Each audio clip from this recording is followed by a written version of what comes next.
Welcome to our 26th special Kriya Yoga School Christmas Satsang here at the Kriya Yoga School. I'm here with our Kriya Yoga student, Veronica. Welcome. Merry Christmas to all the people watching. We are now streaming on 3 different platforms. Free Healing with Kriya Yoga YouTube channel, the Kriya Yoga School YouTube channel, and Vedguru Dev YouTube channel.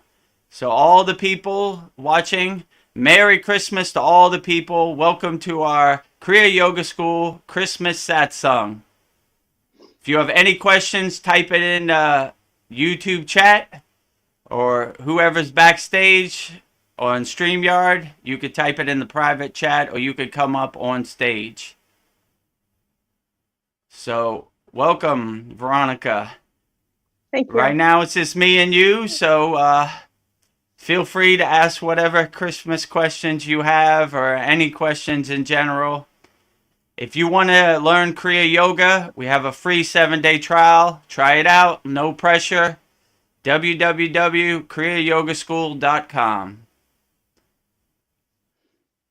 I don't know. Here's a Christmas question. Like, which deity or god would most be like Santa? You'd find him in your house putting presents under your tree.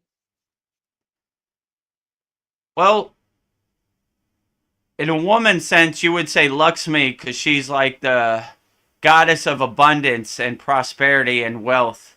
So she gives all the presents, she gives all the abundance, she gives all the prosperity. You know, I guess closest to Christ consciousness, you would say Krishna, right? So like, because my name is Chris, they called me Vasudeva, which means Krishna, right? Oh, So nice. some people, instead of calling me Vedguru Dev, they would call me Vasudeva, because Chris and Christ are, you know, Krishna are the same. So that's the proper name for Lord Krishna. So Vasudeva. There was one guy, he wouldn't say Vedguru Dev, he would also always say Vasudeva, which is Krishna, right? So no matter how many times I told him my name was Vedguru Dev, he would say Vasudeva. And I was like, all right, that's my name, I guess. Name. You know, yeah. I'll take it. It's a good name to have, so. It has a nice ring to it. Like, whatever you want to call me. I mean, my name's Veronica, but people can't get Veronica. They call me Vanessa, Victoria. So, oh, we got Gina. Yay! Okay. Hi, Gina. Merry Christmas, Gina. Welcome. Merry Christmas, you guys. How's it going? Great. Going great. Good. So, let's see. Which female deity do you think is most like Mrs. Claus? Mrs. Claus. Oh, that's interesting. I would. Well, that's a really good question, because, you know, I could pick which Pooh character would be Kanga. Yeah. But in terms of a deity, somebody who's just like universally kind and nice, would that be like Lakshmi? Maybe. Or Radha? Yeah. Maybe Radha? Yeah. Yeah, that's what I said, Lakshmi. Yeah, because she's a goddess of abundance, and she gives wealth and prosperity and gifts and exactly. abundance. Yeah, exactly. Hey, that's So a pretty cool question. I like that. Vedguru Dev, the banner is like cutting off your face. Do you want me to take it down? The banner, it's cutting off your face. Oh, it is? Oh, well, I'm just holding my phone, actually. I'm up here with my little dog. So I just adopted a little dog a couple weeks ago. So he pretty much screams bloody murder if I leave the room now. So he comes with me. So I'm just holding my phone while I talk to you guys anyway. Did you guys have a nice Christmas? Yeah, maybe that way's better. Yeah, I had a nice Christmas. Yeah. How about you? How's everything going with your sadhana and everything lately? Good. I have to get up really early to do it, but I've been doing pretty good with it, actually. And I really appreciate when you post the classes, the little short pieces of the classes so that I could just go right to those to practice or to learn something if, because lately I've been missing the classes all the time. But I'm hoping I have to it's going to be a long haul. So I was telling Veronica today, I work at a nonprofit that helps Haitian and African refugees. And since the election, it's mayhem there because, our new president wants to get rid of the Haitians out of our country and wants, they're speaking badly of them and they're getting bullied. The kids are getting bullied in school because of what the president and vice president are saying about them. And it's pretty bad situation. So trying to, it's not going to change. So I have to just remember that, really there's not that much I could do about it. Do what I can and not let go completely, be knocked off balance by it. So I'm trying, that's my New Year's resolution, to try to have more balance and take care of the things I could do, but not, I can't, there's nothing I could do about a lot of it. So I have to just, try to hang in there. So yeah, I'll be seeing you guys more, I hope, for sure. And I'm glad to know that you guys don't mind, cause I get up so early, and in Connecticut now it's 9:00. So usually I'm starting to head to bed between 9 and 10 because I get up at 4:30. So, but it's nice that I could come and say hi to you guys and then, and visit and then have to go, but that's okay. And here's my little Fabi. That's my new little baby. Oh, great. What's his name? His name is Fabio, because you're probably too young, Veronica, but there used to be that actor or model that had the really long hair that was always in his face, the long straight hair. I know who he is. My grandmother would read all those romance novels. Exactly. He was on the cover of those. So he kind of looks like that. And the funny thing is he's one of those Chinese crested dogs that doesn't have a lot of hair other than his head and his feet. So he sits by the heating vent and the air blows his hair back just like it used to. So he just sits there with his hair blowing back. It's adorable anyway. I don't know. Another Christmas question I have is, what's your favorite Christmas movie? Oh, well, I changed this year. So I used to I like a lot of I really love Christmas movies, actually. But this year I changed to Elf, I think, is my favorite Christmas movie. What's yours? I don't know. We always watch Die Hard with Bruce Willis. I don't know why it's a Christmas movie, but I like it. Funny. Oh my God, that's hilarious. That's so funny.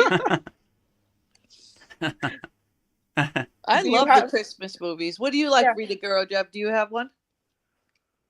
I like that movie, what's it called? The Christmas Story with Ralphie. You'll shoot your eye out. Ho, my husband loves ho. that one. That's his favorite movie too.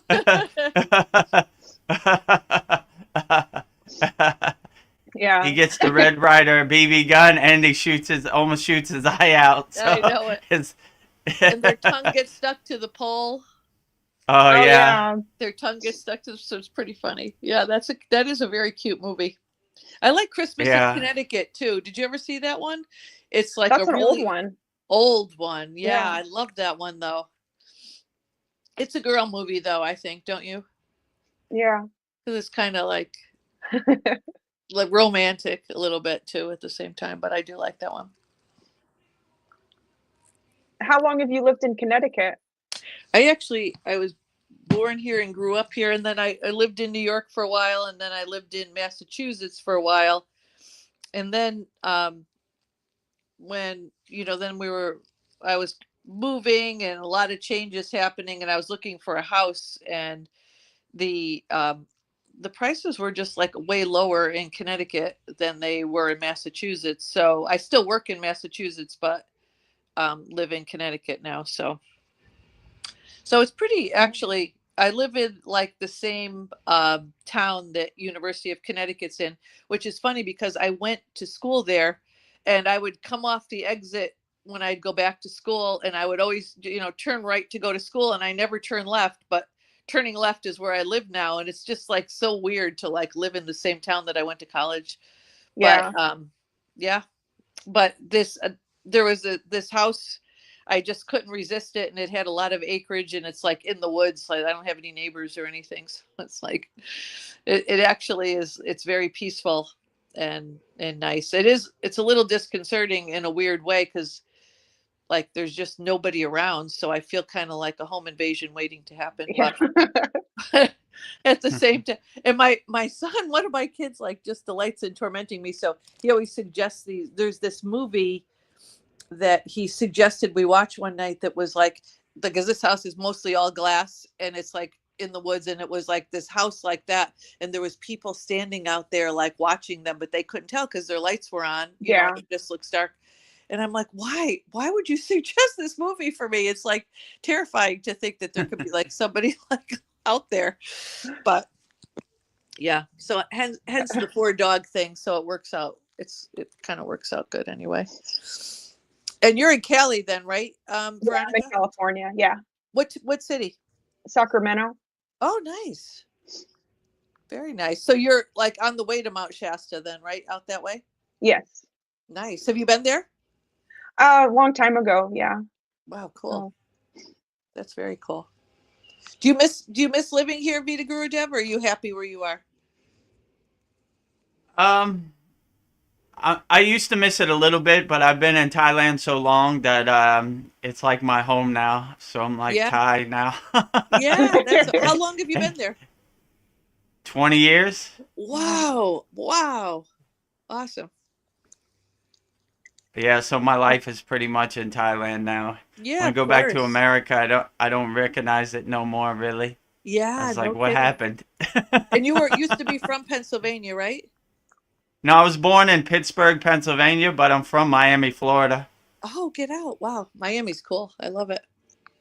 Yeah, Miami's great.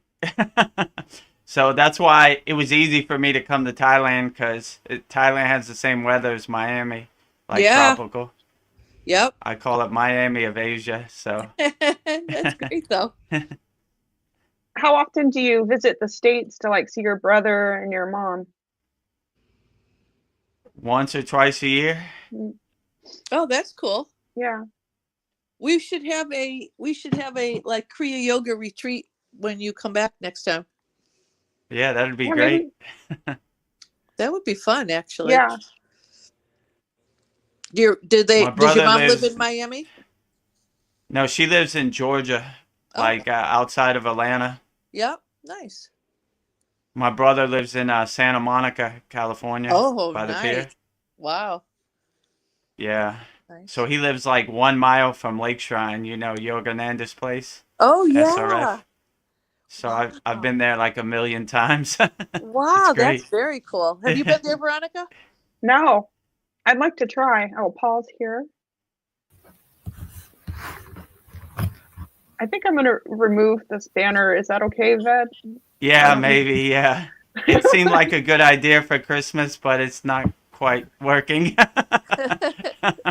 Yeah. Namaste, Paul. Hey, Paul. Namaste. Merry Christmas. Merry Christmas. Merry Christmas. You got to ask them all of your questions, Veronica. Oh. Which deity do you think you're most likely to like find breaking into your house, putting Christmas presents under your tree? Me? Yeah. Or actually, I have an easier one. Which deity or god do you think would be eating Santa Claus's cookies and milk?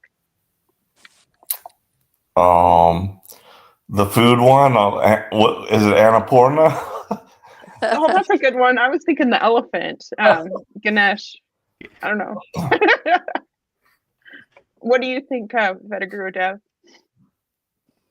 For snacks, I would say Ganesha. He likes snacks. He likes sweets. He's when you give like prasad or prasadam to Ganesha, you always give him like sweets. He always enjoys the sweets because he's a big elephant. Yeah, Annapurna cook made it, the cookies, but. And then we were asking, what's your favorite Christmas movie? Oh, It's a Wonderful Life. Mm-hmm. That's a good one. Yeah. Let's see. So what have you been up to, Paul? Did you have a good Christmas? Yeah, I just went with the family. Well, I was actually planning on Christmas Eve is when we kind of celebrate. So today I've just been home all day, but yesterday I went to a Christmas party with my daughter, so that was nice. A lot of little kids there, like in the 4 or 5-year-old range. So they're a lot of fun. There was at least like three little ones about that age. So they were like, it was enjoying, it was a lot of fun to watch them, just play around. So, and, they get so excited, their gifts, opening their presents and all that good stuff. So it's fun to watch. Kids are very fun. Yeah. I miss them. Mine are all old now. So they like gift cards for Christmas. It's not as much fun as when it used to look like a toy explosion at my house with all the kids and everything. Now it's like it's fun, but it's different, totally different. They're all downstairs watching Alien, the new Alien movie right now, and I was like, I think I could live without it, but I'm a big fan of all the Alien movies. I showed all my kids that, and we recently went to see the new one. That's what they're watching now. Is it Romulus or something like that? Yeah. Yeah, that's what they're watching down there now.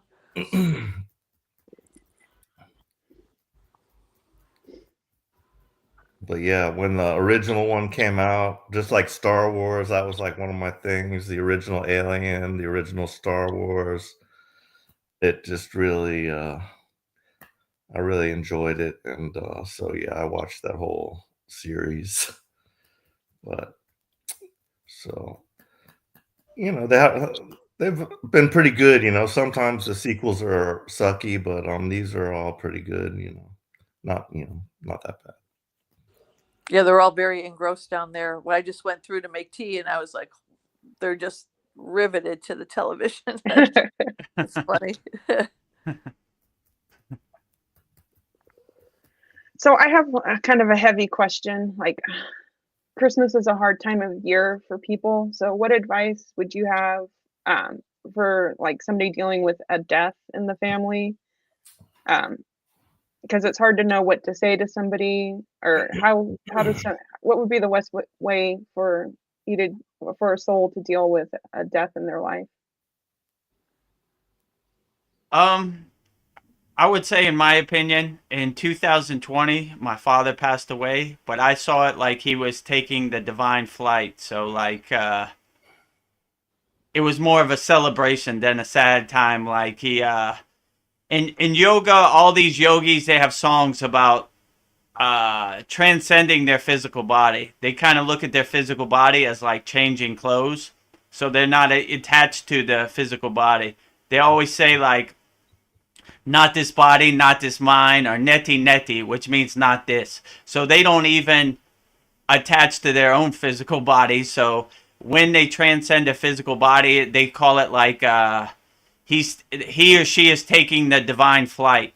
So like even these mantras we have, like Babaji's invocation mantra, Trayambai Yaja Mahe, means like the fruit is detaching from the branch, right? So the fruit is your soul. So the soul moves on. It just doesn't have, it's not attached to the tree no more. So that's kind of symbolizing your physical body is just a vehicle for your soul. Your soul moves on, but your physical body is not useful anymore. Your junk car is going to the junkyard.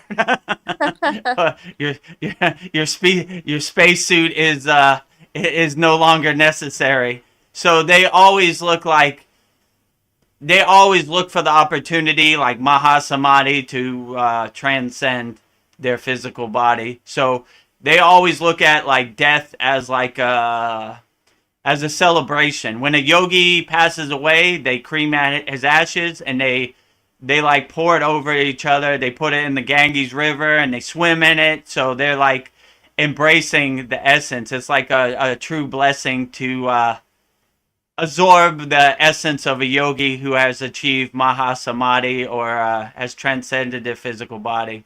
So they look at it as kind of a beautiful thing that they've taken the divine flight, or what they call moksha, which is liberation. They're liberated from their physical meat suit, you know, like the cage, this flesh cage that they're in has now been, the door has been opened, and now they leave and they're a free bird now. So that's kind of how they look at it, in my opinion. Yeah, that's beautiful. That's how I feel, but it's hard to know what to say to people when they're grieving, but I don't know, I kind of see it that way too. Yeah, sometimes you're grieving, it's like for yourself because you miss that person. But if you think about it from, I guess, their perspective, it's different. It's more sad, you know, from those of us who are still here. Yeah. But I remember reading from, you know, Maharaji. You went to Maharaji's to Kanchi, right, Veda Guru Dev? Yeah, I've been there.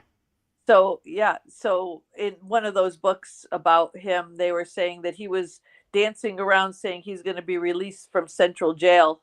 And then he passed away. But he was all excited to be going. He was very excited to be going. Yeah, pretty much that's how they look at it. Like, I'm released from this flesh cage, you know? Yeah. I'm free from prison, from this the constraints of this physical body, you know. I was just watching. It sounds good in theory, but like when I found out, you know, a couple of years ago when I had cancer, it was like all of a sudden it's like no joke anymore. Do you know what I mean? It sounded so cool that Maharaji felt that way, and like hypothetically I could sort of envision feeling that way. But then when something happens that like the rubber hits the road, it's like, oh yeah, it doesn't really feel like that at all. So it's kind of a weird thing. In theory it sounds all nice, but when you're going through that suffering, it's not. It's a difficult mountain to climb, that's for sure. Yeah, it definitely isn't the same.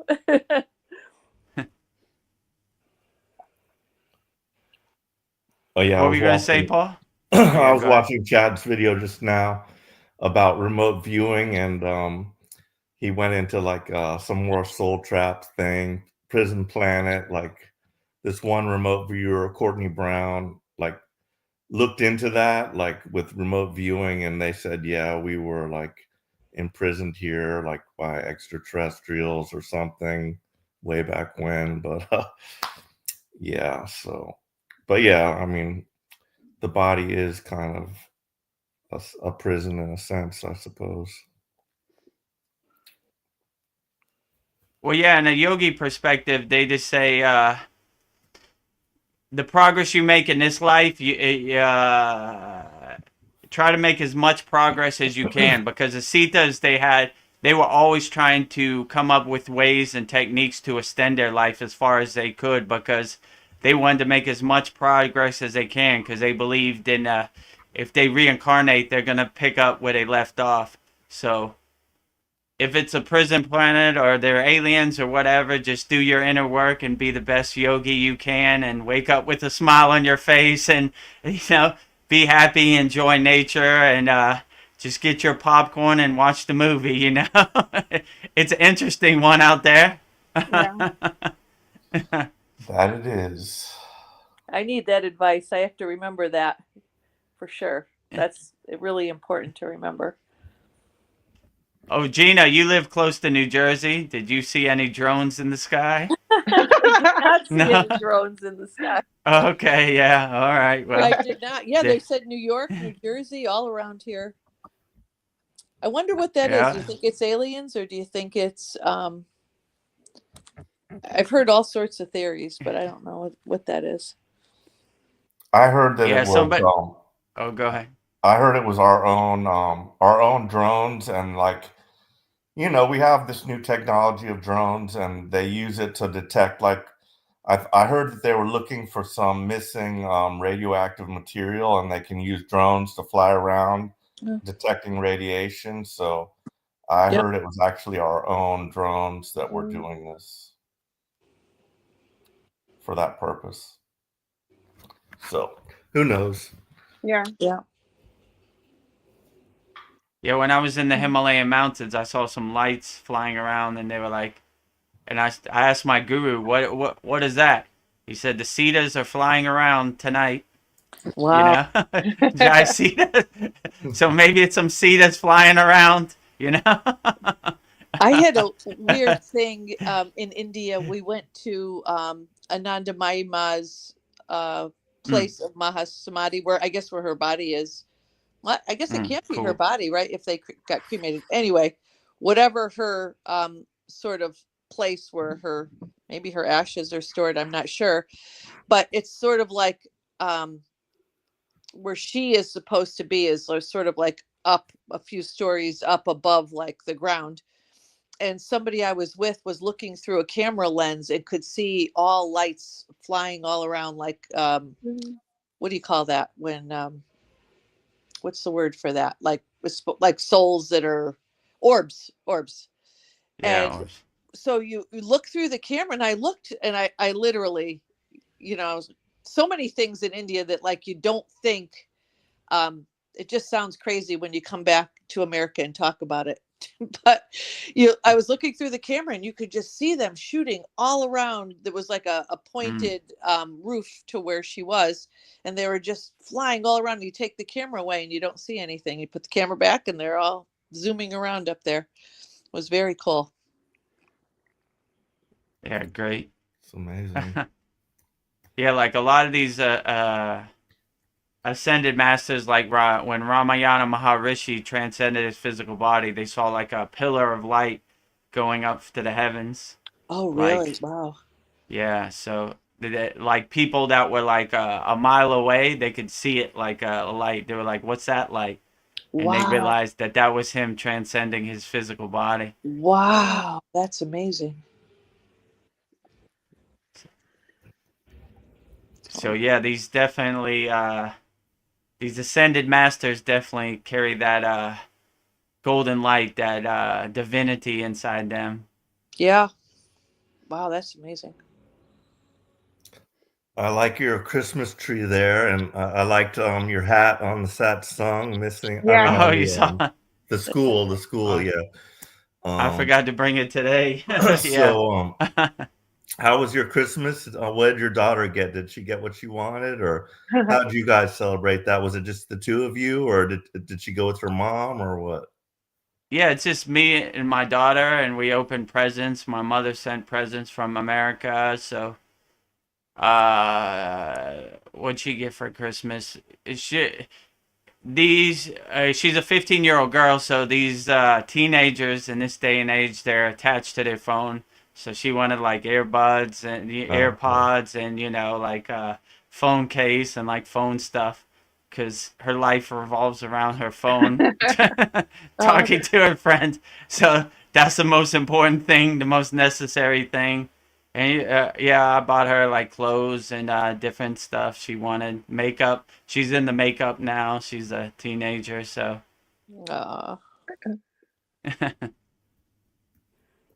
Nice.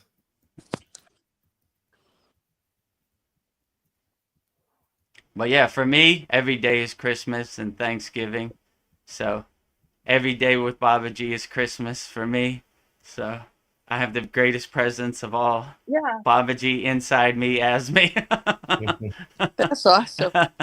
That's great. I was thinking, like, if we're Christmas presents, what gifts do we want to give the world? What is our present? Or if you think like that, if you have something that you'd like to give to the world, something that you have a talent for. Yeah, I would give to the world inner peace, harmony, happiness, this type of stuff. Because outside in the world, it's kind of a war zone out here, so it's important to wake up every day with a smile on your face and enjoy nature and be happy. Like I always say, happy. That was my guru's most profound lesson only three words, but it says it all. So just try to stay as happy as you can. Don't really get attached to any kind of narratives, because it's a war zone out there. If you watch news in America, they're constantly bombarding your consciousness with how could I say, narratives and stuff like that. So you got to keep your Kavachum shield up and just try to stay as happy. And you realize you can only control what you can control. Like you're in what they do outside of you, like what Gina said, you can't really control it. You can only control what you can control. And you can just try to stay as happy as possible. That's what I would recommend. And just kind of how do they say in yoga, step back from the TV, kind of become a detached witness. Like, don't look at yourself like you are in the White House with the president, right? You're kind of watching it at a distance from how you would watch a movie, just getting your popcorn and watching it like, oh, that's interesting, Look, there's lights over New Jersey. Who knew? Huh? They don't know what it is? Why don't they know? That's what we pay them for. Yeah.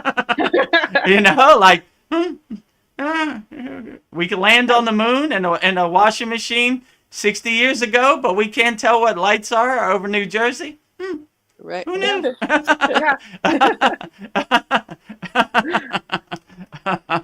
So why are they lying to us? You kind of just gotta laugh about it, like, oh, well, there it is. It's a good comedy movie, like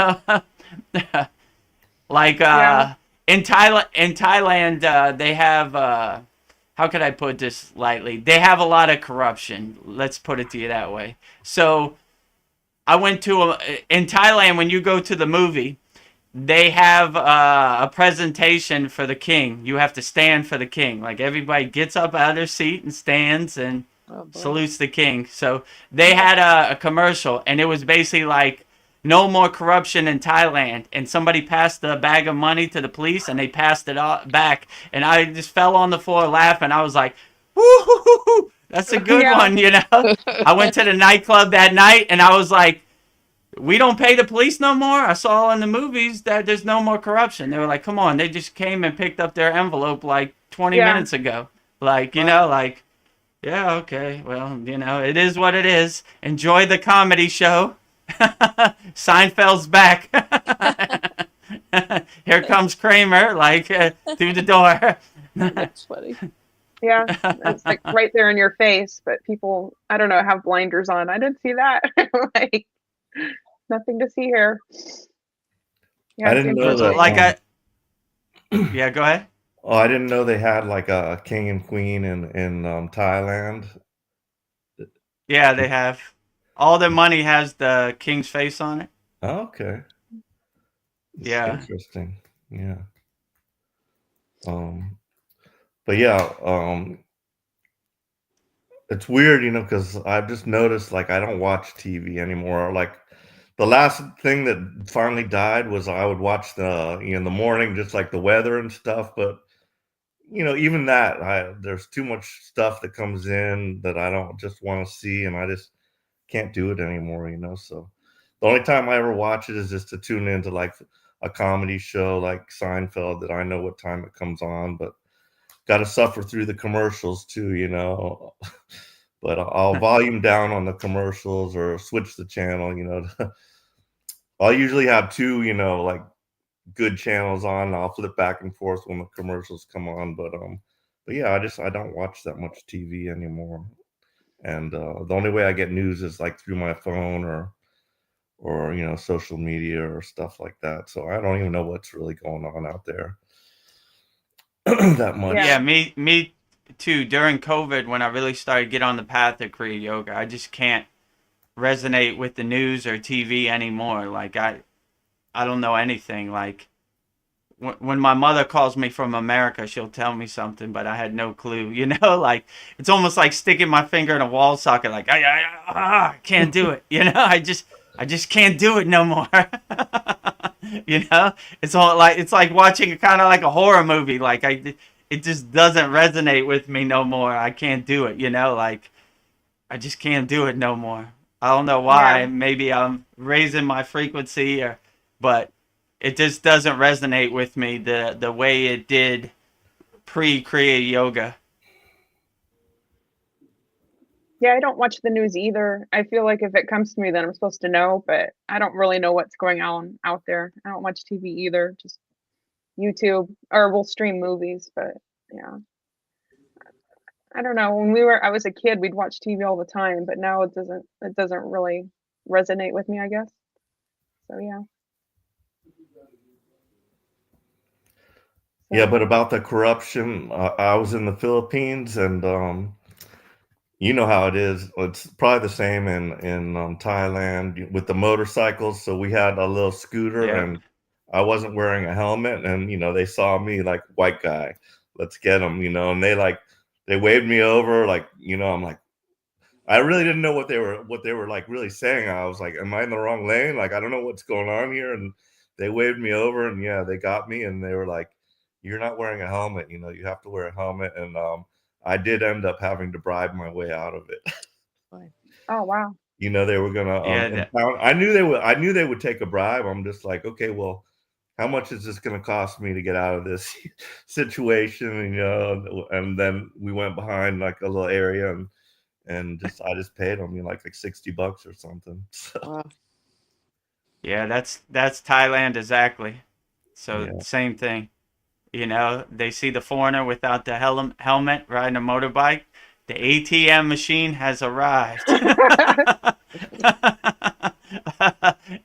Yeah, so that's exactly what they do in Thailand also. Yeah. They have like roadblocks set up, and you see it's all people without helmets or foreigners, and they say the same thing. You could pay us, or you could go to the police station.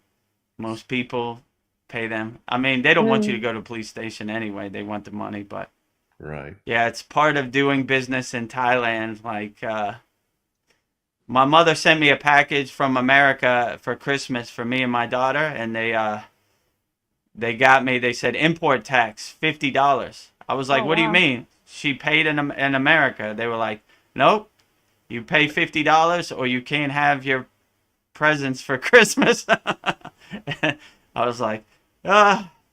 Wow. All right, what can you do? Like sometimes they get you. So I try to stay out of the way from them as much as possible because I know where that leads. You'll be minus some Thai baht or some dollars if you come into contact with them. So my father used to say the nail that sticks up is the nail that gets hammered.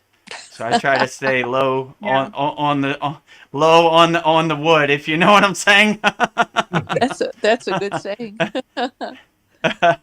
Hey guys, I have to sign out, but I just wanted to say Merry Christmas to everybody, and so nice to Merry see you Christmas, all. Gina. Oh, Merry care, Christmas. guys. I'll see you soon. All right, take care. Take care. Bye. Bye. Bye. Seems like a big. Is that better? Okay. So Yeah, so better. that was go cool on. that Gina came. Right? Yeah. We usually don't see her, but yeah, she sent me a message today that she was going to try to stop by for Christmas. So that was cool. Yeah, I talked to her earlier today, and she didn't even realize that Chad was gone. So she was like, I don't know, catching up on everything. So, but she said that she's going to try to come to more of these. Okay, yeah, she's Yeah. welcome anytime. I'll start sending her the StreamYard link, or I think maybe some people like the YouTube link better because they like to watch it like in the background, like they don't want to be on camera for Yeah. whatever reason. Like Kyle, Tesla, Pat, Mariana, these people like to watch it on YouTube. So I'll send her the StreamYard link from now on. So she's okay coming on and being with us. That's good. Yeah. So before you became a guru, did you run into any hairy situations where like people were trying to like get money from you, or I don't know, just I'm sure that you can avoid it now, you can sense it, but Yeah. I mean, all the time. Like it's a constant war zone out there. Like especially on the spiritual path, they kind of look at you as like naive, like you don't know what's going on, and you're easy to separate yourself from your money, you know. But if you know who you are inside you as you, you know, they can't separate you. So they're more looking for like backpackers and these type of people on the spiritual path who don't know, right? Like I told you before, this lady at the temple was trying to give me mantra diksha. Then my guru walked up and was like, "You don't give him mantra diksha. He gives you mantra diksha. He knows more about this than you." So, Yeah. so there are these people out there, and they see a foreigner, and they think like it's an easy way for them to get a couple rupees. But like, yeah, they're out there. They're gonna try to tell you what practices work for you and your body, what is the true God, you know, like all this stuff. But when you come to the realization like no one knows how you feel inside your body but you, then you could really separate it. Like there's no way this person can know how I feel in my body. Only I know how I feel in my body. Only I know what mantra resonates with me and makes me feel the best, or what practices make me feel the best. Yeah, but they're out there. I've had a lot of people like, I think I told this in the other satsang. I was in the middle of doing my shoulder stand pose, you know, with another yogi, and this guy came up, this backpacker, like, "You're doing the shoulder stand pose wrong." And I'm like on my shoulders with my legs in the air, and I'm like, okay, you know, like, interesting. Good for you. Like, this makes me feel good, and if it doesn't, if you're offended by it, sorry.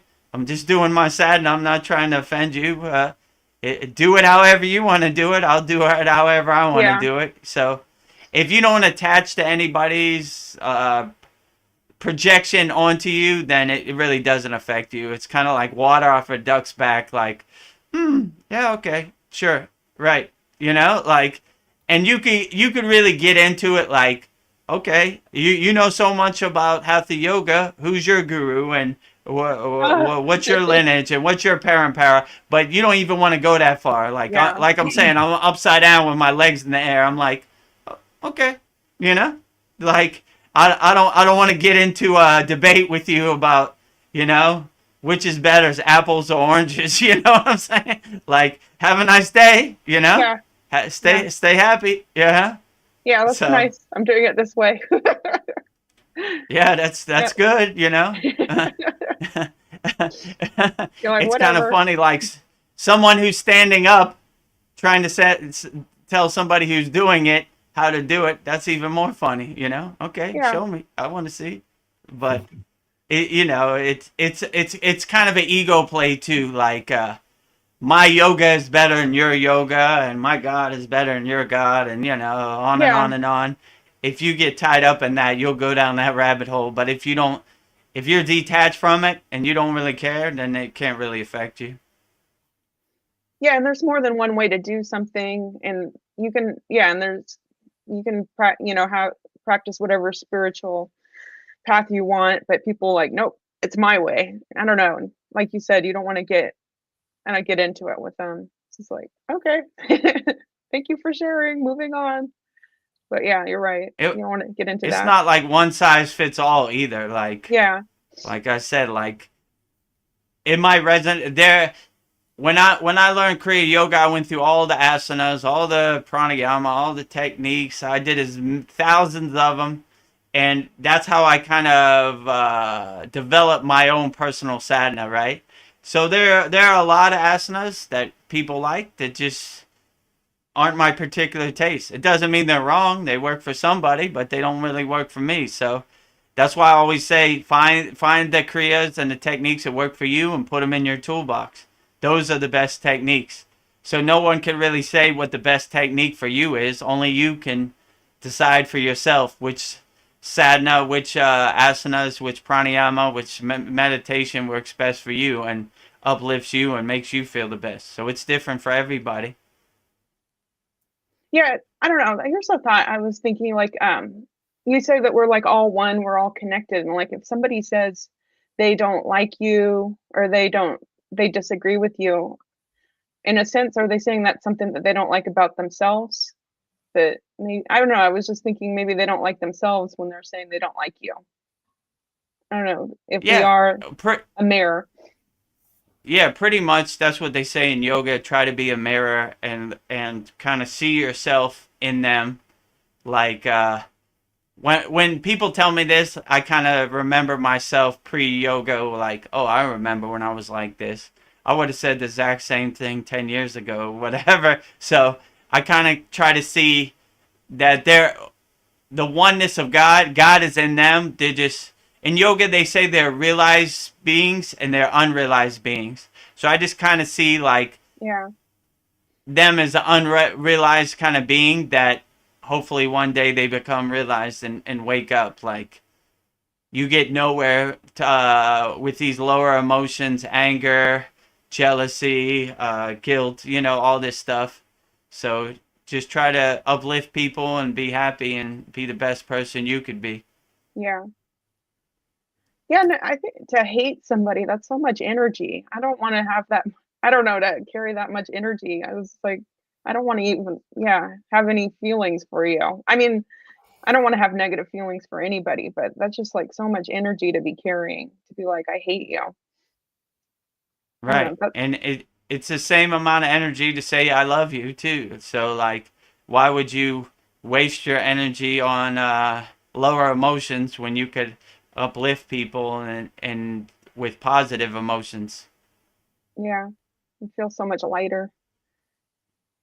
Yeah. Well, one time I was at yoga and they were mentioning about they have like these rooms where you can go like with a baseball bat and smash a bunch of stuff up to like get your anger out. And I'm like, I don't have any anger. Like that doesn't like appeal to me at all. It's like, yeah, true. I don't like want to smash anything. It's like, why? But yeah. When you do get on the spiritual path, you start to develop what's called ahimsa, which is nonviolence. Like it doesn't resonate with you. Like I'm not mad at anybody. Like I'm almost to the point where I could say like, if you try to fight me, I just walk away. Like I'm not into it. It doesn't resonate with me. Like I can't even get myself to fight you if I wanted to. Like it just doesn't resonate with me. Like I don't have that kind of anger in my heart for anybody, no matter what you try to do to me. I just kind of detach from it and kind of let it go. Sometimes if it gets extreme, you like, all right, I guess I'm gonna have to break out Patanjali's 9 emotional release techniques. Can I let it go? Am I able to let it go? Am I willing to let it go? Do I know how to let it go? Could I let it go? Should I let it go? Can I let it go now? Or am I ready to let it go? All right, gone, So once you kind of go through like even a couple of those 9, it's usually gone. But if it's really bad, you go through all 9. And if you get to 9 and you still got it, just keep going. Do it again and again till it's gone. And you begin to realize you're holding on to stuff. This rock doesn't serve you in the present moment no more. Like, why am I holding on to this junk? I don't need this, I'm traveling light. I don't carry any of these emotions with me.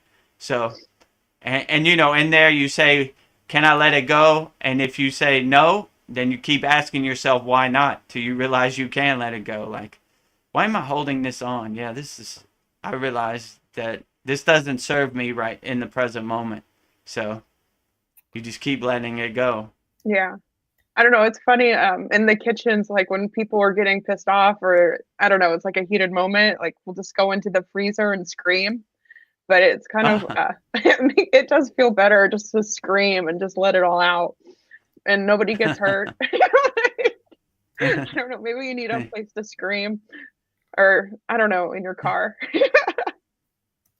Yeah, why not? If you need to get it out, hit your pillow, or just get it out. Don't carry it with you because it will start. In yoga, they say anger poisons your blood, so you don't want to be poisoning yourself. Like, how would they say this in yoga? Anger poisons the vessel that carries it. So you're not hurting anybody else. You're just hurting yourself by carrying around this anger. So better to get it out any way you can. Thinking about my childhood, and I was a boy and I grew up, I had like a BB gun. So I killed a couple animals that I still like feel bad about to this day. There was one was a crow. It was like sitting in a tree and it was like above the water.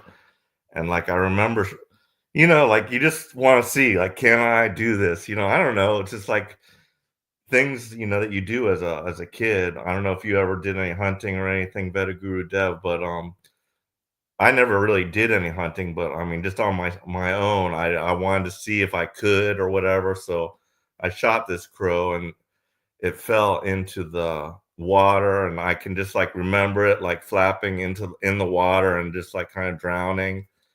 And that was really bad. And the other, really bad one was a squirrel, a little squirrel. It was just sitting on a tree. It was eating a nut.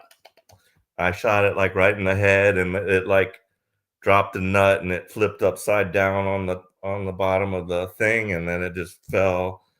And it was just like, why did I do that? It's like, I don't know, but like when you're younger, just the whole spiritual path, it's just like weird.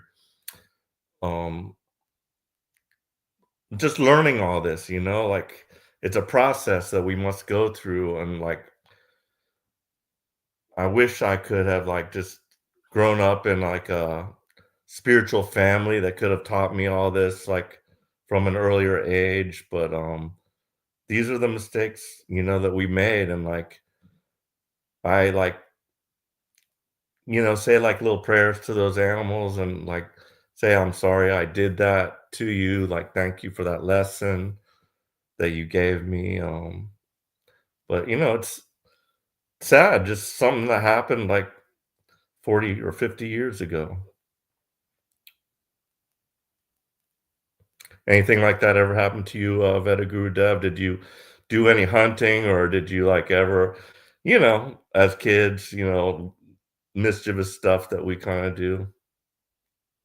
I'm positive I have a laundry list of stupid stuff I did in my life. My father used to like to hunt, but it never appealed to me. Like, I don't know, what would they hunt? What do you call it, elk or something? And you get up in the freezing cold in Pennsylvania in this tree stand, and you would sit there. I was like, man, I ain't doing this. This is crazy, so that was like one and done for me. I was like, nah, like I'm not really a cold weather type of guy, and I'm not gonna wait up there for hours in the freezing cold, snow, and wait for an elk to come by. And so yeah, I never really, I don't know, directly killed an animal like hunting, but I don't know, I'm sure I probably killed some squirrels or something driving my car indirectly. Yeah. I think one time I did a show in Tampa, and I ran over an alligator, and he was the Everglades from Miami goes up to the west, what they call it, Alligator Alley, right? Oh yeah, I've been down that Alligator Alley. Yeah, so he in the 2 a.m. an alligator made the unfortunate mistake of crossing what's it called, 75 or something, and I ran him over, but it was like a big speed bump. I like hit my head on the roof. I was like, "What the hell was that?" It was an alligator. I was like, I saw now recently, like in the last time I was there, they have fences up now, so I guess they can't come onto the street. But this was old school Florida days, Wild West Everglades. So, I mean, but that was indirectly. I wasn't trying to kill him. I was just trying to go back to Miami, just driving my car. Like, I was half asleep because I DJ'd all night, and I was like, I'm trying to stay awake. And, oh, what the hell? Yeah, my sister's boyfriend had an airboat, so we would go out to Alligator Alley and around that area and take the airboat out. And one time we got caught up on some saw. There was alligators all over the place. And we would do frogging also at night. You would like shine the light. You could see the frog's eye, and then you would gig them. And I don't feel as bad if you eat the animal, but like just to kill it just for the sake of like, just for the fun of it, or just to see what would happen, that's like a lot worse in my opinion. But if you're going to eat it, that's, it has some validity, but yeah, so we got caught up on a bank of sawgrass, and it was too heavy to move. We had to get out. I mean, it was very shallow, but still like getting out. There's moccasins and all kinds of crap out there. It was like freaky just getting out of that thing, and we had to kind of like push it to a more watery area. So that was an interesting experience there. But yeah, the Everglades is what do they call it? Monster soup. So you don't want to be out there. They got millions of alligators, snakes, all kinds of craziness out there. Oh yeah, now you got all those anacondas out there. They're like, people like let their anacondas go, and they like they have no natural predator, and they're like breeding prolifically, and like people can make money just going out there, and can't remember how much they pay, but people go out there just hunting anacondas. But it's weird. I saw this one guy in Discovery. He was walking around the Everglades at night. I was like, this guy is insane. Yeah. He was like, let me show you how to fish. And he put his arm in the water, and like a big, I don't know, trout grabbed his arm, and he was beating it on the tree. And he was like, that's how we fish in the Everglades. I was like, this guy's lost his mind. You can lose your arm. He used his arm as like a fishing lure. This guy is crazy. Yeah, I did hear about that. Like, it's called noodling, and they get in the water. Oh, that's what they call it. It's mainly catfish. They reach their hand into like these holes. The catfish grabs their arm and they pull it out. I'm like, oh my God! Like, who knows what else could be in that hole? There could be an alligator in there. It's like, those people are crazy. Yeah, alligator. Yeah. It's good entertainment though. I was like, wow, there's some real mountain men out there, or some real, what do they call it, swamp dwellers out there in 2024. Who knew? Yeah. Just go to Publix and buy yourself something to eat. Yeah, so in Florida, they have Bigfoots everywhere. So in Florida, I think they call it the skunk ape or something, that they have their own Bigfoot there too. But yeah, I do love these roaming around stories. Yeah, I didn't really think about Bigfoot till I went to the Himalayan mountains, and they were telling me about the Yeti.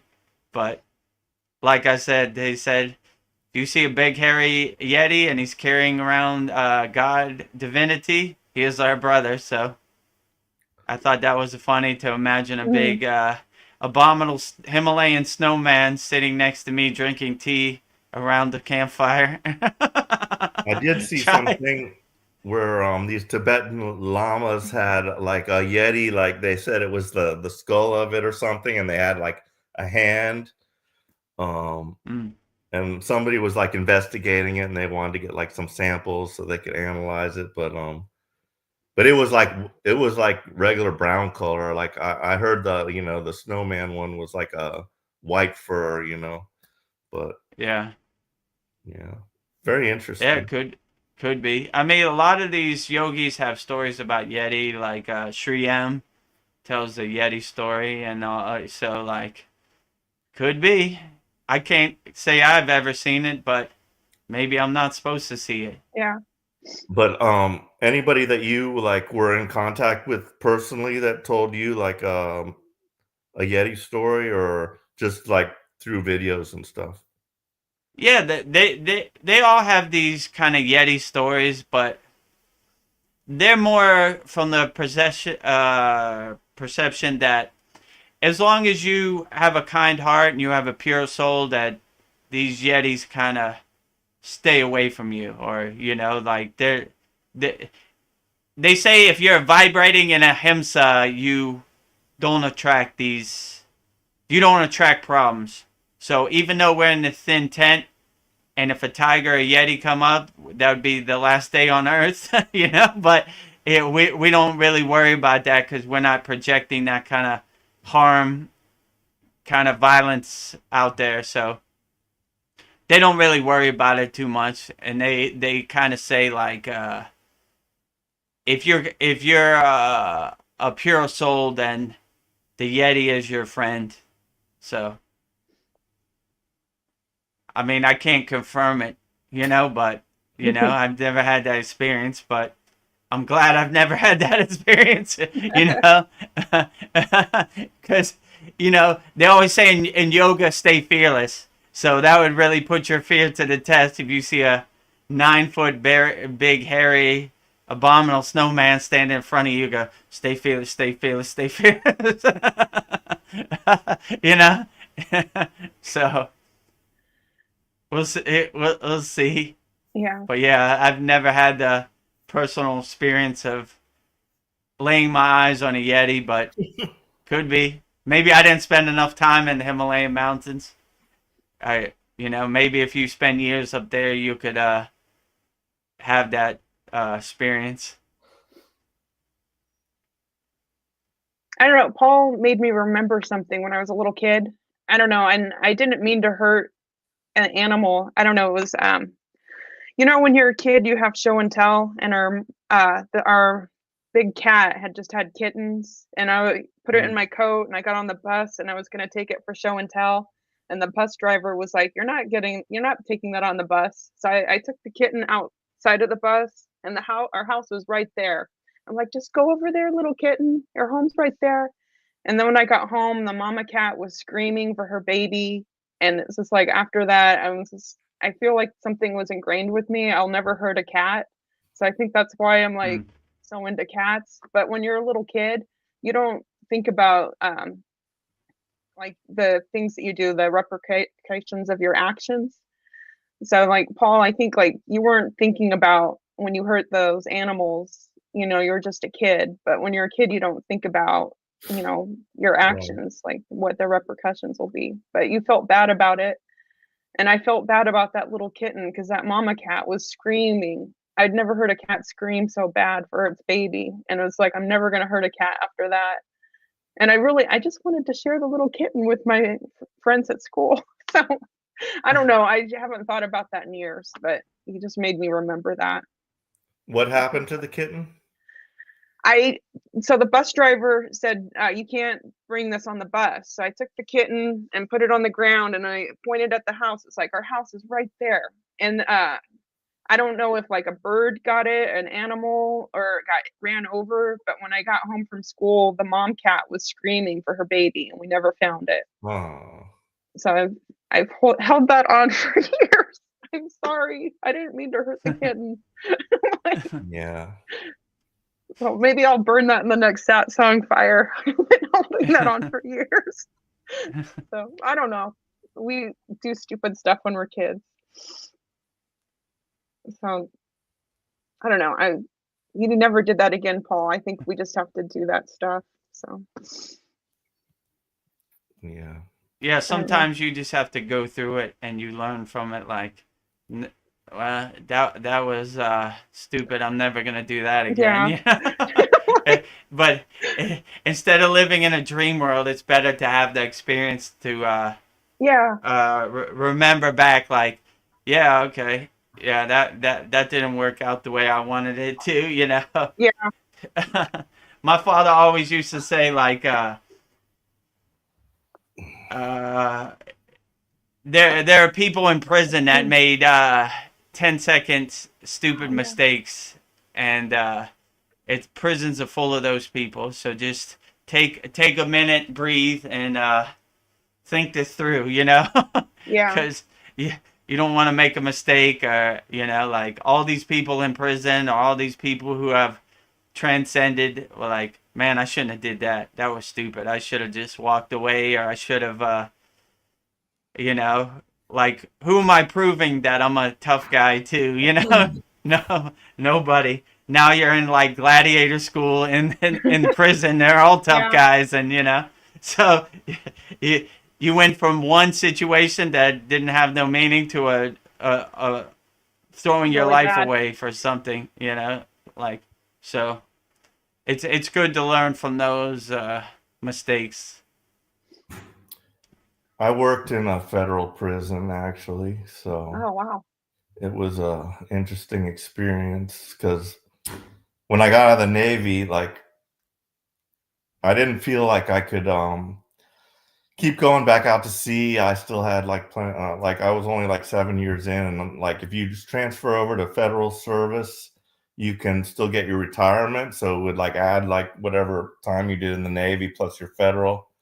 But like I could not, like I lasted maybe like 6 months there. It was a federal women's penitentiary, and it was right there.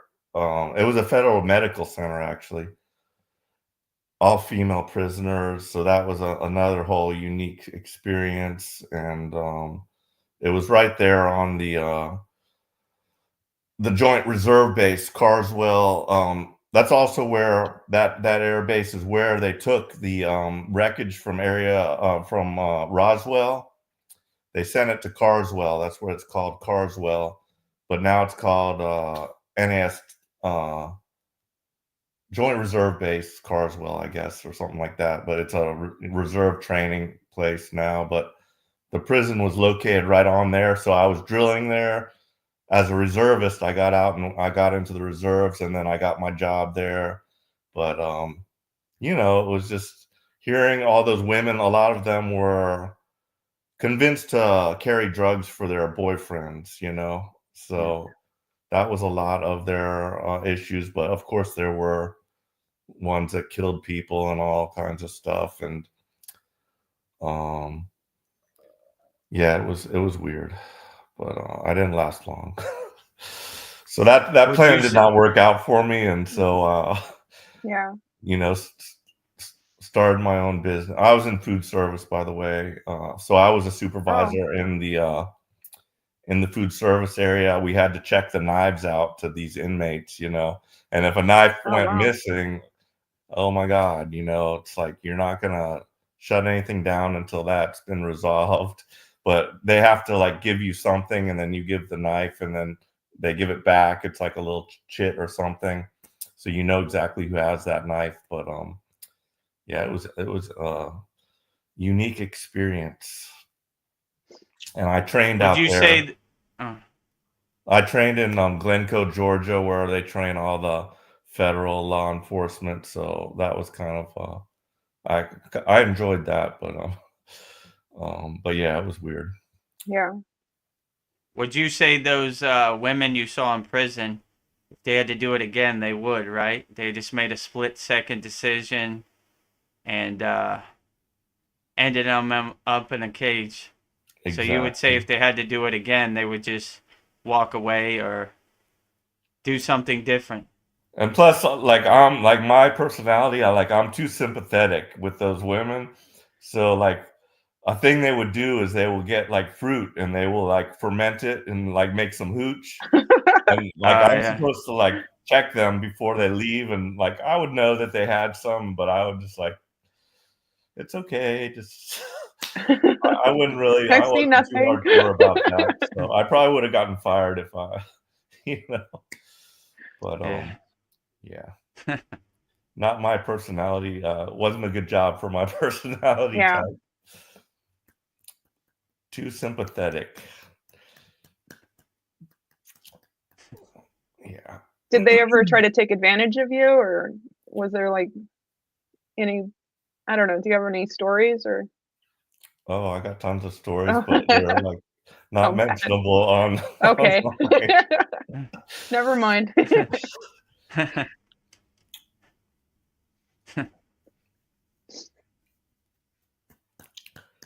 Yeah, like in prison, like all your needs are being met, but I don't know, we want our freedom. I think that's the hardest thing to be taken away from you, is your freedom to be able to come and go as you please and do what you want. Well, that's the thing about prison. So they have what's called recidivism. That's where they get so used to the prison life that they get back out into the civilian world and they don't really know, they don't like it. They liked having everything provided for them. So they will do something to get themselves thrown back in jail. So that's like a big problem. Yeah. Yeah, what is it you say, Pettigrew Dev? People like their cage. It's nice and comfortable in there. They're in love with the chain that enslaves them, you know? Yeah. But there's I heard a story of one guy who was a big drug dealer, like a kingpin, and they put him in what they call it, the hole, the shoe, you know? And in the hole he found meditation. So when they came to take him out after 3 months, he's like, close the door, I'm still doing my work. Oh, wow. So, they came to get him out and he was like, oh, I'm almost there, you know. I'm enjoying it in here, so yeah, that's perfect to do your work. Yeah, no interruptions. Well, that's yeah, so because, like I heard of where like people will like confine themselves into like something, a situation like that. They'll like confine themselves into like a dark room for like a certain amount of time. Like I don't know if I could do that, you know. It's like it's hard enough for me to just like be here on my day off all day long if I have nothing to do. I'm like, ah. But just be in there, just completely dark and just like just with yourself, and just I don't know how I would do with that. Do you think you could do it, Veronica? Yes, I do it all the time. I love to go into my bathroom and just turn the lights off and just like soak in the hot Epsom salt bath, and I'll have like a little light in the corner. But I don't know. I like my alone time, but I don't know. That's like my only time away from everybody. I feel like it's like, I don't know, like a gift to have alone time.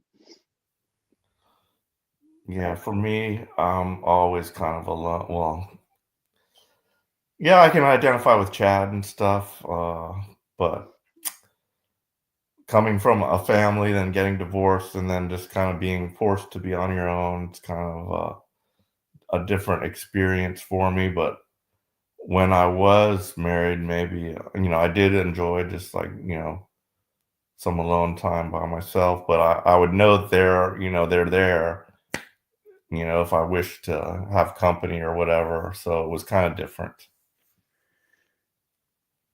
I don't know. I feel like I need to like have alone time for me to like, I don't know, and go inside, and then I can be out in the world. I feel like you have to like, I don't know. That's a way to have balance, like take care of myself, and then I can be out in the world. I don't know if that makes sense. Yeah. But I don't know. Like I don't know, like being around people, sometimes I feel like I have to entertain them and be charming, and sometimes it's exhausting, and sometimes I just want to be by myself. So I don't know.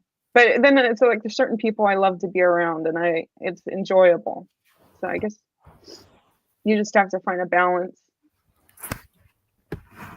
Or I don't know. Try just think about all the things you have to do, and don't, you know, try not to be bored and lonely. Yeah.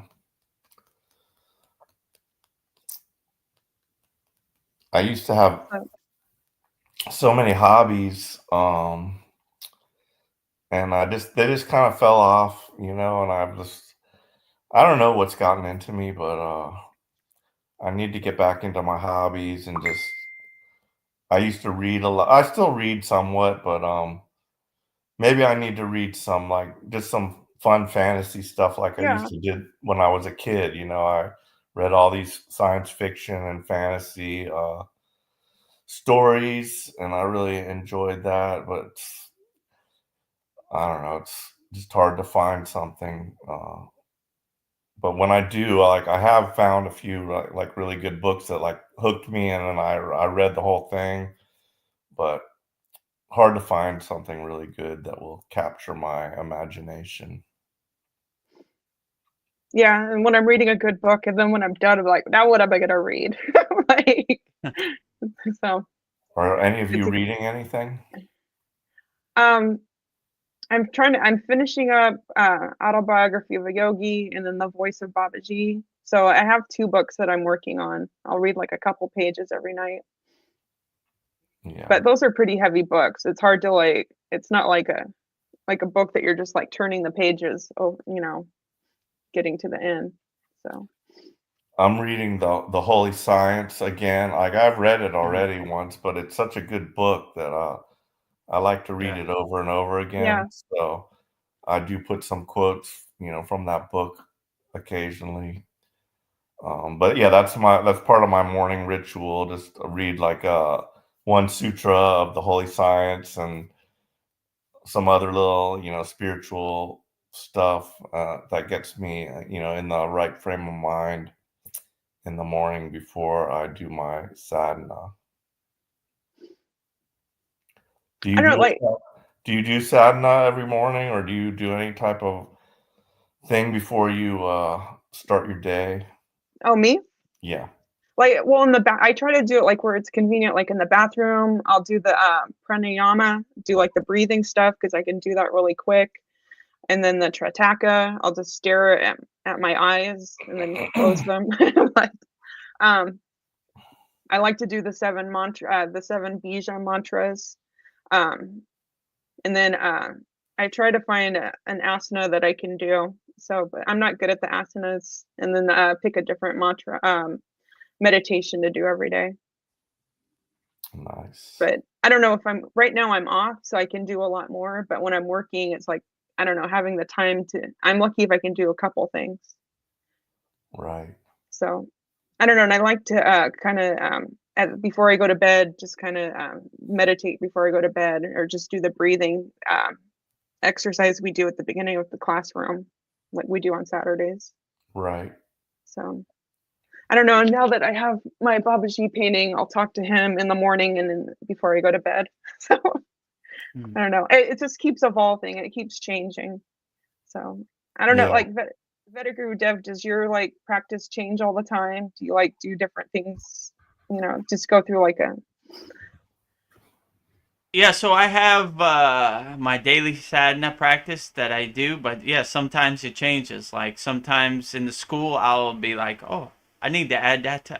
That made me feel good. I'm gonna add that to my daily sadhana practice." And sometimes I take things out and bring things in, or I do it like that. So it just kind of it evolves, and sometimes like I'll feel like a click, which means like I've gone as far as I need to go with this practice. So when that one's done, then I'll add another practice in. And so, yeah, it's kind of constantly evolving.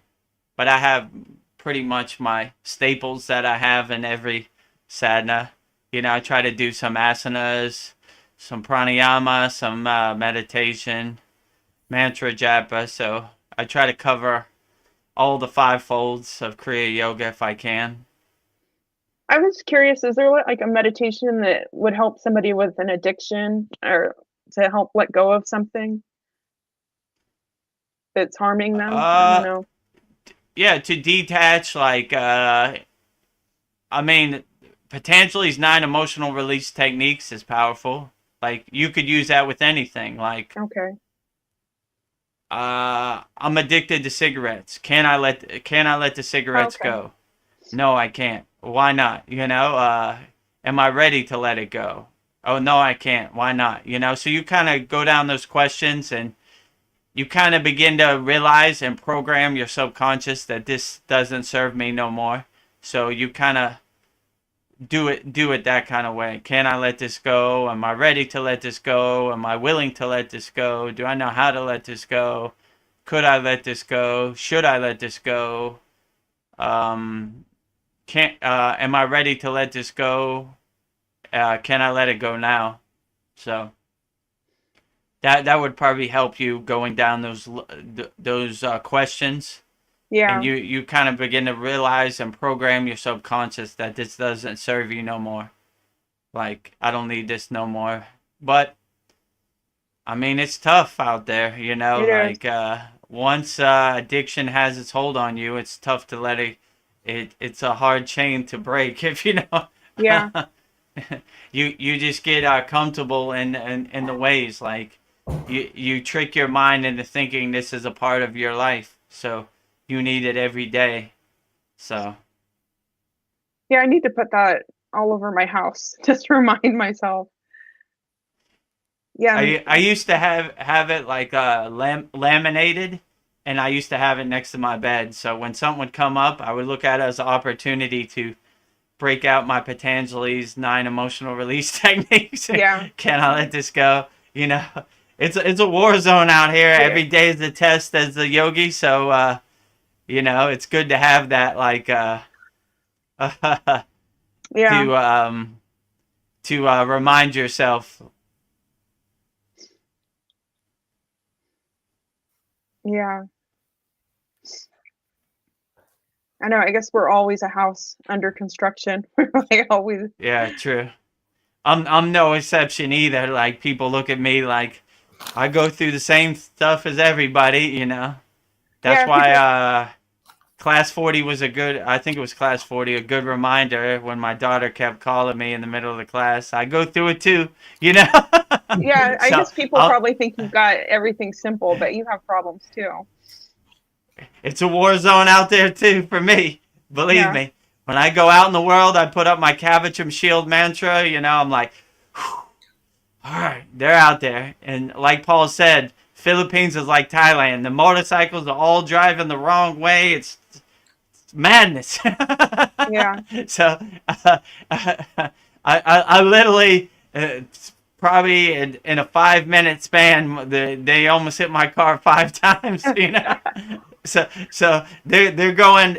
The traffic rules don't apply in Southeast Asia, if you know what I'm saying. So you'll be looking this way, and there'll be somebody coming the wrong way on their motorcycle, and you'll pull out and almost hit them because you're looking at oncoming traffic, and they're going.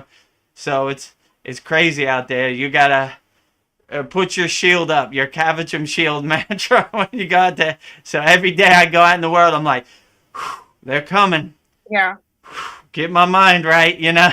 It's a war zone out here. They're out there, you know. Your head got to be on the swivel, like, where they at? I know they're around here somewhere. They're always around here. I'm gonna find where they at, you know. So I'm always. That's how I go through. That's how I drive every day in Thailand. So yeah, but they're always trying to test you. They're always trying to get under your skin and dance around for sure. It's just part of it.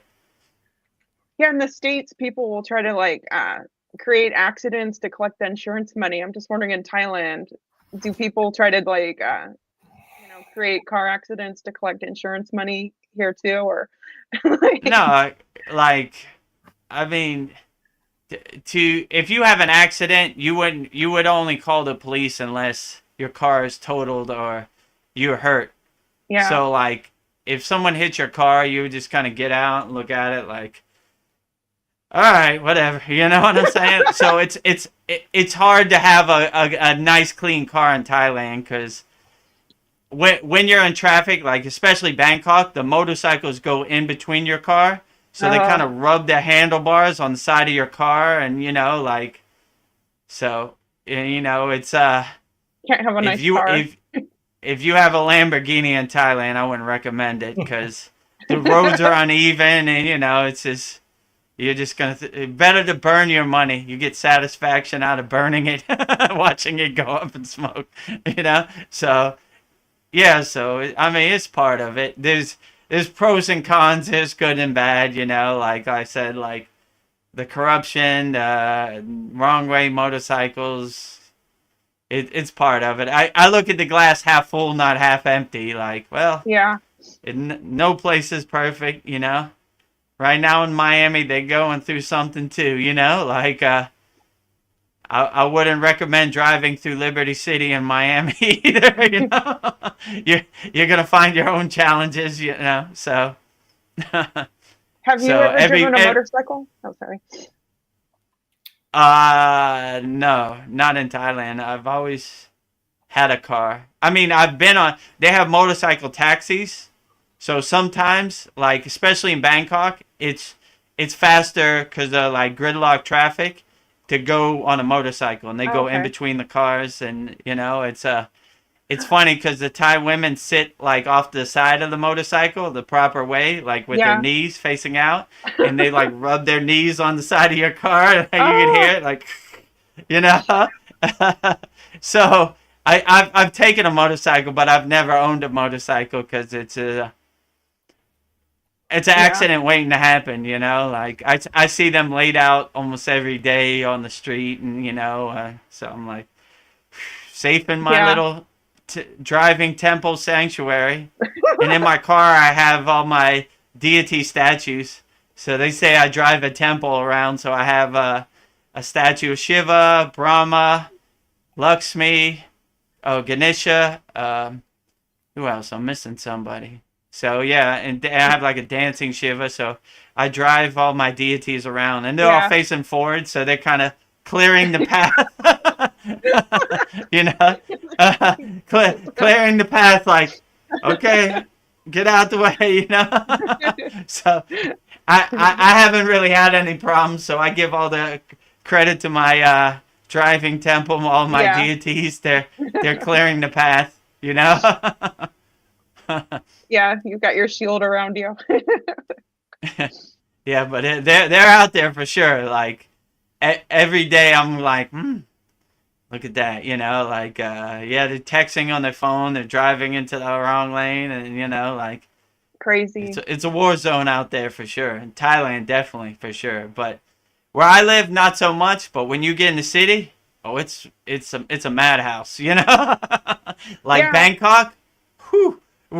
I don't want to go to Bangkok unless I have to. Like, the American embassy is in Bangkok, so like if I have to renew my passport, my daughter she turned 15, so when you have a child passport, every 5 years you have to renew your passport, and after 15 you get a 10-year passport. So in September we went to Bangkok, and I left here like 5 a.m. And once I hit, it take me like an hour and a half to get to Bangkok, but it's like morning traffic, like gridlock traffic. Like, it literally took me 3 hours from when I got to Bangkok to get to the embassy, which should have took me like 20 minutes, you know? So, yeah, so it's I don't want to go to Bangkok unless I have to. I always used to say I only go to Bangkok unless I have to work.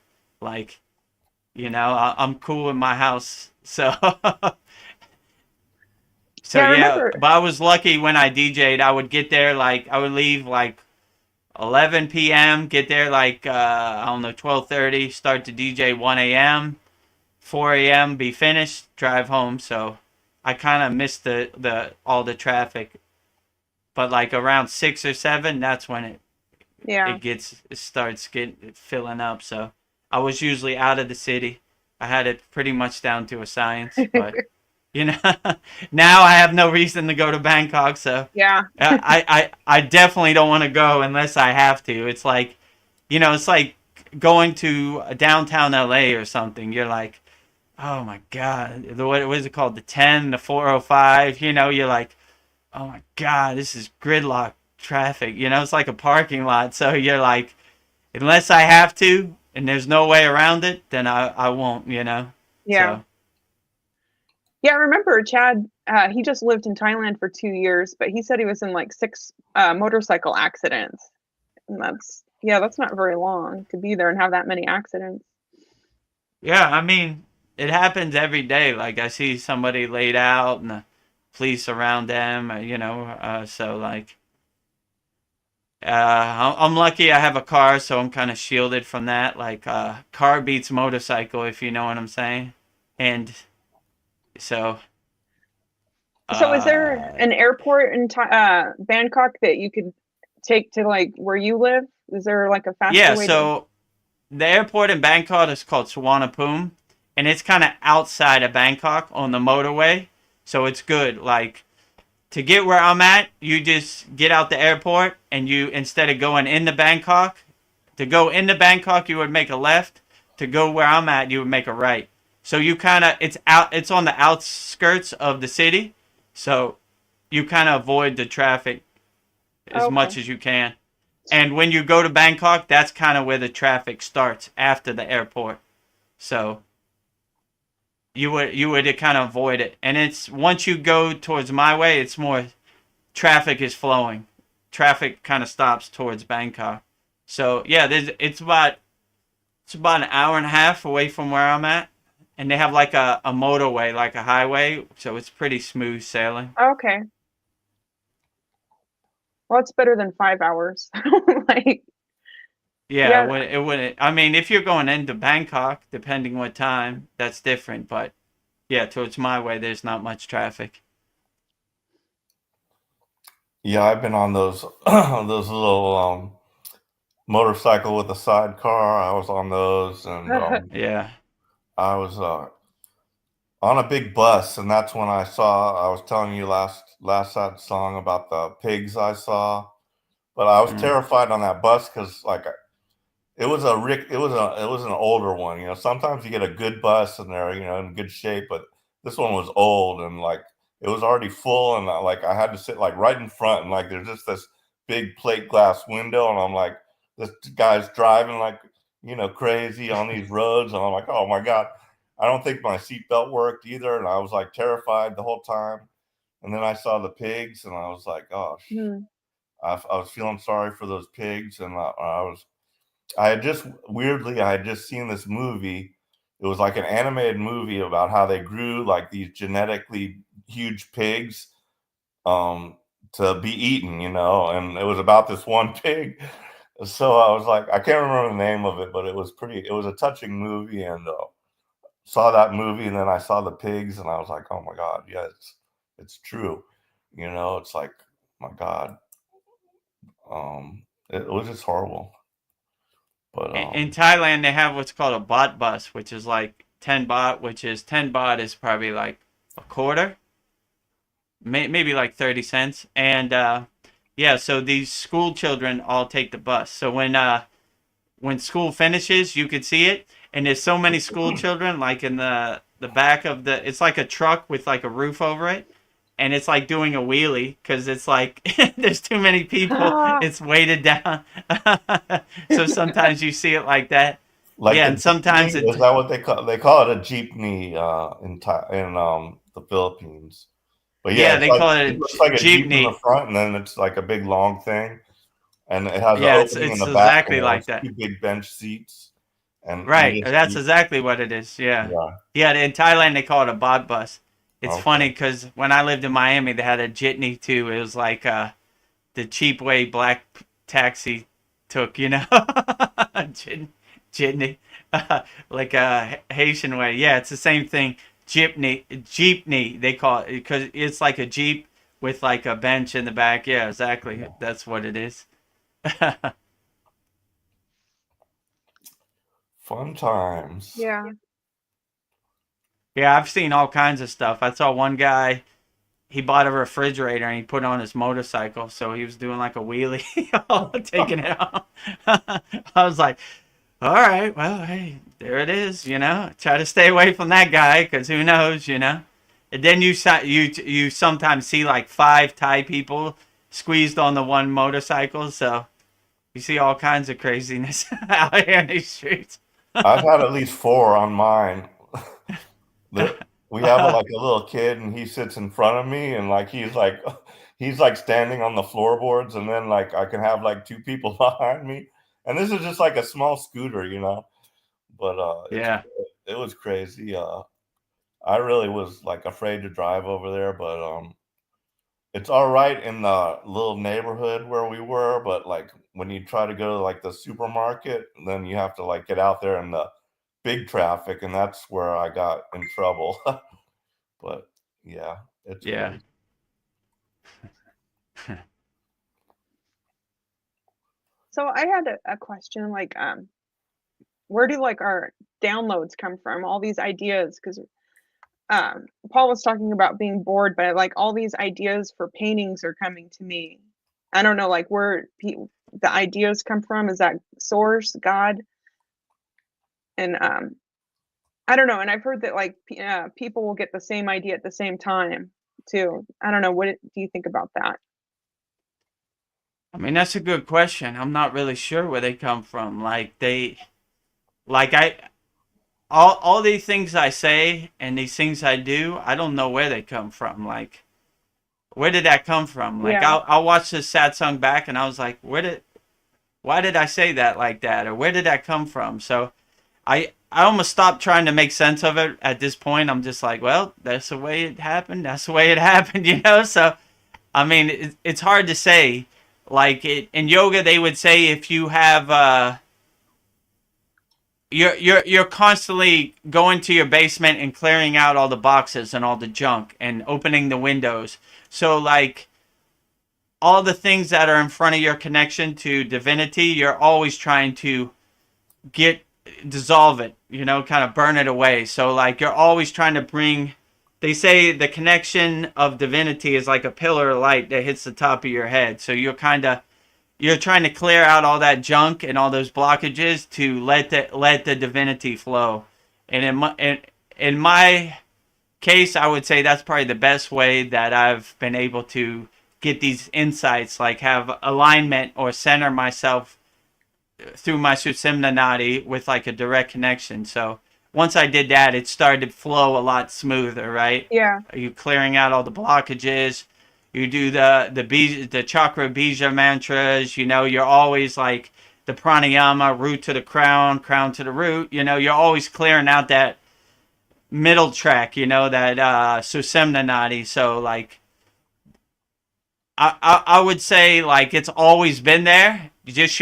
You're more attuned to it. You're more aware of it now because you're doing the sadhana, the practice to help you cultivate it and enhance it through the practice of Kriya Yoga, I would say. I mean, in my intuition, it's always been there. Just I've been able to clear it out. Like I've been able to clear out the blockages, the resistance, the obstacles that have been blocking that pre-Kriya Yoga for me.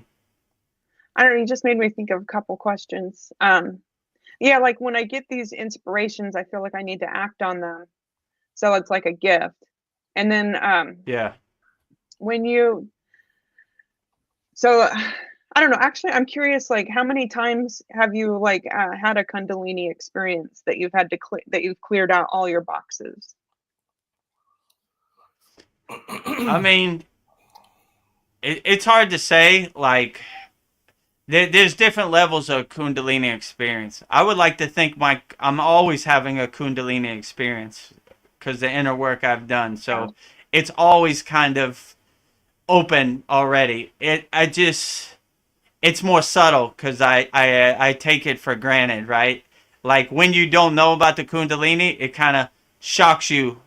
But when you're kind of dancing with your Kundalini slowly and gently, it's kind of subtle, right? It's more enjoyable. So extreme Kundalini experience where like I felt like I was getting electrocuted, or you know, well, I know you had your like a subtle one. Like, is this like a constant upgrade with you? Yeah, I would say a subtle one. Hopefully I have it daily, you know, like I try to keep my Kundalini as open as they say it's a coiled snake. So they say it's sleeping dormant in your root chakra. So you're always trying to uncoil it up your spine, your Sushumna Nadi, and it pierces like all 7 chakras. So you're like, I would like to think it's always uncoiled, and I'm just kind of realizing it. Well, I'm just letting it kind of do its thing in the background. Let's say it like that, you know, like, so I think in my experience, it's always kind of open, you know, because I do a lot of inner work to kind of cultivate it. So it's subtly open all the time, you know, and there's no reason to really. I get out the way of my Kundalini. I don't bother it. I let it do its thing, you know? Yeah. And I kind of cultivate it and sing to it like, oh, hey, how you doing today, Snake? You cool? All right, let's dance, you know? You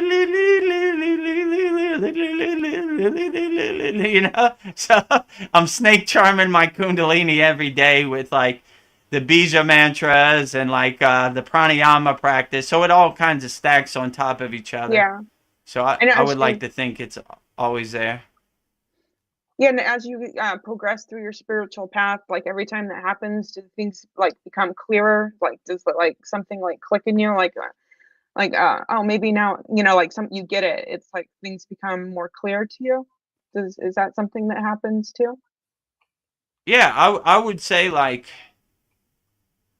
when I decide to do something, I just get the inspiration and I just start doing it. Like I don't know, like today I'm gonna make classrooms, the Yeah. pranayama, and it just starts going like put that there, and the PDF I got to upload it. So I kind of just get out the way of myself, like it just kind of takes care of itself. Like all right, let's do it. You kind of get that inspiration. So I don't take no credit for it. I just say my inner Babaji, my Kundalini is kind of getting to work, and I just step out the way, get out my own way. I don't know. This is a Oh, question my that's kind of. headphones died. Oh, go ahead.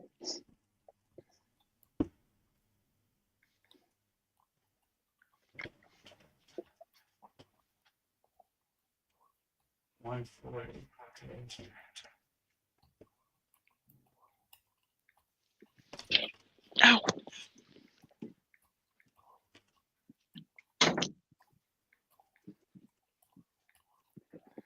Yeah.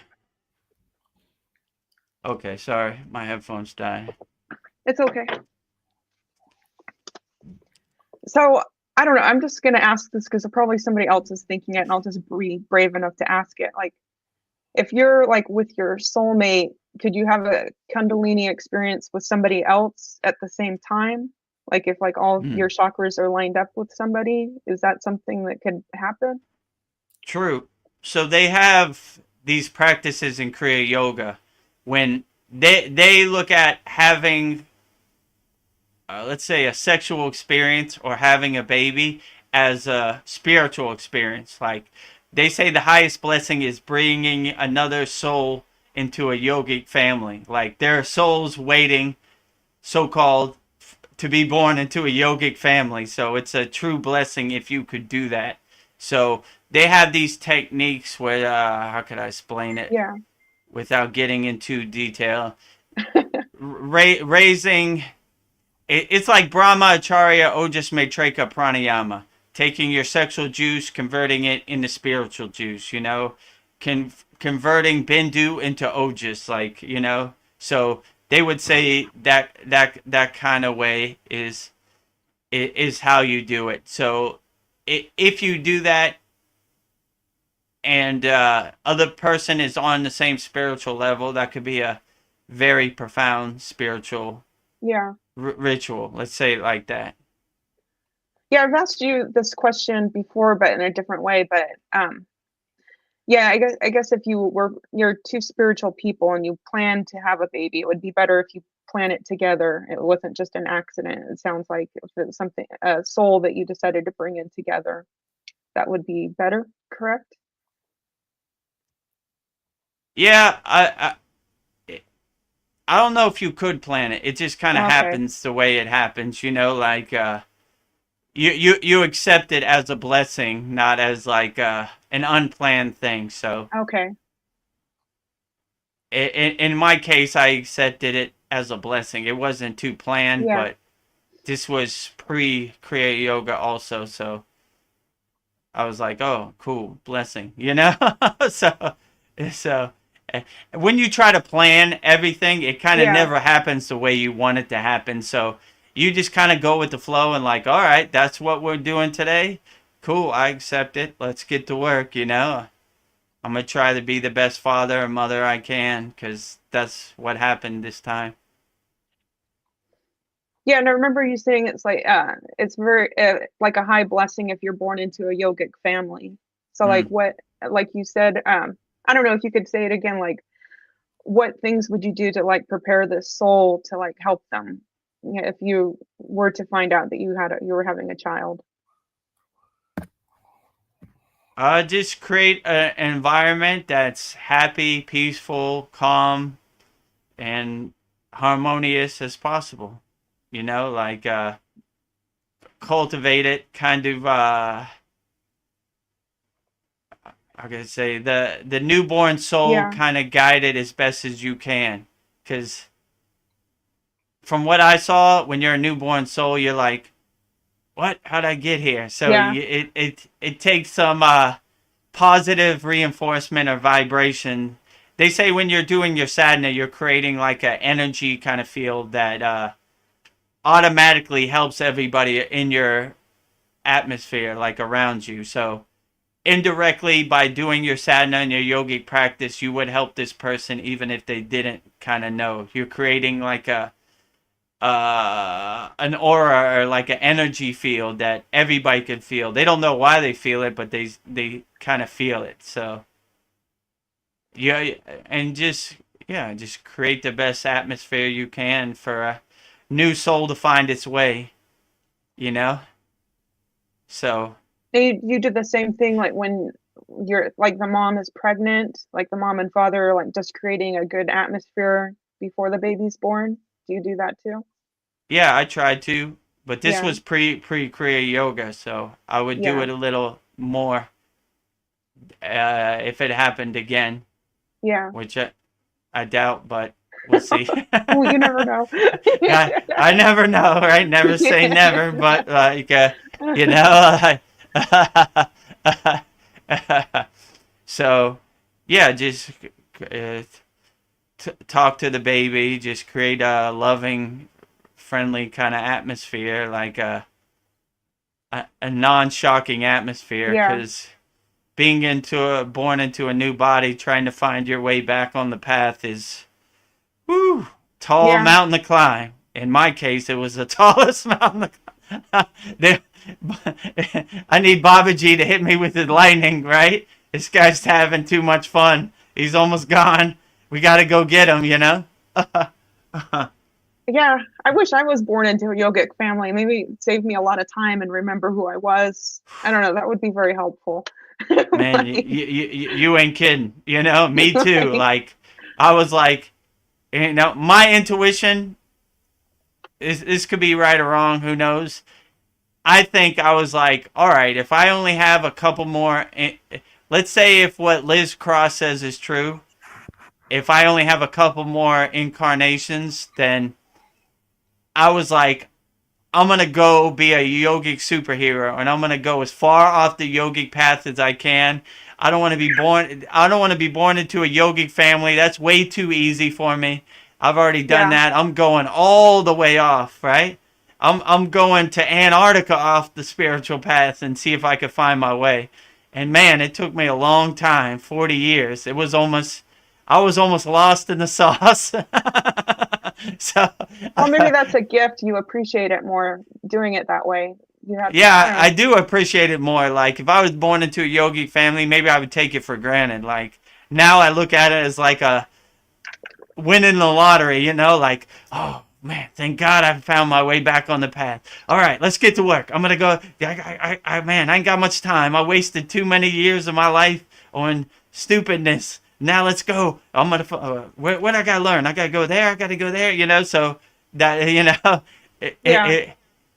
it's like the journey is unfolding for me. So yeah. So I am happy it happened this way, but it was it was a lot of sleepless nights in the beginning. Like, why was the main question? If you know what I'm saying.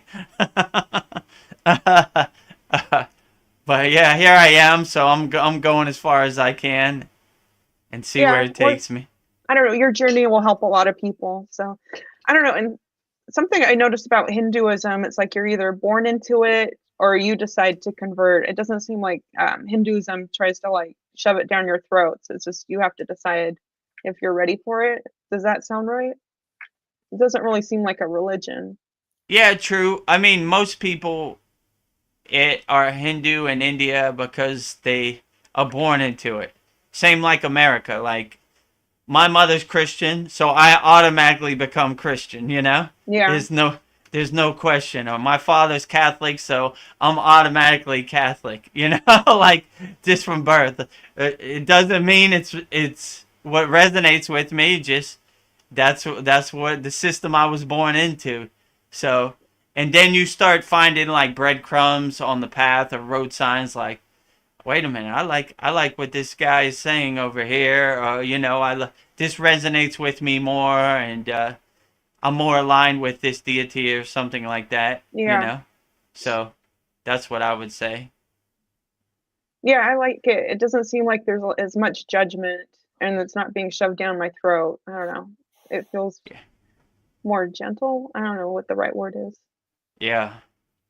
And here at our Kriya Yoga School, we just show you the techniques, and whatever makes you feel good, that's the best technique.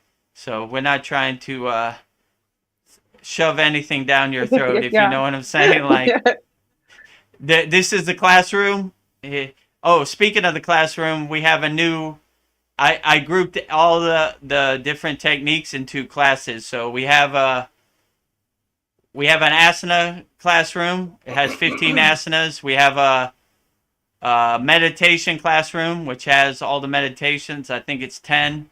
We have a pranayama, which has 7 pranayamas. And what else am I missing? Oh, mantras. I think there's 7 mantras in there. Yeah. And next couple of days, I'll put up the mudras. So I think that there's not too many mudras.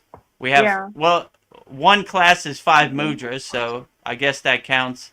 And then we have Shanmukhi mudra, and then we have Nabi mudra. So that would only be 3 classes.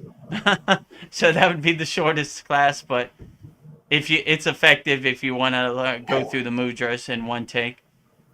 Was the thing that you taught us, like, after opening up the 7 chakras, what was it, like? I forget how you did it, like. Mudra? Yeah, it's called Shanmukhi mudra. That's what I was talking about. It's called closing the 7 gates. So you close all the gates and kind of hold your Shakti and hold your prana inside. So yeah, that's one of the classes too.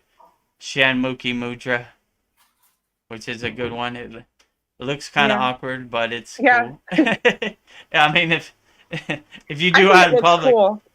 I like it too. I was thinking that would make a cool painting. I would be weird, but I don't know. I'm kind of weird. It'd probably be profound, closing the 7 gates. And people who know would be like, "Oh, cool, Shanmukhi mudra," I don't know. I want to throw you an idea that I had. I was thinking of like an apple tree, but instead of apples, the tree was growing all these cups, and like putting all the yantra symbols on all the cups. So it would be like a tree of God.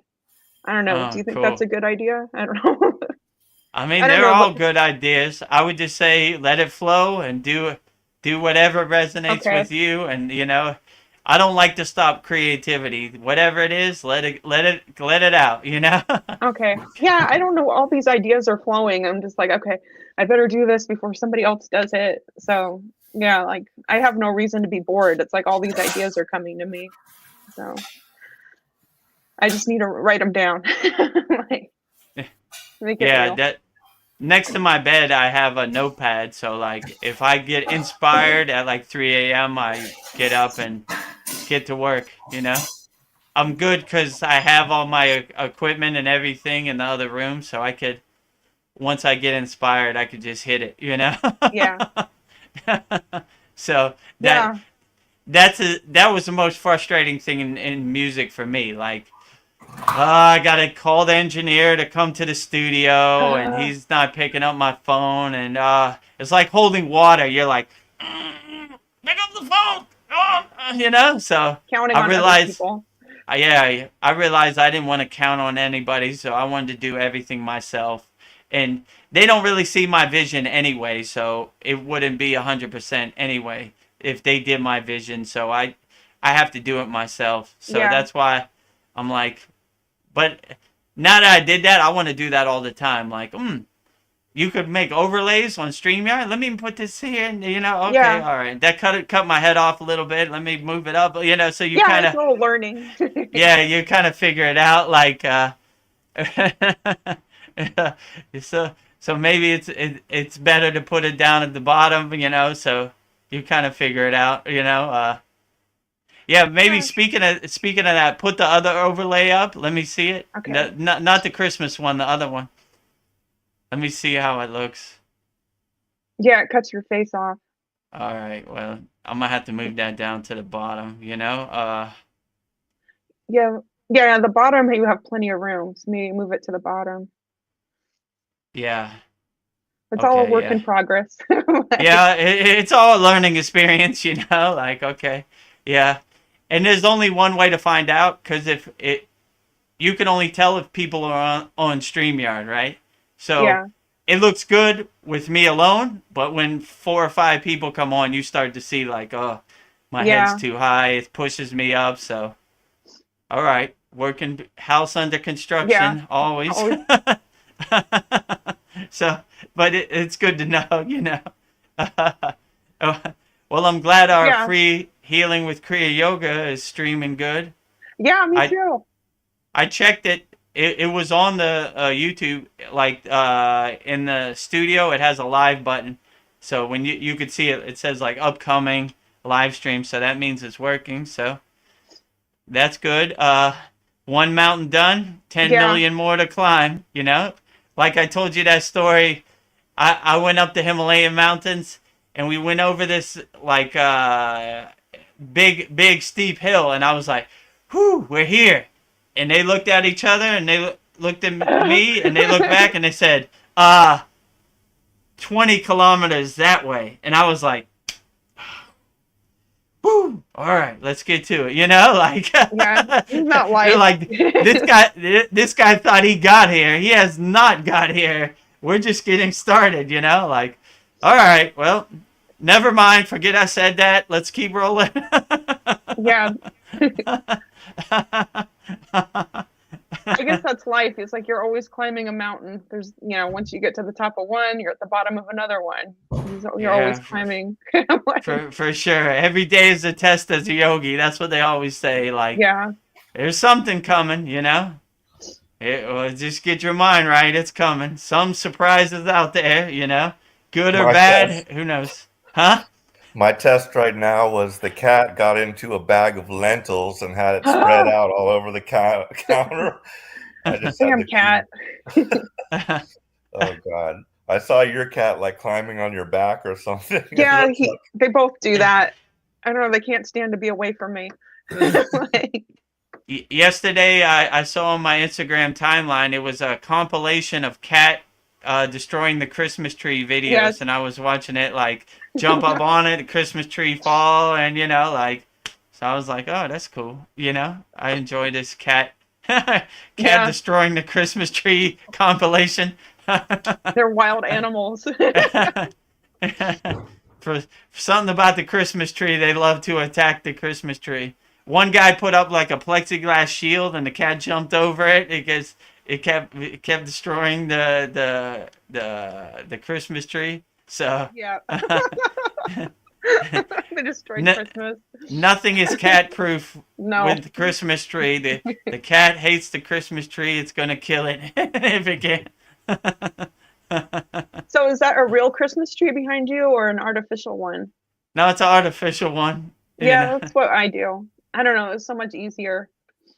Yeah. I don't even know if they have real Christmas trees in Thailand. Maybe. Maybe up north, but yeah. So I don't know, I probably had this Christmas tree like 7-8 years. Yeah. You don't have to kill a tree, so that's good. I put it in the box, and then every year it gets kind of brown from the box, so the cardboard box, so I spray paint it white again and put it back out, Yeah, I grew up in Truckee, California, so I grew up like in a forest. So my dad was always cutting down fresh trees for Christmas. Cool. But I don't know, now it's just having a fresh tree is such a hassle. I don't know, and it's like it's dying, so you have to constantly add water, and then once Christmas over, finding a place to take the tree. I don't know, I have an artificial one. It's so much easier. Yeah, and then like all the, what they call it, the pins, the pine needles. Needles. The pine needles fall off it, and you gotta constantly every day sweep them up, and Yeah.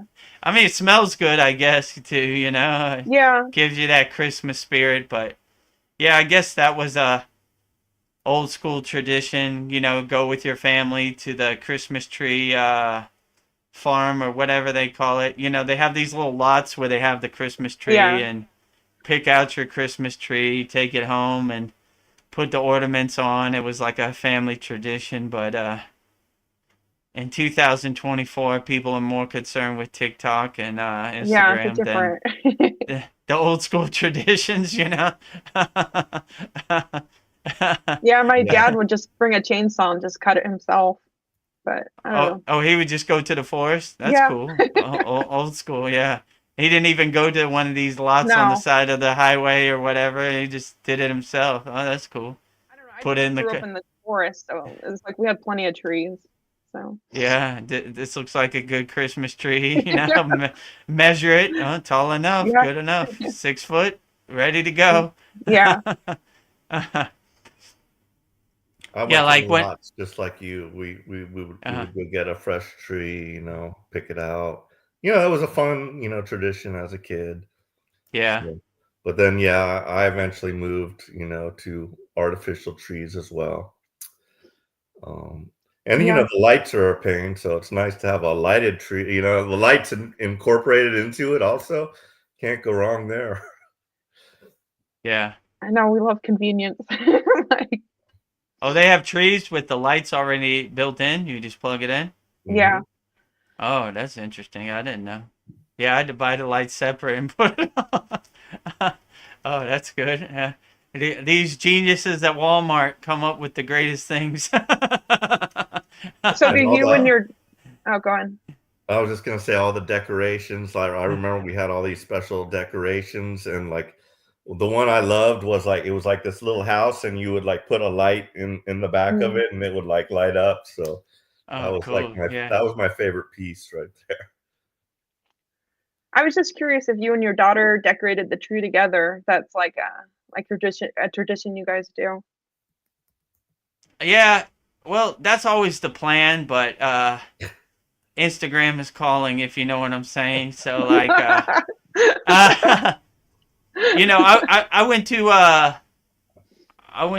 took my daughter to the mall, and I wait for her in Sizzler.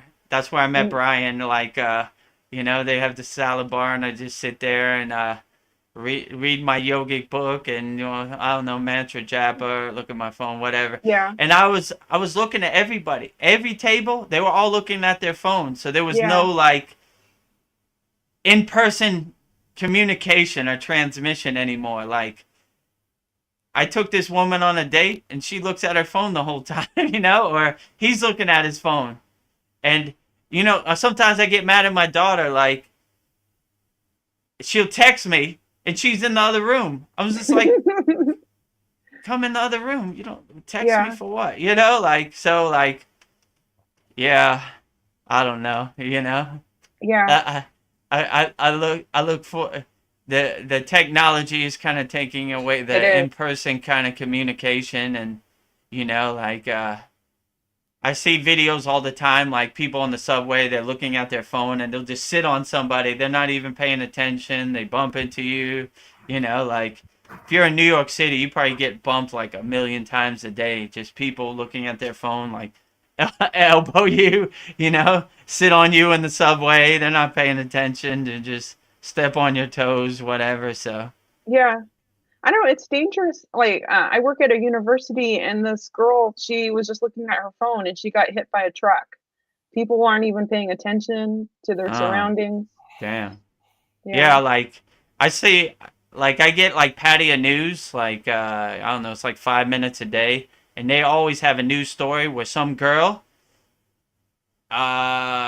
hits like some dirt on a road, and instead of grabbing the handlebars with both hands, she holds on to her phone and she hits the wall or whatever, and they'll find her like dead with her phone in her hand. Like throw the phone, you dummy. Yeah. They're so, the phone is their life, they won't even throw it. Like if I'm hitting a rough patch, like goodbye.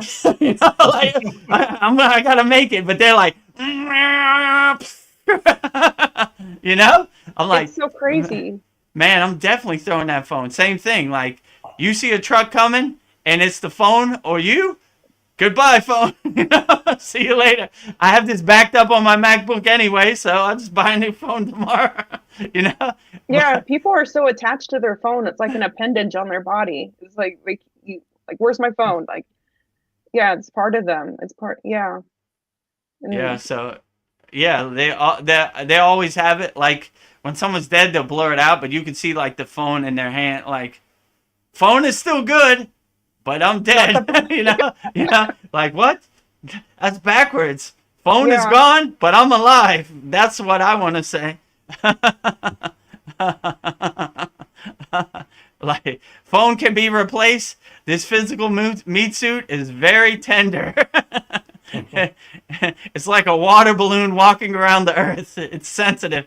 So it doesn't do well with getting hit by truck or running into walls or cars or anything. So take care. Number one priority, take care of body first. You know, technology comes and goes. My first car accident, I don't know, I had my dad's truck, and it's like in Truckee, it's just like the roads are slippery, and somebody slammed into the side of the truck. And I called my dad. I'm like, the truck's not, I got in an accident. The truck's totaled. And my dad was just like, are you okay? He didn't care about the truck. It was just me. So, yeah, that's the right approach, you know? Yeah. Like if something happens to my daughter, I'm not gonna ask her if her phone's okay. Like, who cares? Is the phone okay? Is your $800 phone all right? I know you can't replace a human. So yeah. Everything's backwards. Yeah, this jelly meat suit is very tender, so it doesn't go well under tires of cars or any of that. You know? No. It won't be the same, you know. So take care of your body first priority, you know. Phones come and go. Yeah, even if I am going to reincarnate, I still want to take care of this body and do as much as I can with it. Do everything I'm supposed to do. That's what the Sitas. The Sita means like perfection. So the Sitas means like the perfected one. So they're always trying to extend their life and go as far down the spiritual path as they can before they transcend their physical meat suit. So they're always doing things or figuring out techniques to extend their life as far as they can, so they could get as far down the reincarnation hamster wheel as possible. So hopefully they don't have to reincarnate. So, you know, and there've been some good pointers of people who have attained that Mahasamadhi, you know. Yeah. Pretty much all the yogis talked about. Lahiri Messiah, Yukteswar, Yogananda, Swami Ramalinga, Ramayana Maharishi, you know, Yogi Ramaya, all these people. So I try to be like them as an example. Hopefully I can join the campfire one day when my time is right. Yeah, it makes me think, like, if you're really on the path, like, you could overcome any health challenge if you did have one, if you're like really following the practice. I don't know. Yeah, like on another satsang, Brian told a story about Ram Das, and even though he was crippled, he still kept a smiling disposition. So you might think he's suffering by looking at his body, but inside him, he's in his happy, blissful place, and his soul is untainted by the physical body, you know. So your soul is always 100%. So yeah, and if you have that happy place disposition, then you could go anytime. I wonder if it was easier for them without all the modern technology that we have, without the phones, you know, distracting them, you know.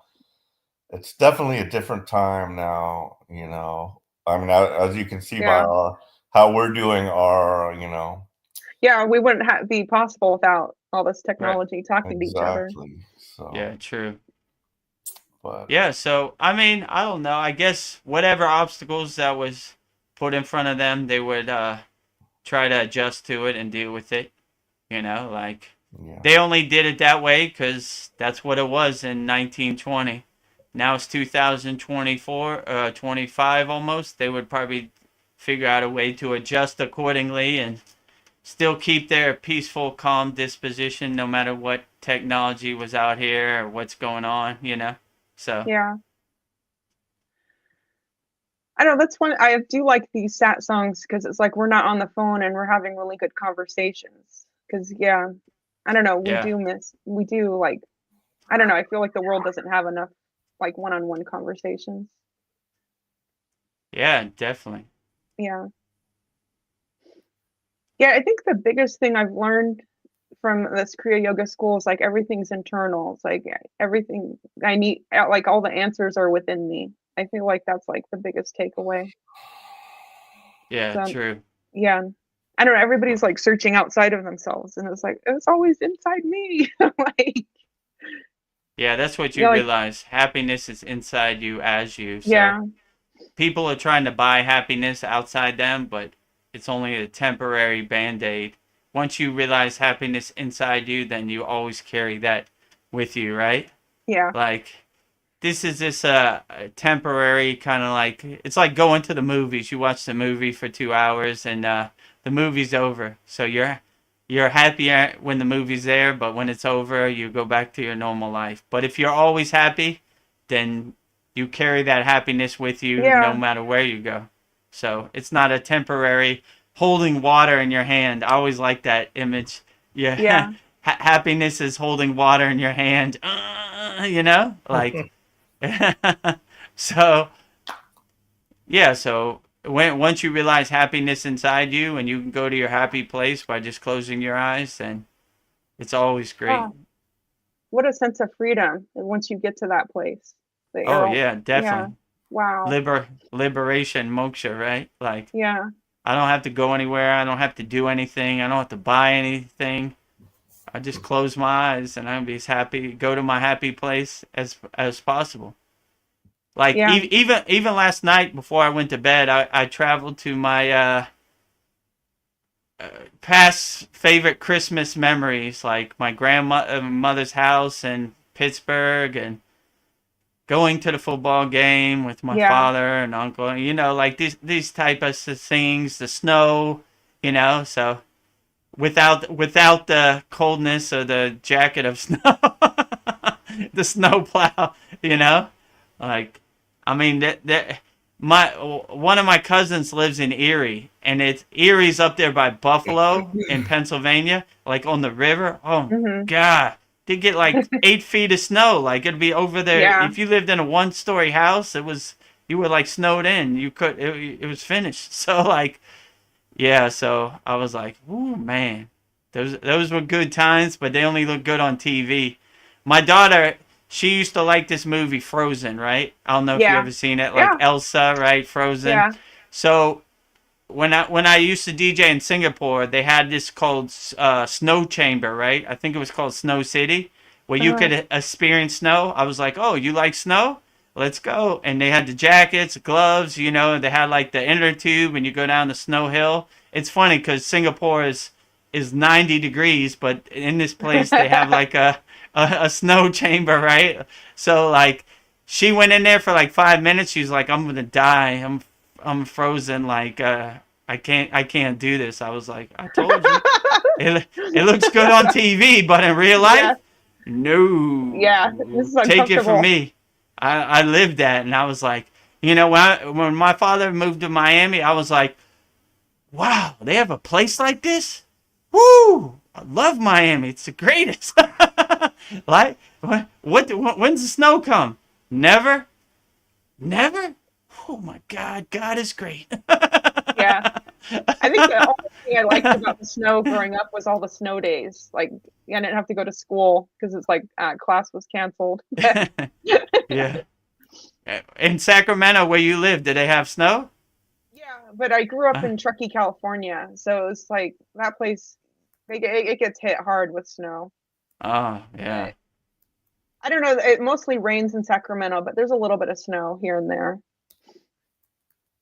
But yeah, cool. It'll rain hard. Are you planning on any trips back to Miami anytime soon? I don't have anything planned, but yeah, maybe sometime in 2025, I would like to go back to Miami. And what is your daughter? Does she like want to live in the States, or has she expressed anything like that, or is she happy there in Thailand, or what? No, she wants to live in America. She likes Los Angeles, where my Okay. brother lives, like Santa Monica. He lives right, the Santa Monica Pier, like the Ferris wheel, Yes. Pacific Park. He lives right by there, like walking distance, like literally across the street. So it's a cool place, like on the beach. And, Santa Monica's right next to Venice Beach. And, they have all these cool things. They have the skate park. They have every Sunday they have this electric bike parade where they put lights on their bike and they ride around Santa Monica and the bikes are lit up.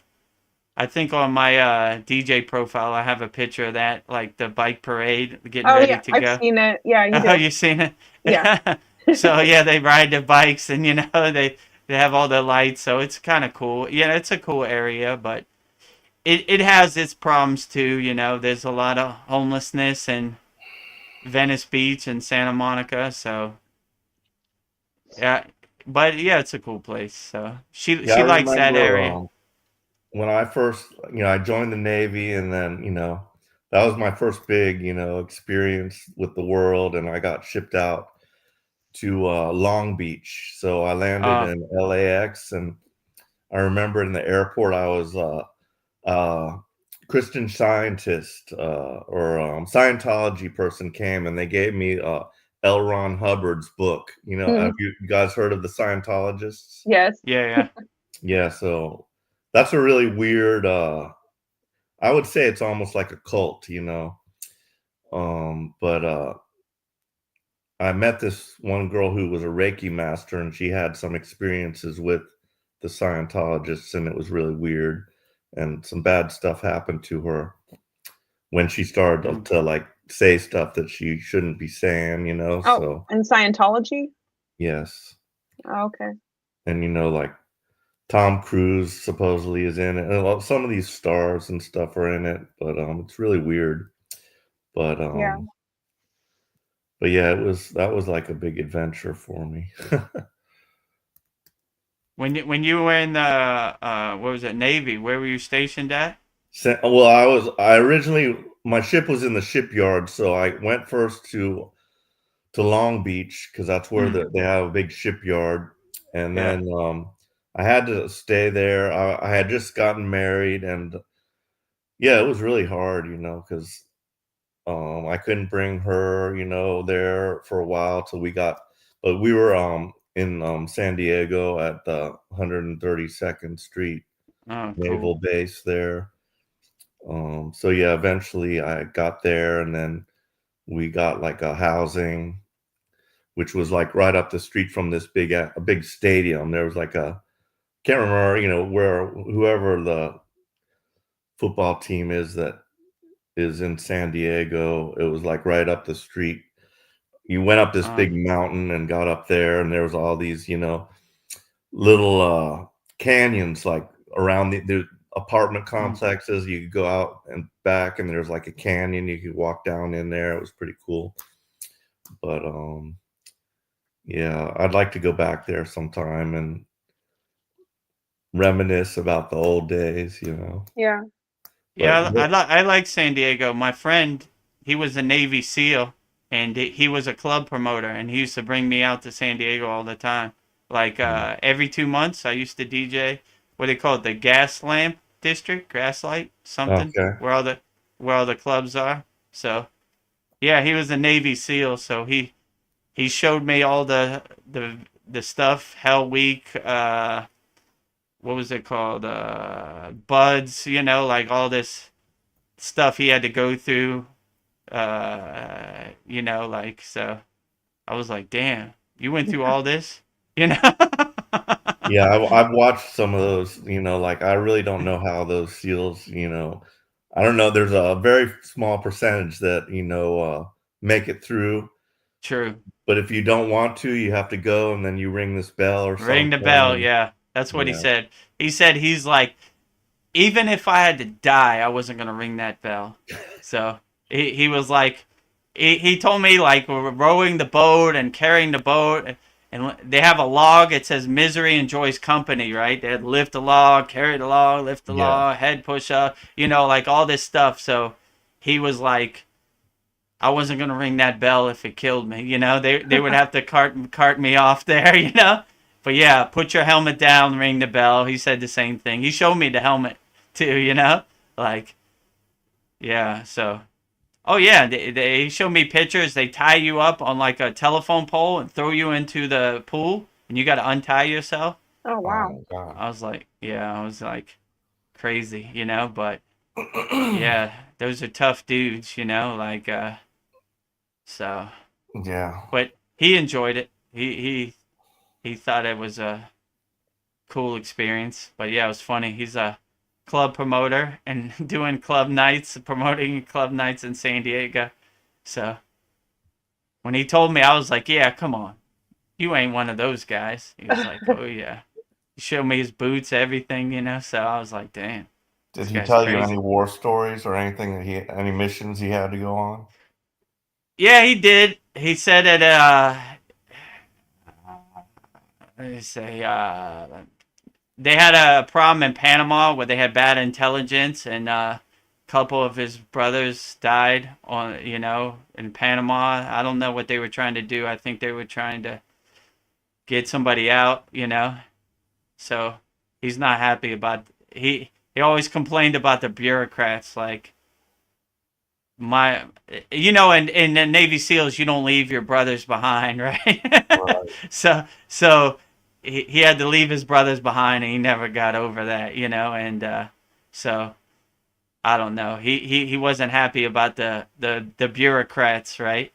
Said they had bad intelligence, so stuff like that, and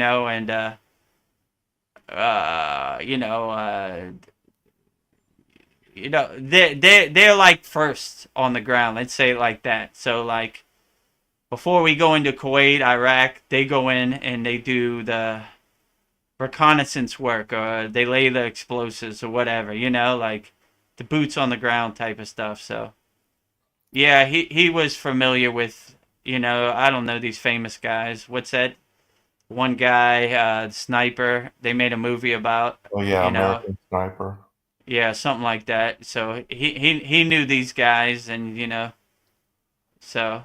But yeah, so one time at my computer shop, this guy came in with his really old laptop, and he wanted to get some. I guess it wasn't functioning, and he wanted to get some pictures off there, and he warned me, "Don't look at the pictures," but I had to. So he was a captain in the army or something, and these pictures were from Iraq, and I saw all kinds of horrible war pictures of, people that had been shot and, missing parts of their face and all kinds of crazy stuff. But I backed it up for him and gave it back to him. But don't know why he wants to remember all that stuff. But I'm sure when you're on the front line in the theater of war, you see all kinds of horrible stuff, right? So yeah. Fortunately for me, I was just on a ship. We did get called out there. We were on our way to like a Liberty port or something. And then they diverted us to the Persian Gulf, and yeah, it was kind of scary, but I felt fairly safe, because Iraq really doesn't have much of a big navy. There's Scud missiles and stuff. I suppose they could try to hit us with a missile, but we have these little things. It's called R2. They call it R2D2 with a hard on. It's because it looks like a big, domed shape, and it has like a gun. It's a Gatling gun. It comes out. It has like, a bunch of barrels, and it just like, it will find any missile that's coming. It points at it, and it's just like firing thousands of rounds per second and just try to destroy the missile. But nothing ever, came at us. So, but I did have the most interesting experience I had was my enlistment ended while we were out there in the middle of the Persian Gulf during the war, and I got heloed off that ship. So I got to fly in a helicopter. From there, we like flew over to a aircraft carrier, and we landed on the aircraft carrier. So that was like amazing, you know, just like being up there and just like seeing it down there, and we're just like go down. And then from there, like I don't know, I spent like a night on there, and then we got into this small plane and we got catapulted off, you know, and they make you like bend down with your head between your knees, and it gets, you know, thrown off the ship basically with the catapult. And then from there I went to like Bahrain, and once I got there, you know, a few more days there, and then we just like got a commercial aircraft back to the States, which was, oh man, that was a long flight all the way, because we had to go all the way to New York and then back then to San Diego. So man, that was a long voyage. But Yeah, a catapult story reminds me of what my father told me. He goes, "Oh, you like DJing all around the world?" I was like, "Yeah, it's cool."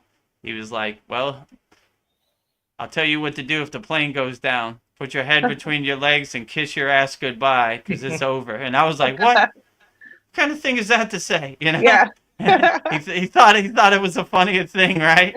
Yeah. Same thing. Catapult. Put your head between your legs. Kiss your ass goodbye. Yeah.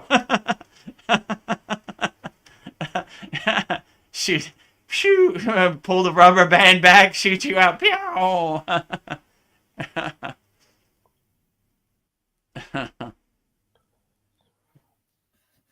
My dad, he was in the Vietnam War, and I remember my grandma saying that when he came back, he was a totally different person.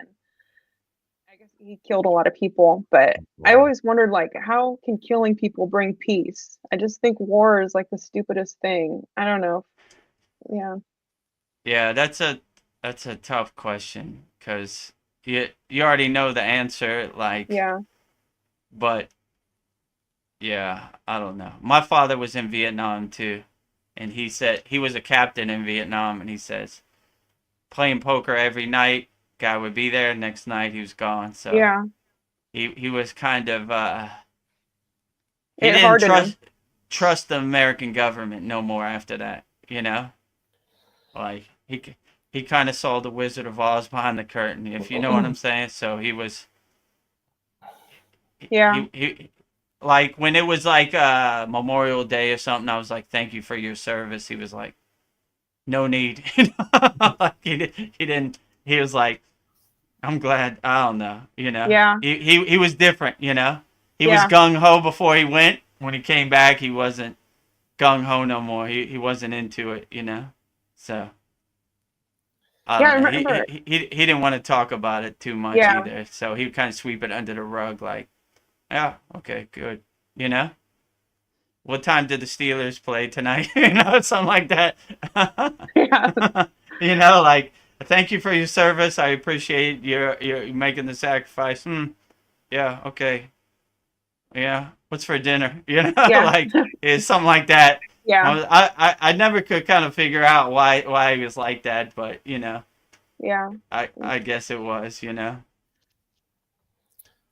An interesting Navy SEAL story. Like, I don't know if you all know who Linda Moulton Howe is, but No. she's a big she was the one who investigated all the cattle mutilations and stuff way back when. There was a lot. Have you heard about those cattle mutilations? Like what do they call it? Chupacabra, right? Like, Yeah, like the cattle would be like without any yeah. blood in it, and they would have like Oh. like the eyeballs pulled out, the tongue, and Mm. different parts like the genital area. And anyway, but she interviewed this Navy SEAL, these two Navy SEALs that had gone on a mission to Antarctica, like to get somebody out of there. And so they went to this place in Antarctica, and there was like a giant, like black pyramid type thing. And they went into it and they described everything.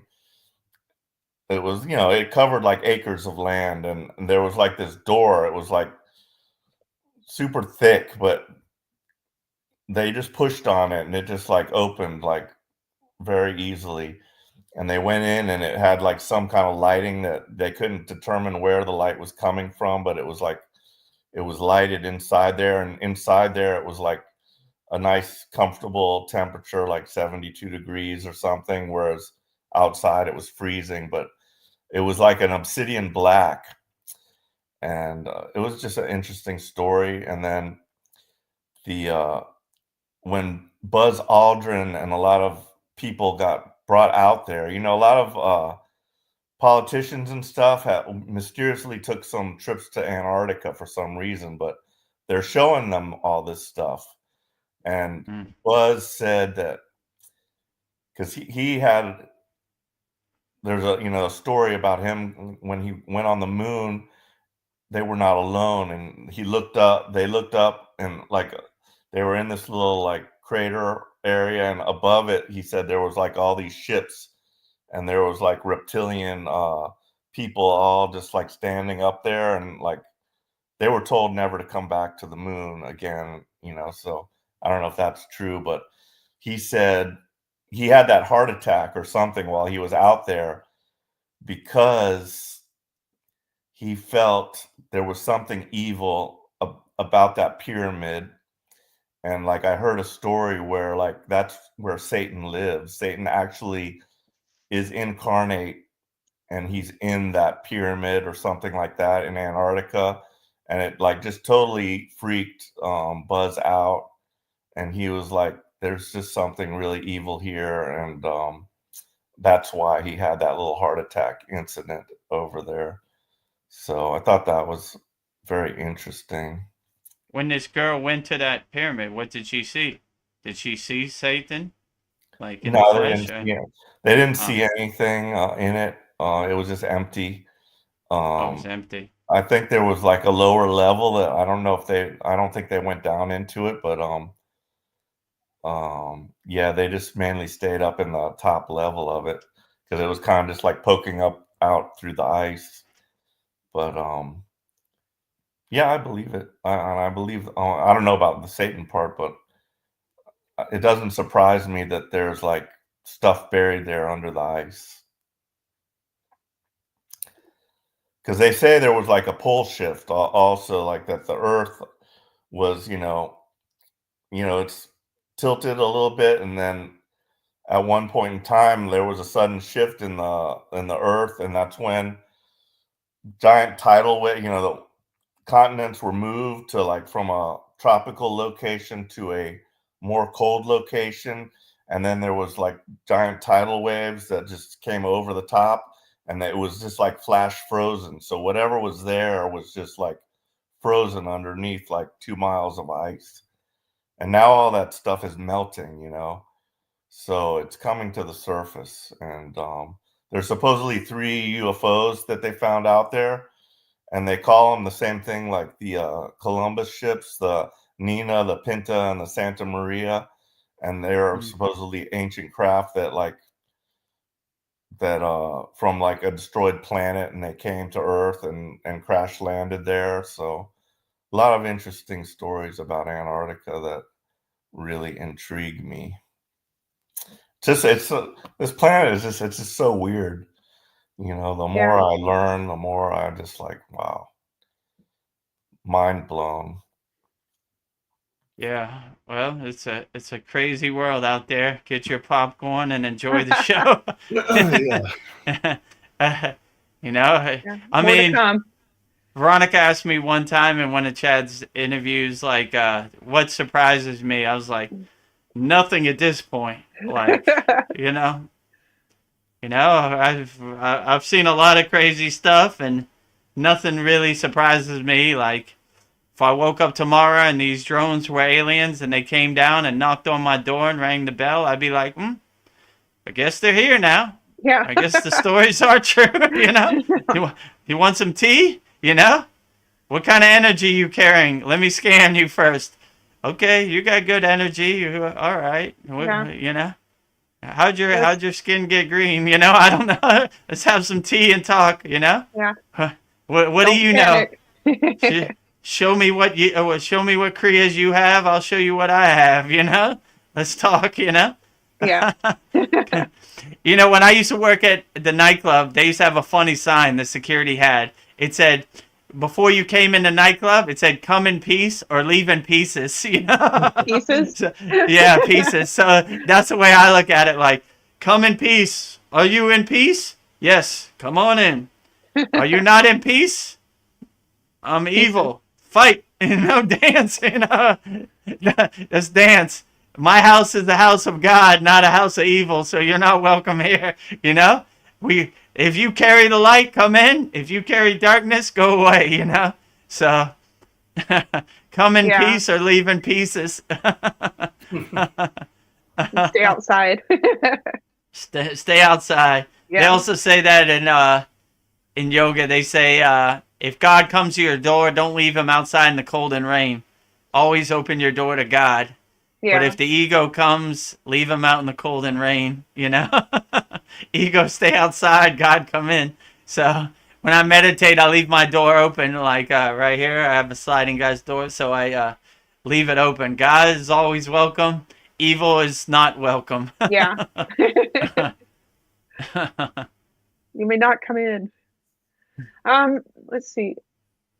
Like, so what? Like we were talked about Source a while ago. What do you think Source wants most from us? Just to make as much spiritual progress and do the best we can and learn from our mistakes and live in peace and harmony. And yeah, so I kind of feel like, let's say in my case, Babaji is kind of like watching over me, watching the series of Ed Guru Dev on his television channel and seeing what I'm gonna do and how I'm gonna overcome these obstacles in my life and how I'm gonna be the best person I can and not get attached to any outcome and just be the best person you can be. So that's I mean that's what I would say, but I really don't kind of feel like Source is kind of watching over us. Source has too much to do, so it hopes for the best, but you know, we'll see. It's your job to be the best person you could be and get as much spiritual progress as you can in this life. Like I always say, the hardest thing is becoming aware. 95% of the people in the world aren't aware, right? So you've been given a gift, aware of your inner potential. So let's be the best person you could be. So yeah, most of these people are just gonna keep doing the same stuff they did the last reincarnation over and over and over. That's why you do 1,000 reincarnations, in my perception. But try to pivot, try to change direction, be the best person you can be, help as many people as you can, stay happy every day, and you know, you should be fine. Yeah, maybe Source doesn't want anything from us. And I think like humans, we're at our best when we're just selfless. We just do things to help people and not expect anything in return. So maybe that's what Source is, and that's what we need to be. I don't know, like I'll help you. I don't expect anything from you. Yeah, and I'll get into trouble. Like I helped you. Why didn't you at least say thank you? Damn it. So like, but I can't get attached to that. So yeah, and I like what they say in yoga. A God defined is a God can find. Like, who knows it's beyond my comprehension. Yeah. The Source? Ooh, man. I'm trying to figure out what I'm going to eat for dinner tonight. What the Source is thinking? Whoa, man. We have these big philosophical questions. That's like, way past my my comprehension. So, I don't know. I just say be the best person you can. Wake up. Realize happiness is inside you as you know, like just enjoy nature. Be happy. Don't try to get attached to any kind of outcome. Just flow through life as happy as possible, you know? Yeah. That's what I would say. Yeah, go ahead, Paul.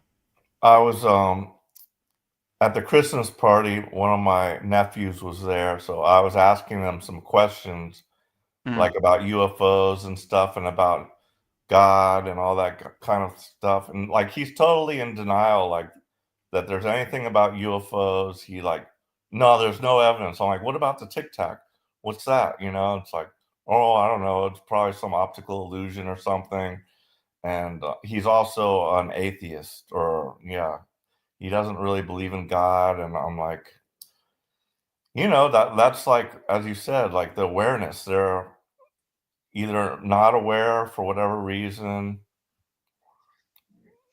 But yeah, it was just, I like to, like, you know, just like talk to these kids and see what their views are about stuff. So it really didn't surprise me that, you know, they're comfortable with the world they live in and they don't want to know about anything else, you know. Yeah. How old is this? Is your nephew? He's like 20. Oh, okay. Oh, he's up there. He's already been conditioned. Yeah. My friend, his daughter, it turned 4, and I was sitting with her outside looking at the moon. You know, like, how's it going? You happy? Everything good? Yeah, okay. I'm okay. You know, and they thought that was funny. Like, I like to share pure souls energy. Let's say it like that. You know, like I like it. Like, you know, they haven't been conditioned, or they haven't formed any opinion. Like, you know, or like if you asked her, what do you think of UFOs? She'd be like, what's that? You know, like, you know, I just barely know what the moon is. You know, so yeah, that's the way I like to look at it. So when I go to these parties and there's children, I always like to be around the children's energy and the children's table, right? And Yeah, me like, too. what's wrong with this guy? You know, like, what do you think? What makes you happy? You know, like, I like watching cartoons. Yeah, me too. I like cartoons. You know, so like, I'm more. It's more of a profound conversation with pure souls, innocent, non-conditioned souls than older people. You know, like, what are they gonna say? Like, what do you think that Donald Trump's president? Like, I don't think anything of it, you know. so I sit at the kids' table at the Christmas party, if you know what I'm saying. Better conversations. Yeah, better conversations, better energy, all of the above. Namaste, Brian. Merry Christmas. Yeah, Merry Christmas, everyone. Namaste. Yeah, I don't know how I sound. I got a new microphone here and Cool. headphones and stuff. So yeah, so we'll see how that works. Yeah. So You're so setting up your studio for Christmas, right? That's your Christmas present. Cool. Yeah, this is my Christmas present. Yeah, I got a webcam as well, but need to get another adapter to open up another USB port for that. So yeah, I'm getting my whole setup here. So yeah, so we'll see how Cool. it Great. goes. Yeah. What'd you So do for Christmas? And go ahead. yeah, I was just gonna ask you the same thing, but I can say so we didn't do that much for actual Christmas Day, but for Christmas Eve we went to some Christmas dinner. We've just done that like every year. You know, a while back in Thailand, I tried to go to the church, but I didn't have a great experience with that. So we just go to some dinner, and it was actually really nice because they had these little girls. They're probably ages from, I don't know. There's one of them was an amazing singer. I think she was only like 4 or 5 years old, Mm. and it was like breathtaking because she did a solo uh, in part of the song, and it was just incredible. So you don't expect to hear that, you know, and then when you do, it's just stunning. So that was probably the best part of the dinner is hearing these kids sing Christmas songs and Cool. Christian songs like Silent Night and stuff. So that was really cool, and we had a nice dinner there. So that's generally what we've done here in Thailand for that. So it just, you know, the basic thing, exchange presents and everything. So yeah, it was good. And then I will get my son this weekend, so then we'll celebrate for him, which is mostly for kids, right? For the present part. So So Yeah. yeah, that will be fun for him, and so I'll celebrate Christmas again soon. So so, but yeah, I was going to ask Vedagruda, what is your what is your tradition in Thailand? Do you do anything special for Christmas or? Yeah, pretty much same like you, Christmas Eve. I open presents with my daughter. My mother sent like a Christmas package from America, so we open it up and take pictures, and there's my Mm, Christmas tree behind me, so take pictures in front of the Christmas tree and call all my family in America and around Merry Christmas, that type of stuff. mhm, You know, mm, yeah, open presents, but it's not as extravagant in Thailand as as it is in America, right? It's kind of yeah, like for Thai people, it's another day at the office. They still go to school, they still do everything same. So maybe they right. do a little bit, but not like America where it's full blast. Like Yeah. the whole Mhm. month of December is Christmas. Christmas on TV, Christmas parade, Christmas commercials, Christmas all over. You know. Yeah. Yeah, you just enter kind of like a little bubble, right? Where it's like, oh, it's Christmas for me, maybe not outside, but in this area it is. So when we were at that Yeah. dinner, it kind of had that feeling, especially with the children singing and everything. And also it got me to think, we just did the Yeshua class and everything.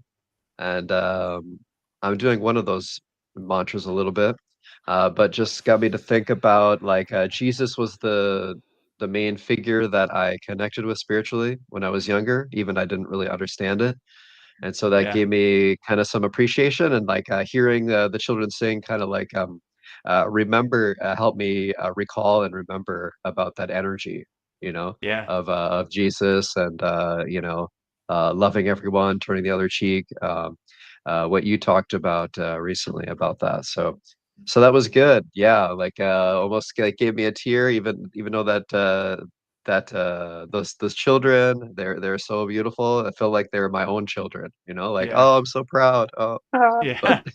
so so yeah, it was pretty great. So yeah, they played like songs like Silent Night, Joy to the World and things like that. And I just remember those songs because I went to Christian schools and we always had like a Yeah. Christmas play or Yeah. something. And True. so we were all like excited, like school, we're gonna be on a winter break soon. And so yeah, we're all excited during that time. And so that kind of brought back some of that nostalgia of that time. So yeah. And I like that video you posted of Shree M in the community. It's cool. Yeah. My favorite part was he was wearing earbuds, and I was like, "See, I told you, Shree M too." They don't No, affect you. Yeah. but Yeah. what he said about Jesus, pretty much the same thing. Wandering Exactly. yogi. His parables similar to yogic philosophy. So, you know, it was a good reconfirmation from my brother Shree M. I like Shree M. I Yeah. met him. He's a good guy. So, I like what he has to say. It resonates with me too. Like, yep, pretty much. There you go. Shree M said it too. But it was basically Yeah. what we said in the what we recorded on StreamYard for the Yeshua shorts. So Mm. Yeah, exactly. It was confirmation for me too. And because in the past this is all sort of complex because I was looking at it from like an ego point of view, like what trivial things about what actually happened and all this stuff, but when you just do the practice is so simplified and so it's easy to have like discernment and intuition about what is true, even if you get like maybe some of the trivial details wrong, those aren't important anyways.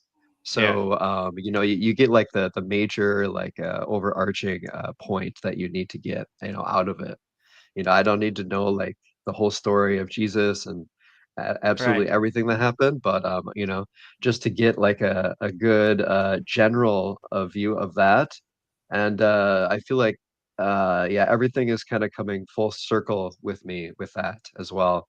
Because there was a time when I was into, of course, the soul trap set kind of ideology, and you do have Gnostic texts that kind of give way to that sort of thinking. But I feel like they were more enlightened than the mainstream form of Christianity, because they were asking deeper questions, about the ego, basically. And so they were kind of connecting that to the world being like a fallen world and being false, just like they talk about now of it being an illusion. The Hindu sources like it being Maya, or Yeah. the modern sources it being a simulation. So it's all like connected. Even back then, they were talking about that, and so like I feel like that form is pretty close because they see Jesus as like a light bearer of truth, shining a light on that fact. And Yeah. so it's kind of coming full circle with me of the Gnostics and everything. I just feel like the Gnostic type of thinking is a little bit more enlightened, but it's also a little bit it's not completely enlightened because they're kind of separating themselves. But they're separating the earth consciousness from this heavenly consciousness they feel is like a transcendent sort of energy of our sparks rising.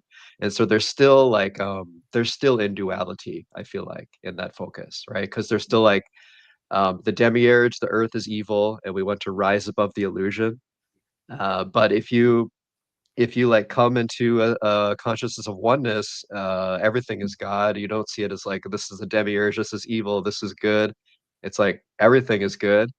Everything everything is part of God and sourced in that. So it must be divine, even if it doesn't appear to be. So yeah, I've kind of come full circle with that realization, and being connected to these Hindu gods also helped. Like after we had the Christmas dinner, I was like, yeah, I feel like I need to go to some god or something. Is Ganesh around here?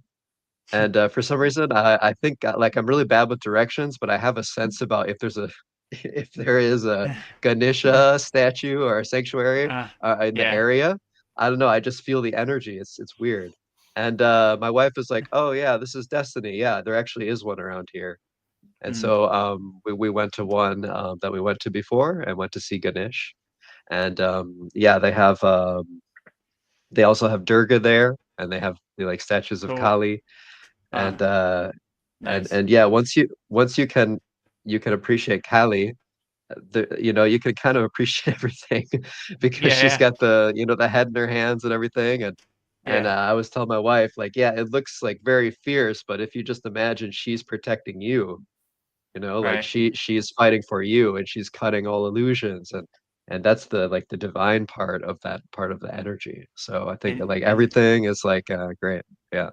she's still Divine Mother in her other form too. So Right. I like the Divine Mother, but I understand her fierce form. The Mhm. clean form. Like cream, right? Mhm. Cream. Yeah, like the fierce Bija. So like yeah. So I choose to look at her in the Divine Mother form, but I understand the fierce form. Sometimes you need the ferocity. You need to cut it. You need to cut the head off the ego and hold it up and show the world. And I stick out your tongue at your ego and all these symbolism. Yeah. That one statue I have, Shiva's laying on his back, and Kali in her fierce form is trying to step on Shiva, but she can't because Shiva's pure consciousness. So I like that Mm. symbolism too. Like no matter how much fierce ferocity you have, long as you carry a pure consciousness, you can't be hurt by the external Maya world, or Mm. Kali's tongue out and her head in her hand. So that's my favorite. Yeah. I feel like I wasn't ready to focus on Kali before. I'm still not. I prefer Durga because it's not quite as Yeah, yeah, fierce. It's more like a protective sort of energy. Not as quite as fierce. It's still fierce, but not as extreme. But yeah, I feel like everything kind of comes into place, when you do the meditation and your yeah, energy is flowing and you kind of see things as they should be. Because if I didn't do that, I would sort of be, and I have been intimidated by Cali. I'm like, I don't think I can pray to Cali at this time. I'm not ready for that.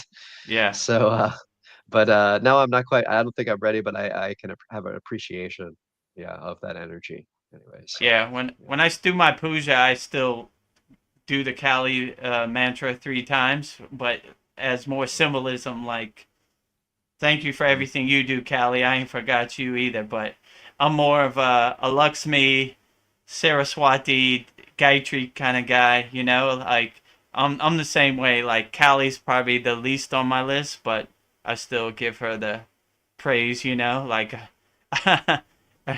so yeah. But yeah, Yeah, and in I due think that's time, I'll resonate with Kali.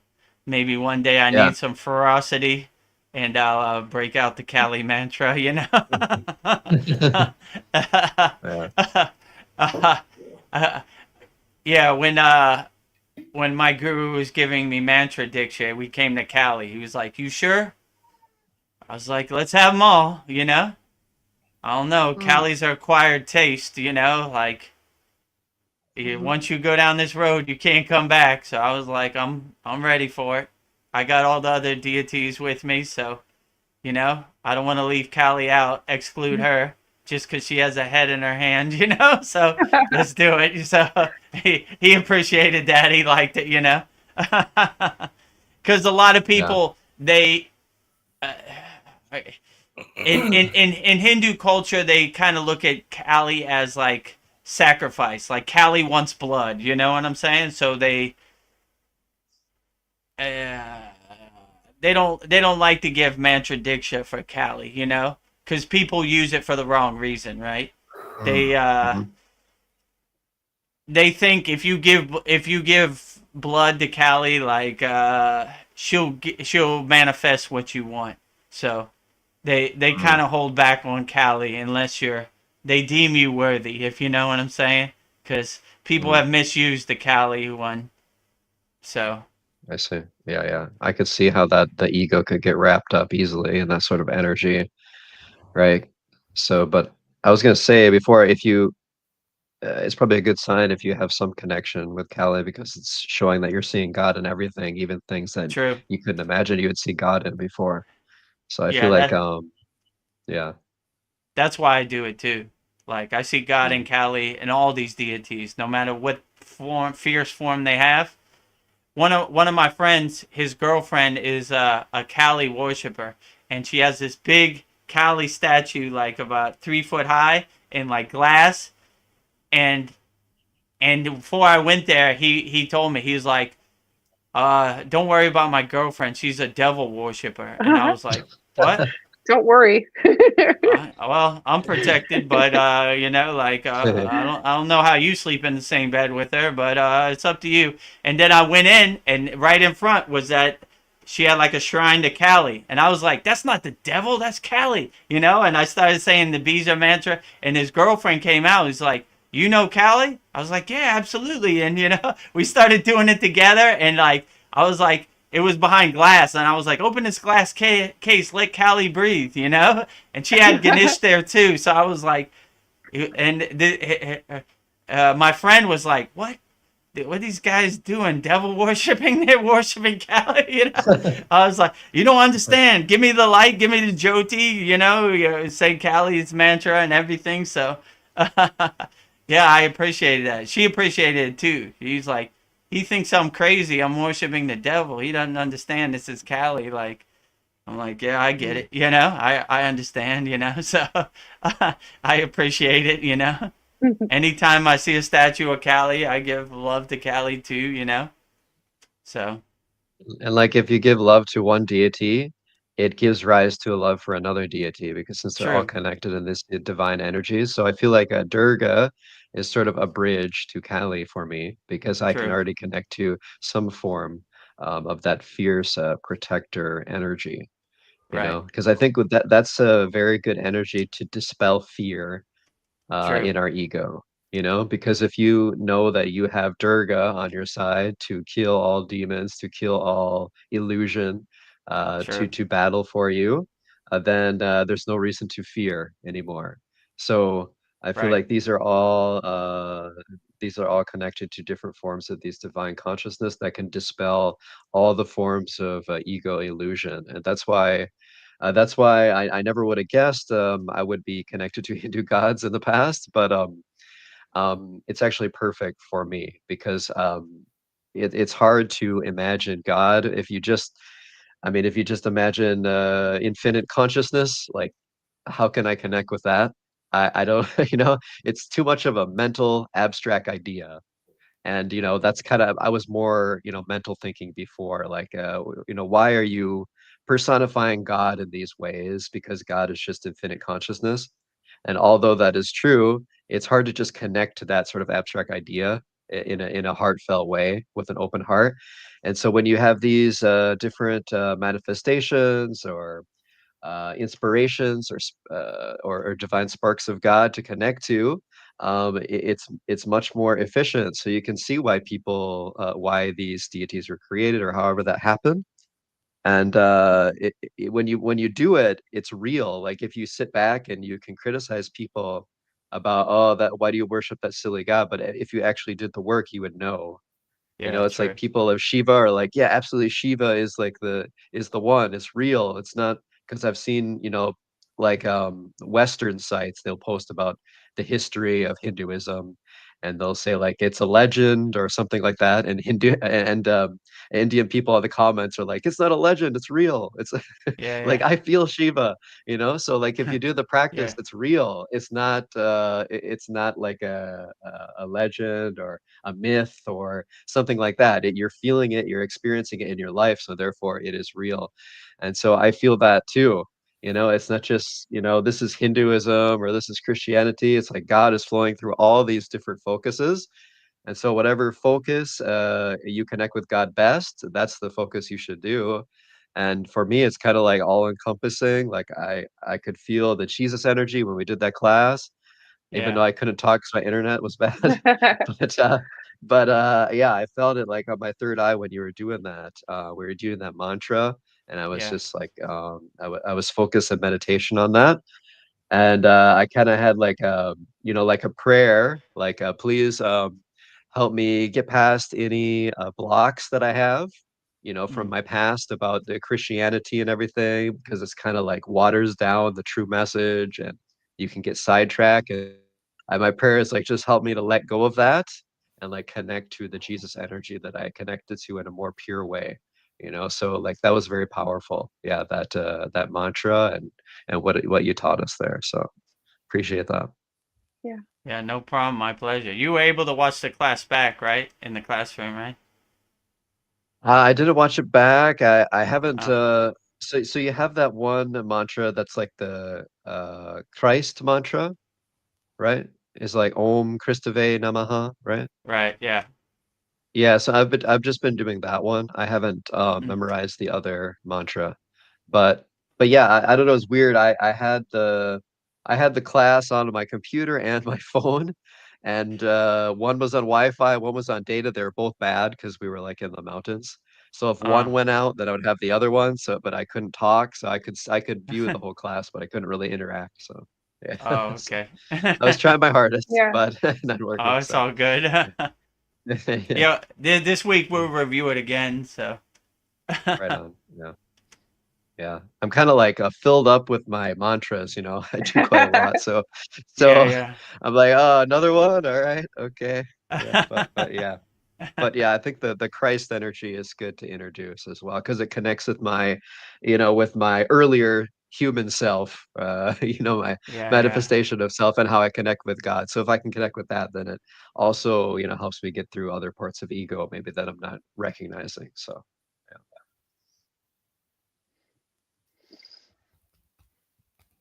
Yeah, So I did went any of you to have experiences with Jesus with that meditation or?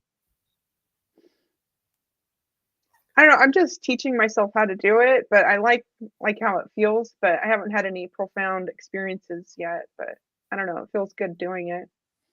Mhm. I did watch the class, and that evening I did go to a solstice party that we had. It was kind of like a yagna. We had like a fire, and we burnt off all our, whatever we wanted to get rid of. So it was really nice. Enjoyed that. But I watched the class, a little bit of it, on my way to yoga, and then I finished it up when I got home. So I found it very festive with Veda Guru Dev with his hat and everything. Looked like a little elf there. I didn't bring my hat today. I forgot it, but the Christmas tree's still back. I always like it when people wear those types of hats. Yeah, no, the classes. Oh, go ahead. This Monday, we're doing another yagna. So we're lucky this month we have 3 yagnas.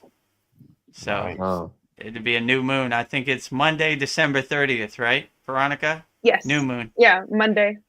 So I'll break out my 2024 calendars and I'll burn them all up in the fire. So that's my ritual. Goodbye, 2024. Hello, beautiful 2025. Oh, that'll be a big fire. I think I have 3 or 4 of them. You know, I have them in all of my rooms. Just burn it up, you know. I feel like it is a great time for cleansing because like at the end of the year, usually, I mean, I don't as much since I'm in Thailand now, but usually you get together with your family that you haven't seen for a long time, and it kind of like tests you, you know, like how are you doing right now? Your ego's gonna have a test here and here and here and here, and so it kind of like brings to the front like everything of your consciousness of what is kind of culminating in the background, you know, and so it brings it to your awareness, and that kind of allows you to like get past it, right? To move beyond it. Of course, if you're stuck in your ego, it probably might stimulate the ego and you get stuck in it more. But if you have the correct vantage point and navigating it, I think it's a good thing to bring everything to the forefront. And then you get to the new year after Christmas, after you see your family, and you're like, all that, okay, now I can let it go. It was just interesting, even though I don't have family here. We went to that dinner for Christmas Eve, and there was some guy, some really big guy. He was in line in front of my wife at the buffet, and they were giving I don't know, they're giving him some meat. I think it was like a beef or turkey or something. And they gave him some meat, and then he was complaining. He was like, "This is it." And then they thought they didn't understand him. They thought like they thought he didn't want that type of meat, so they're confused. But actually, he wanted more. So he's kind of like, look at me. He's like this huge guy, right? And you have a lot of like shorter type people that are not as big as that. So it's just funny, like the differences in consciousness. And we just so happened to be sitting right next to that guy too. So so it's like the contrasting energies, you know. Like I'm seeing this pure divine energy, and this guy is like frustrated. He can't get enough meat, and they don't understand him. So you kind of like, it's like all encompassing, like, I see your consciousness, I see you, I see you, I see you, like at different levels, and you kind of just try to accept it all, you know. So yeah. That reminds me of a funny story. When I used to before Kriya Yoga, I was DJing on Walker Street in Pattaya, right? You know, Brian, where all the nightclubs are, right? And so I was coming out the club, and there was these American soldiers that, you know, they come for whatever R&R, or they have some kind of exercise with the Thai military every once a year, and they come, right? And there was this hamburger stand, and this guy was like, part of my language, this is a good mother effing hamburger, right?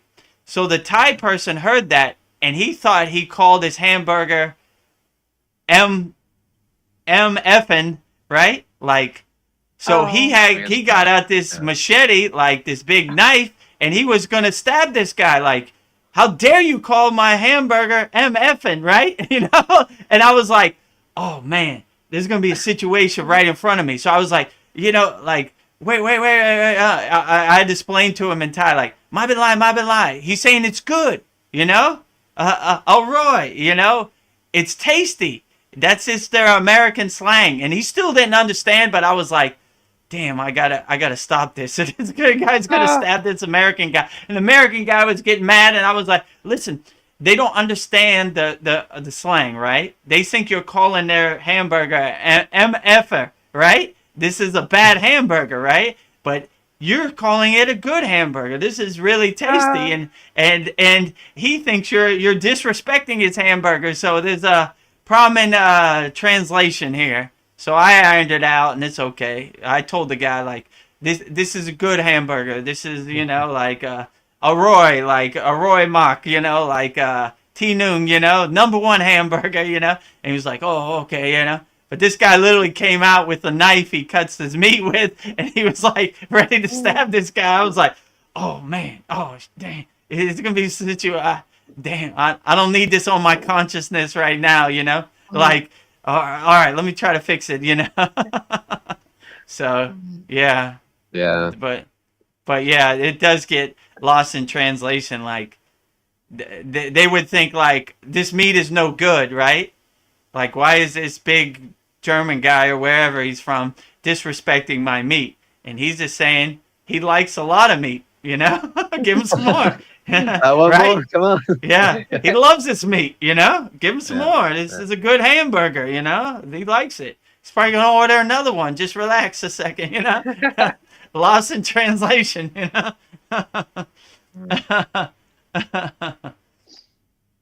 that American way of speaking can be and is quite harsh and quite coarse, especially to people here in the East. And so the True. energy of it is hard to understand, True. because if someone talk like that to them, it would be a bad thing.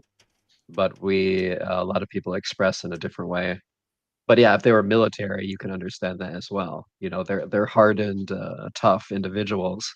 And so for them, it's nothing, right? Like, what's the big deal? It's nothing. But yeah, to those, so the energy is just not matching or not understood. But that's good. You could be a peacemaker there a little bit and diffuse the situation. So I saved some military guy from Oklahoma's life that day. Or wherever he was from. It was some southern guy, but I didn't ask him where he was from. But so when I reached the how could I say, the Council of Elders, and they pull out their book, say, remember you saved this guy's life? Bingo, open the gates. No, I'm just kidding.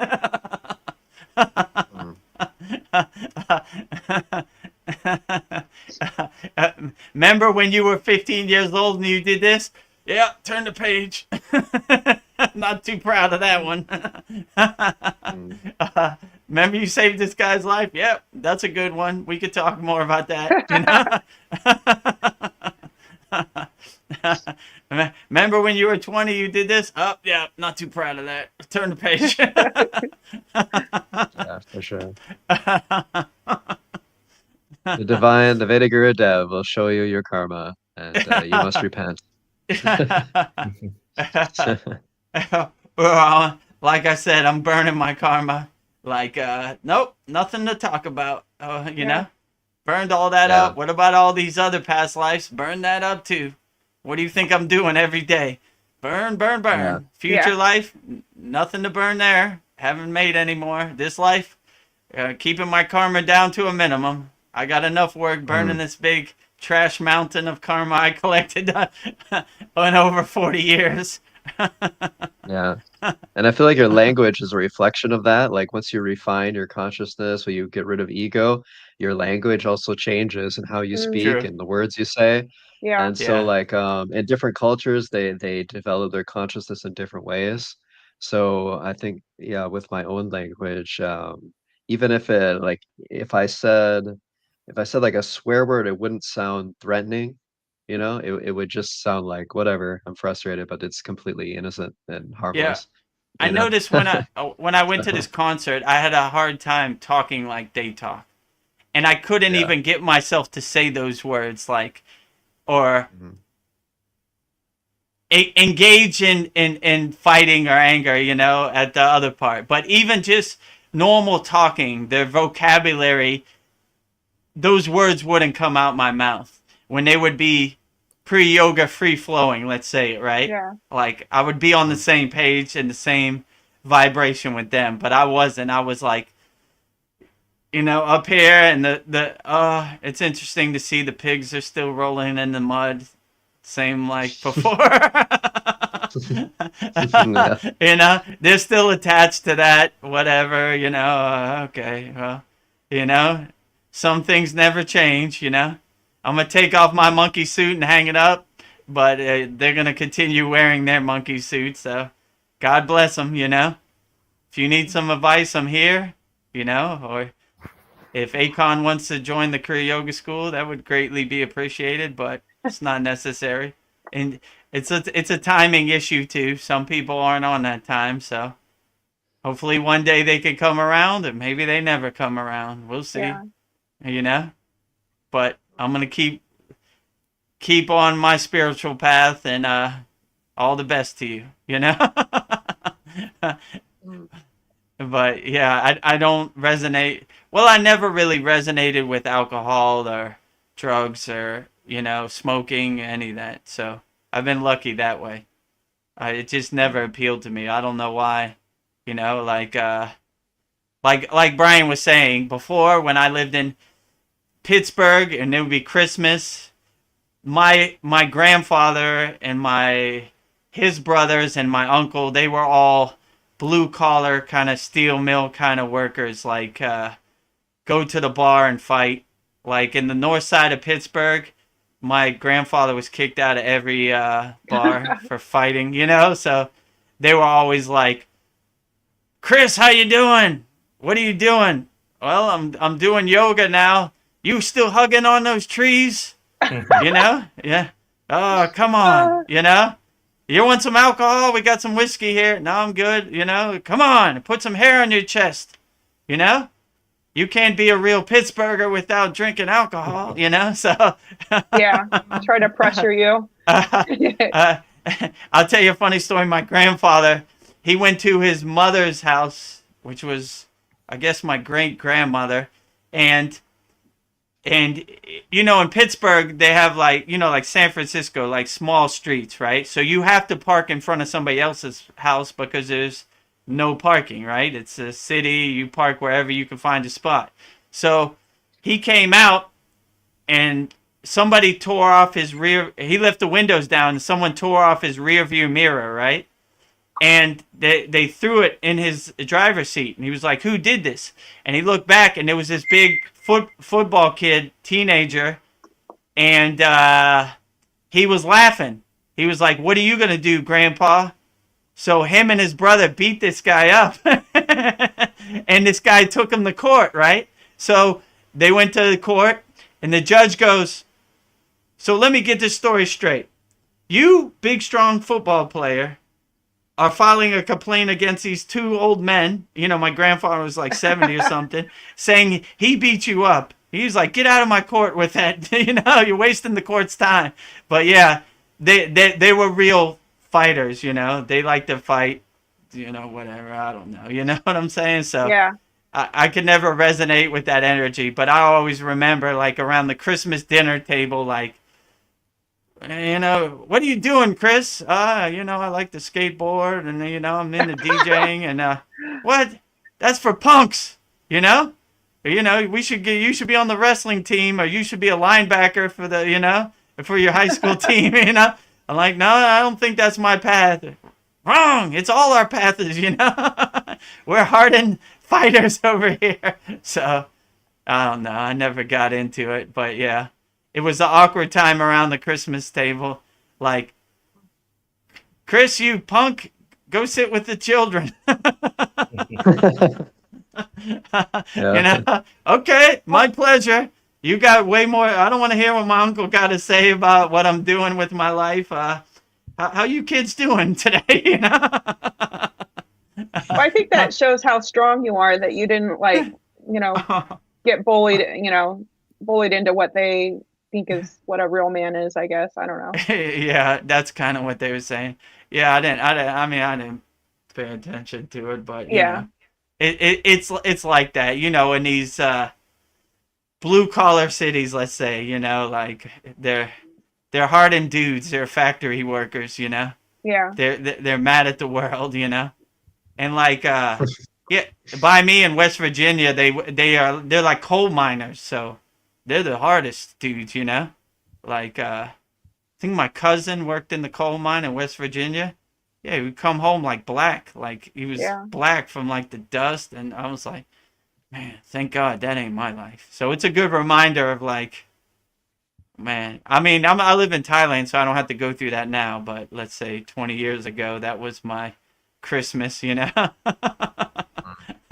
And you have my grandmother who's like a kind-hearted soul making cookies and Christmas, and these rough and tumble, alcohol drinking fighters, want to wrestle in the yard and that type of stuff, and play football, and hit you as hard as you can when you catch the ball, that type of stuff, right? Like, come on, what are you doing over here? You know what I'm saying?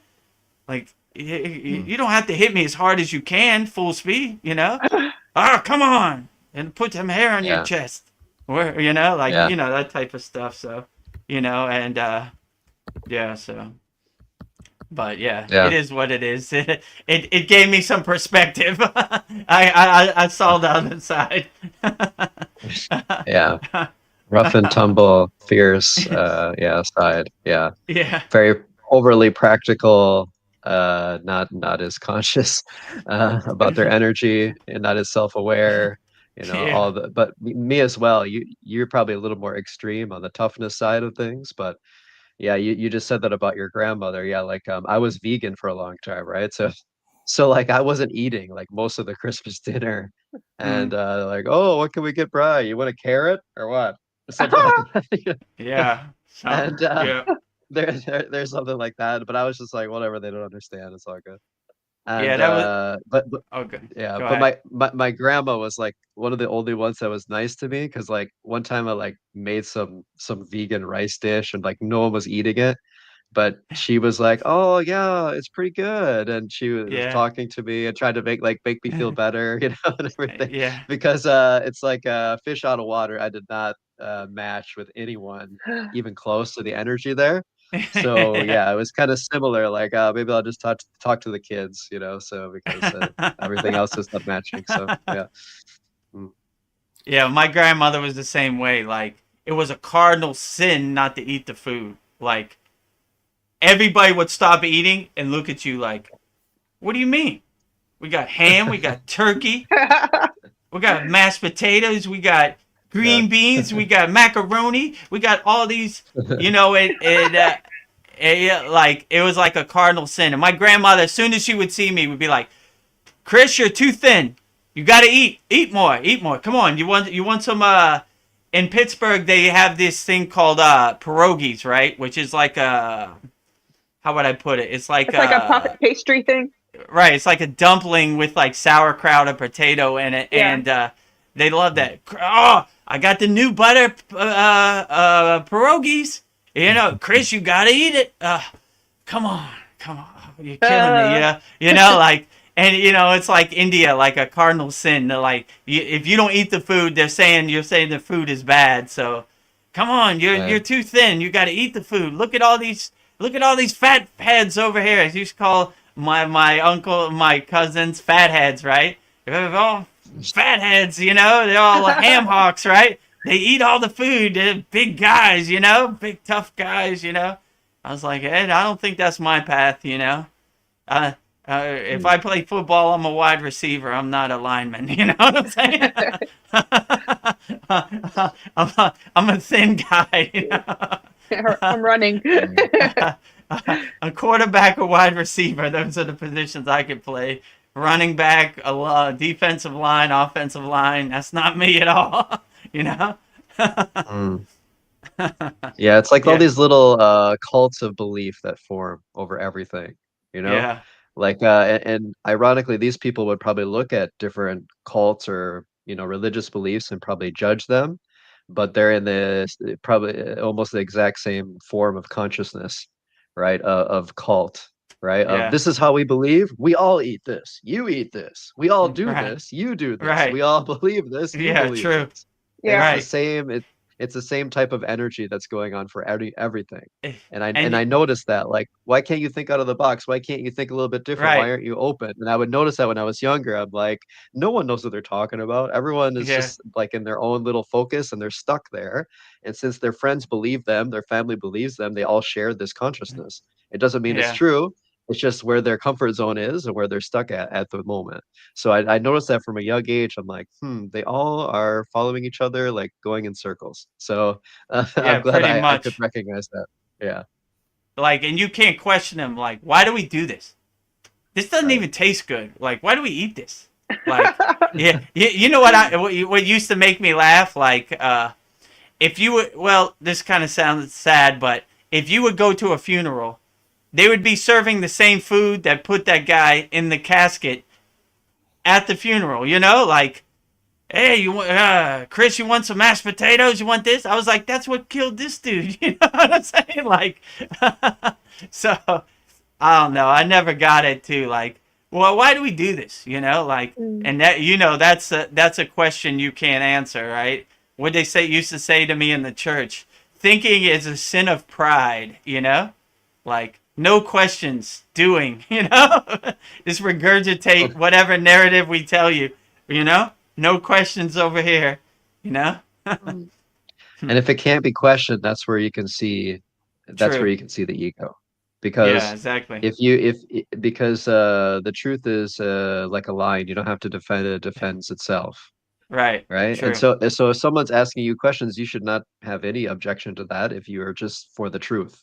Because if you're only for the truth, that's really the only way you're for God, because God is the truth. But if you try to protect some way of looking at God or protect some way of believing or doing things or whatever, then that means ironically you don't really believe it. You know, because if you actually believe it, you're not going to feel offended, you're not going to Right. feel threatened, you're True. strong in your belief, so no matter what someone says, it's not going to shake you. So people who are shook by questions, that really helps you see like what's inside their consciousness, right? It's not a focused consciousness, it's a very unsure, unaware, unrealized form. And so I think it's good, and but that also reflects back on us. We have to question ourselves, True. right? Like, am I doing the right thing? Was that Right. the right thing? Was that the wrong thing? What is the best thing to do? I need to be honest with myself. And I feel when you have that consciousness, it reflects back externally as well. Yeah. So Right. if someone asks you a question, you'll be like, yeah, this is what I think. I don't know for sure, but it's more genuine, it's more honest. But I feel like most people, they're holding up like they won't let you get past their shell, and there's like a barrier that separates you from truly connecting with them, because they don't want to open up. They have these insecurities, and they're hardened, and you talk about they have these really hard jobs, right? They work in the steel mill or whatever. Yeah. They're a miner, and I feel like um, that could be a good thing if you come from a completely authentic godly place, because if you come from there, you're just shedding ego. True. But if you're coming from an ego place, and you're challenged, that can grow the ego stronger and stronger, because it's like, oh, there's this interaction, this is horrible. Now my ego's stronger. Now I have a stronger attachment to not liking this, but I just need to power through it. I'm in the grind, I need to power through it. But then when you do that, when you power through it with your ego gets stronger, and it grows and grows. And then as it grows, you're less able to connect with yourself, so you can't be self-reflective as much as you should be. And if you don't have that, you can't really connect to God as profoundly, because there's like a barrier of ego attachment that's separating you from the divine. So I feel like that type of consciousness is very difficult to break, but they probably unfortunately need some sort of hardship that they cannot get through with their ego, like some sort of terminal health condition, or maybe their friend died or something like that, like for them to really question deep. And that's why, like, these difficult situations in our life, they're actually very divine, very holy, very sacred. And why we're in this world is because of that. Because if we didn't have that challenge, that we wouldn't even have the opportunity to grow, because you'd just be comfortable and float along our merry way, and everything would just be great but not wonderful, right? We'd just be stuck, like, in the middle. So I feel Mm. like that's the divinity. And if these people, they take it head on about releasing their ego and understanding the ego, then it could be a completely different timeline. a completely different like manifestation in their life. But unfortunately, usually it grows the ego, not weakens it. But it's good to know that if you know the ego, then you can detach from it and attach to your real self or connect to your real self. Yeah, well said. I'm going to bid you all farewell. Got to get some shut eye. It's still Christmas time for me and Veronica, so Merry Christmas. Merry Christmas. Okay, Merry Christmas. Happy New Year 2025. Thank you. I think that's the year we're coming on. Yes. Looking forward to the Yagna. Okay, yes. If you want to change your request, send it in. If not, I'll burn your same request. And yeah, we'll burn away all the suffering and struggles and the ego from 2024. Perfect. So yeah. Okay. Merry Christmas, Paul, to you and your family. Have a great night. Thanks for coming to our Christmas sadness. Merry Christmas. Good night. Good night. Night. Veronica, maybe show Brian our Christmas border we made. Okay. Yeah, so. I don't know. It cuts off his face, though. Yeah, I made this for here, but I'm headless, look, so I need some Photoshop adjustment, but, you know, it's good to see. I guess the only way to tell was when people are on StreamYard, so it almost worked. Yeah. Yeah, good idea. Maybe anyways, put it the Kriya school on the bottom, maybe. Yeah, I'm gonna have to put it. Let me show me the other one. Let me see it. Yeah. So I need to put that live Kriya Yoga School down at the bottom, right? Yeah. Okay. Yeah. All right. That'd be better. All right. Learning from mistakes. Yeah. Trying to make a good Christmas. Problem solving in real time. Yeah. And also in the class, I made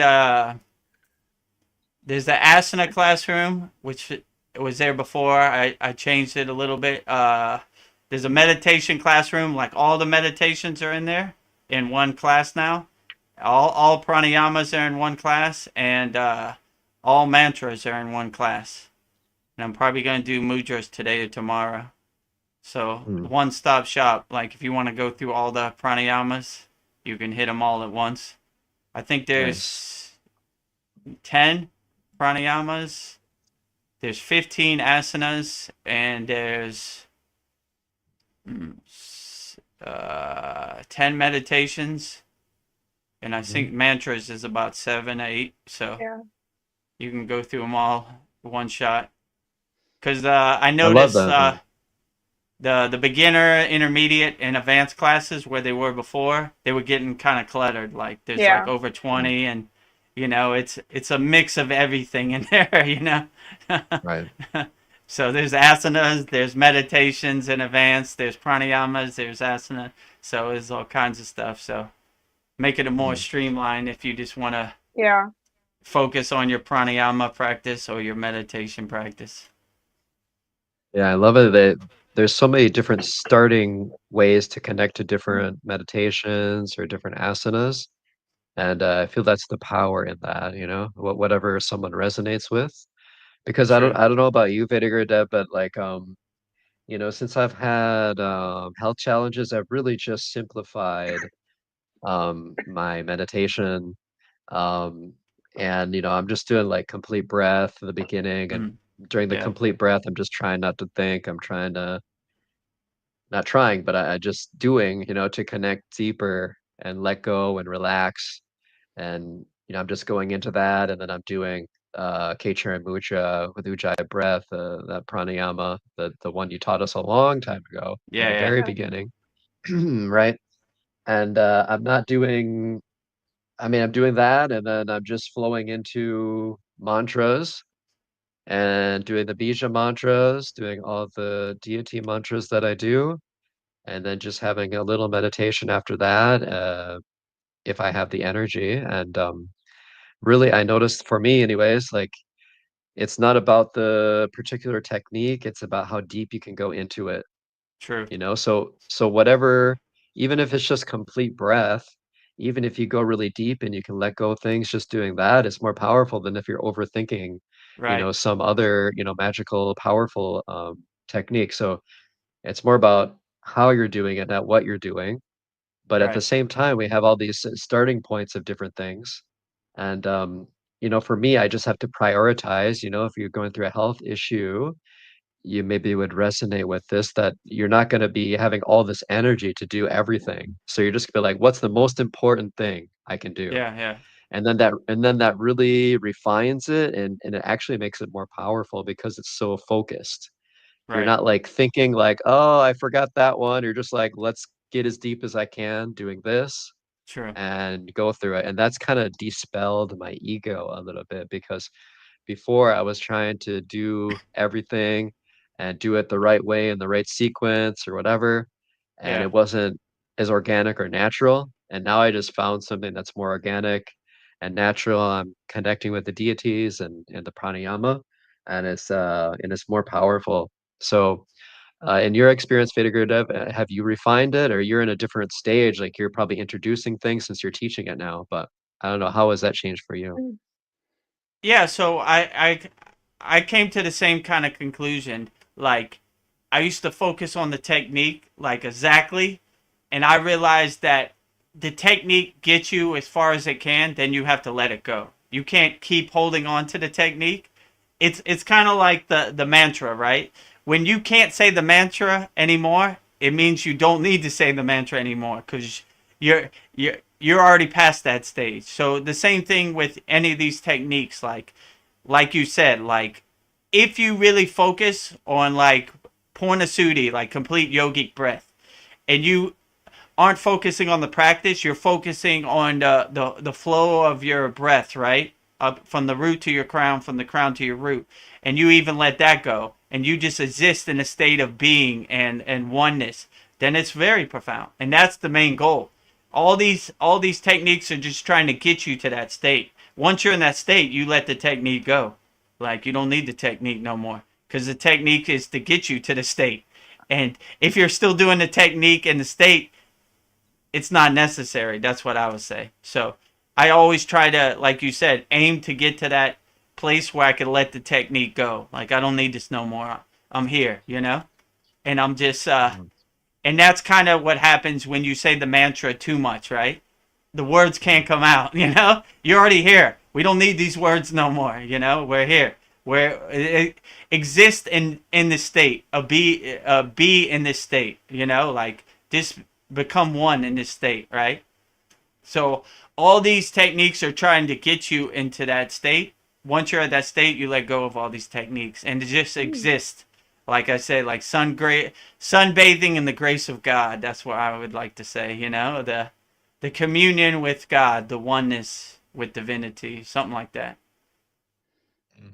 Yeah, and I feel it's sort of hard for the mind to understand, so it's hard to explain.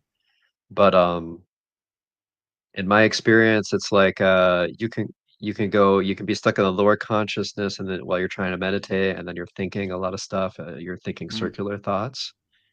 Um, and then you can have a state of, you're here, and you have that peace going through you, but you're still kind of here. And then I don't know if you could call it super consciousness, is that you're so aware, super aware, that the illusion of you being here as a separate entity dissolves. mm, And so it yeah, seems like you're not conscious, because you're not superficially maybe aware of, like, what's happening in the room around you, right, but it's like you have like super consciousness, so I feel like you are breaking through even the illusion of your immediate surrounding reality. And so it seems like you're not present, but actually you're super present. true. It's hard to explain, but would you explain it like that too, Veda Guru Dev? Yeah, I would say you're just existing in a state of being, right? Like, Mm. it's Yeah. almost like words are too ugly to describe samadhi, right? You're just there. You're existing, Like, how would they call it? You're aware of what is awareness, So it's like it almost sounds mystical, but when you reach that state, like none of this really matters. You just exist, right? So you're not worried about what time it is, what the weather is, nothing. You just existing in this state of being. So like, yeah, that's the best way I would put it. But it's hard to describe with words. Yeah, once you reach that state, you would know what it is. It's like a sleepless sleep, Yeah, right? that's what they Because you're call in it this, too. right? Because that's what I like feel like, because it's like you're Yeah, sleeping, but you're not sleeping. You're conscious, but you're not yeah, conscious. And right. I can't even like think about it. It's just, yeah, I can't even describe it. But you know what I'm talking about. Like once you get to that point, and if you like, we talk in a recent satsang, maybe it's the last one I was mentioning this about, or another one, Curtis was mentioning about doing the mantra like all those times, Yeah, right? And I was like, yeah, if I like connected to the deity, I couldn't even do it that many times because true. I do Lakshmi particularly, and I can't get through that many because I'm already like I do Ganesha before that, and it removes the obstacles, and I'm already kind of Right, like resonating at the higher energy. So then right after Ganesh, I hit Lakshmi, and it's like ding, it like happens very right. quick. It's not like, and even if I try to force it, which I had been, because I'm like, oh, I want to, I want to show my love for you, mother. But it's kind of like, the energy is kind of like the best way to show love is being in a complete state of samadhi, right? True. It's beyond even saying anything, because words, like you said, words are too low, words are too ugly at some point. Yeah, yeah. So they're just like it's like a stepping stone, you know? True. Like beyond the words is a deep, divine feeling, serene feeling of peace, and that's really how you connect with them, you know? And so like when I do Lakshmi, that happens quite quickly. And I just recently have been embracing that and what you said, and then that made me connect even deeper, yeah, Mm, to Lakshmi or whatever the deity is. So I could, just kind of let go of the mantra and just have like a straight line to the deity, yeah, when I'm at that state. So yeah, I'm very grateful to know this, and hopefully other people can learn through the practice, because if you just talk about it, nothing's going to happen. But if you actually put your heart into it and do it, it's just naturally going to happen, so. yeah, I agree. Yeah, that's an interesting thought. Like, yeah, like when you're doing the mantras, it gets you to where you need to be, or the Kriya yoga practice, and then you just let go. Mhm. Like Mm. Yeah. it takes you to where you need to be, and you can let go. I like that. Yeah, it's like Uh, driving a car to your destination. You don't want to keep driving it. You're there already. Yeah, I'm You where I need to park, be. park the car and get Yeah. out and go inside, Yeah. Because we often get stuck, with our ego. We always get stuck. The ego wants to stop you. Like, oh, you're going too far. Better get stuck here. You're going too far. Yeah. Nope, nope. Come back, come back, come back. And that always happens in different ways. Whether it's like for me, I can get too stuck on doing work, like too much of a workaholic, Mm. and it's like the ego's like, more, more, more, keep going, going, going. And then like I have to like step back and be like, oh, okay, I'm going in that spiral again, you know? And then I have to like kind of like, even if I just get into like a meditation pose just for a second, and it's just like reset, you know? And so, but it can be hard to be aware of that, when it's all encompassing. The ego is getting you enmeshed in that sort of spiral. But if you can, but I feel like that's the greatest challenge, that you need to empower yourself, is looking at yourself. And even in the most vulnerable moment, when you feel like you're overpowered by the ego, in that moment, if you can change the tide and you can flip it around, then that's like very profound, because that really changes the direction of your daily life and overall like the arc of your consciousness, if you can do that, and if you can stay aware even when your ego is starting to take over. So I felt like I've been a little bit more aware, a little bit more aware, and like building on that, because in the past I would just spiral, and I would like spiral for weeks, for months, or whatever. It's like no coming back. I'm in this focus and I can't get out of it. And Mm. since doing Kriya Yoga, I've been able to step back, and I've been able to Mm. um, get beyond that ego flow that has that power. And then, once you shed ego, then it's easier as well, because you're not attached to it as much. So you just kind of see it Yeah. passing by you, instead of like being caught in it and having it throw you around, like I don't know, like a horse out of control or something. So Wow. Yeah. Yeah, how freeing. Just let it all go. Just I don't need this Just anymore. let it go. Yeah, like I said in the Divine Mountain meditation, you're the mountain. These are just clouds passing, but your mountain is unshakable, you know? So, like, you're not attached to any outcome with the ego. And that's when the ego loses all its power, because it needs you to attach to it or needs you to feel some kind of way. But if you don't have no expectations, you can't be disappointed. Like, I didn't think anything was going to happen, so how could I be disappointed? Because I didn't have any expectations, you know? Yeah. So the ego starts losing its food very quick, and it starts panicking, you know? It starts starving. So I'm trying to starve my ego as much as I can. I don't know if I could starve it to death, but I'm trying to get as close as I can. But it's an ongoing process. It's an everyday struggle out here, you know? So every day that ego's testing you with something else, and you always got to breathe and, you know, step back from the TV and like, all right, whatever, you know, I'm not going to dance with you no matter how hard you tell me. So speaking of that mountain meditation, you know, I sent you that video, right, to use for that. I had Shiva on there, right? Yeah. And then when you did it, I was like, my ego was like, where's Shiva? This is what? Shiva is the wind behind my back. Yeah.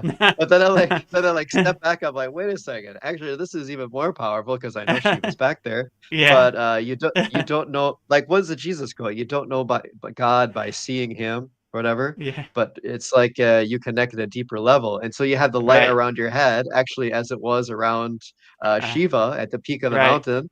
And then I know, because I made that video, that Shiva is behind you. But it's like, oh yeah, that's even more profound. Shiva is behind you as you, and that you are expressing the Shiva energy through the mountain peak because Shiva is expressing through all of us, right? So I was like, yeah, actually, that's even better. Like, you know, I couldn't make it any better. So that's me and your secret. Me and you know Shiva is on the mountain behind me, but no one else knows. Maybe Veronica knows because she saw it, you know. Yeah. Everything happens the way it's supposed to. Because you can't have an attachment to what we think it should be, I guess. And in the meditation classroom, I use that picture as the main classroom course picture. So that's good too. I said, what better picture than that one? That's the best picture we got, you know? Yeah. And it's funny, if I try too hard, things don't work as seamlessly. Like I already had that picture, but I was like, I need to get a better one. You know, I need to. So I was like, I spent like, I don't know, 20, 30 minutes. Like, I'm going to get a better one. I'm going to change my prompt. But it just didn't happen. I was like, okay, well, I guess this is the best one I have. So we'll send this one. So it's kind of, everything is like teaching you, you know? So. You know what always used to happen to me in the music business? I always used to make a remix, and I always used to say the same thing. Oh, I can make this better. I'm going to put this here. I need a better snare there, bass drum. And then you just waste like a week. And then now I just kind of let my baby go to school, if you know what I'm saying. Like, all right, I don't really want you to go to school because I want you to stay here with me, and it's a sad time for me, but get out there in the world, you know? Show me what you got. So, like, all my mixes, it's almost like a Persian flaw in the rug. I kind of automatically put something in there that I noticed, but it's just to say, like, this isn't going to be perfect, but it's good enough because it's got to get out there, you know? Like, so I noticed, I just, like, I don't know if I told you, but I have a daily radio show that airs in America. It's like 20 minutes. I make like a mix, right? So I just made a Christmas mix and I sent it to Veronica, right? And I noticed there was one part where it didn't line up and it was kind of like grinding my teeth, like, but I was like, yeah, it's never going to be perfect. So I got to have that Persian flaw in the rug, you know what I'm saying? Like, just to remind me, like, it ain't never going to be perfect. You just got to push it out there. So, like, yeah, when I heard that Christmas mix, it's like towards the end, it was kind of, in DJing, they call it shoes in the dryer. It's like when the beats don't match, it's like, ping, ping, ping, ping, ping. So, I mean, it was nothing to anybody else, but to me, it was like, okay, there's that Persian flaw. I knew it was in here somewhere, but it's got to get out Christmas ain't gonna wait for me to make this perfect. You know? Yeah. And they're sending me messages like, we need that Christmas mix now, you know, like, you know, Christmas is tomorrow. I was like, well, there it goes, you know, get out there into the world, go to school, my child, you know. Yeah. I know what you're saying. Like this Baba G painting, I was looking at it, and one ear is a little bit higher than the other, and it's driving me crazy. But I'm like, it is what it is. But I don't know. I think when you make something, you want to make it as perfect as possible. And to me, I wouldn't even notice that. I was like, looked at the Baba G painting. There it is, you know? Yeah, and it's really slight, but it bothers me. But yeah, it's a Persian flaw that you realize in the rug that no one else realizes. But that's good too, because it kind of keeps you humble. Like, you know, like, this is the best Christmas mix ever. No DJ can make one better. Ping, ping, ping. Oh, yeah, maybe not, you know? Yeah. So it's good to humble me too, because, you know, I guess in my past career, that's wasn't a trait I cultivated too much, you know, unhumble. Yeah. So I need to cultivate that. So these are good reminders. Stay humble, humble, humble. Yeah. Even the psychic said, stay humble to me. I was like, well, yeah, you got a point there. Yeah, you know, I do need to work on that. So, and what Brian said before, like, every night before I go to bed, I like to self-observe myself. Like, could have did that better. You know, I did that okay. You know, I'm proud of myself on that. So you kind of self-observe yourself. Like, okay, you know, like, but most people don't self-observe themselves. So once you get to that point where you could change directions, pivot, change course, like, I could did that better. You know, Yeah. It's humbling to yourself, because you're like, you know, you're not believing your own ghost story, if you know what I'm saying, right? You know, like, we could get caught up in our own story and believe our own BS, if you know what I'm saying. So I like to self-observe and like, yeah, I was on it too much that today, you know? Yeah, I think I want to start doing that, self-observe at the end of the day. That's a good practice to do. Yeah, just review the day. On my iPhone, I have a journal app, so it's good too. I do it like I journal what I did today, and then I look it over and I kind of self-observe it. You know, like, yeah, okay, I don't know, that didn't work out too good, but you know, tomorrow's a new day. You know, Yeah. Even in yoga, they say some days you just got to go back to sleep. Like, woo, this day is a little too much. I'm gonna go back to sleep if I can. You know. Tomorrow's a new day, start fresh, you know, like, you know, they're coming this day, you know, I'm not going to give it to them, you know. What did you say earlier, Brian? Who did I see that? No, maybe Sri M said this. I saw it was like, they can't attack your inner divinity, right? I think he said that, right? Yeah, you don't want to cultivate something that someone can steal from you. Yeah, right? That's what he said. They can't steal your inner divinity, right? So you always kind of cultivate that. That's something they can't steal. But they're out there trying to steal it for sure. You know, they're trying to steal your energy. So if you open that door, they're going to steal it. I was gonna say that with our consciousness, like you're talking about your mixtape, your Christmas mixtape. The more you nitpick it, the more you make it like, this is mine.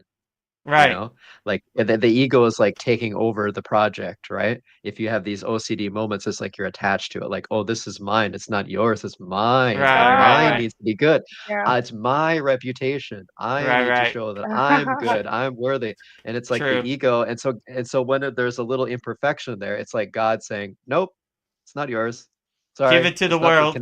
Yeah. Nothing can be perfect in the ego. So the ego is all illusion. It doesn't recognize anything. So your challenge is, even this imperfection, you realize it's still perfect. It's still godly. It's still everything. And so if you can accept that, then you're connecting with God.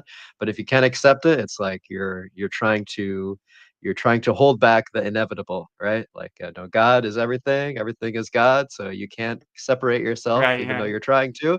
It's gonna fail. So it's like always like a reminder, like puts you back in your place. Like, oh yeah, nothing is mine, I am everything. At the same time, it's this paradoxical reality of consciousness. And So you begin to realize it's not yours, it's for everybody. You're making Yeah. these mixes for people to be happy on Christmas. Give them some Christmas music, some Christmas joy to lighten up their Christmas, you know? So it's not mine. There've been times like I put out a mix and I want the message came back, no take backs, right? So I'll submit the mix, it's already gone, and it's like no take backs, you know? It's out there. So all right, I stand on it. That's what it is, you know. It's good to me. It's good for me to show too. Like, even I make mistakes in this point, and you know, in my spiritual path, life calls me. Also, my daughter will call me on FaceTime and interrupt the call. It happens to the best of us. We're all householders out here. We're trying to do the best, you know. Our significant other gets under our skin and dances around. Other people in the family try to attack you. It happens out here, you know. You just gotta put a smile on your face and dance when the time is right, if you know what I'm saying. That's the best you got. We could dance, you know. So it happens to all of us, and I like to be a good example. Like, yeah, you think because I'm on the spiritual path it don't happen to me? Oh, they're coming for me too, you know. They're trying to fight me when they see me. My daughter's trying to order food when I'm on the Satsang. It happens to all of us. Yeah, I'm thinking like it's all meaningless. It's just whatever. It's just the meaning is just whatever we attach to it. So maybe we don't Yeah, attach anything to it. Like, yeah, it has no meaning. It's like clouds passing in the sky, water under the bridge, in one ear, out the other. yeah, You know, I forgot about it 2 seconds after it yeah, happened. You know, it's all meaningless. Like, yeah, it has no meaning. You know. yeah, and we want to put meaning to everything. That's yeah. I think I have to think backwards now. Yeah. Yeah, I don't know. The Just the thinking white totally monkey different. was profound. Let go and let God. Yeah, Let it go and let God do whatever he does and let the snowflake fall wherever it falls. so simple. Like, So simple but so profound. yeah, yeah. And like a duality is like the ego on the one side is like, this is horrible. And then even if it's good, the ego is like, well, this is great, but it's going to end soon. And then I'm going to be horrible again. Uh, That- that's like the two sides, right? And so, but if you get beyond that, if you like merge the sides, it's like, yeah, of course it's always going to be good because I'm always one with creation and nothing else is ever going to happen. yeah, And yeah. this, I'm completely whole.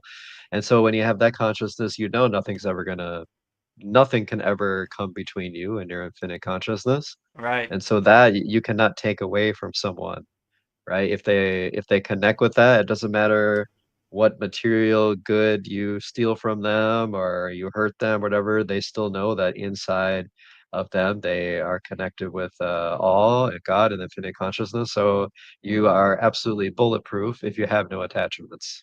True. Because what are you going to use? What are you going to use against me? It's me and God. Good Nothing. luck, you Right. know? Yeah. So yeah. So yeah. So Yeah, so that dispels all fear, all worry, all anxiety, all pride, all anything, yeah. right? Wait, you can't have pride if you're not attached to anything, you know? You're just existing and this divine bliss. There's no reason to have pride. It's the Yeah. most organic, yeah, divine natural feeling of upliftment, you know? It's not fake, it's not false, it's not overstimulated, you know, because like a lot of times we're just kind of trying to protect ourselves, right, in our ego. Like, especially when I'm younger, I'm like, oh, I need to say like a good zinger at this guy to get back at him, Yeah. you know, and then everyone's gonna laugh at him, and I'm gonna look cool, Yeah. and then now Yeah. I'm Yeah. protected. I have the shell here, you know. So it's always Yeah. like, Jekyll and Hyde, you know, like back Yeah. and forth, you know, and it's like you're playing that game, and that dance is exhausting, right? yeah. Uh, Right. and so once you realize like how to cultivate it, then it's easier, and then you just let it flow. and you don't have to worry about protecting yourself because your own energy connected with Ganesha. I don't have to worry. He's going to protect me. Everything's going to be good, or Durga or whatever. And so there's less channeling to the ego to make it think like the ego needs to protect you. Because if the ego needs to protect you, then you're going to form this big identity over that, so this big ego identity. Yeah, I guess like if everything is God and we're all God, then there's no failure, and we all want to be right. Sure. But yeah, everything dissolves, like the guilt or the past. You can think about the past, or hopeful for the future. I hope it's better, but it all goes to the wayside. It all is meaningless if you're in samadhi, or a state of peace, because then you're like, well, this isn't even real, like, and not in a mind sense. If you think in a mind sense this is not real, you kind of like form a different type of ego that doesn't want to face yourself. I noticed that too with these people, like, well, this is not real, so I don't have to hold myself responsible to anything. It's kind of how the logical leap that the ego will take, if that's what you're doing. If you just research this and, oh, it's not real, so I don't need to care about anyone. I can just stay in my bubble and ignore everyone, and something like that. And so, but when you actually do the practice, then it's the opposite. You're connecting to everyone. You're feeling love for everyone, and you're not hiding from your ego. You're like facing it directly.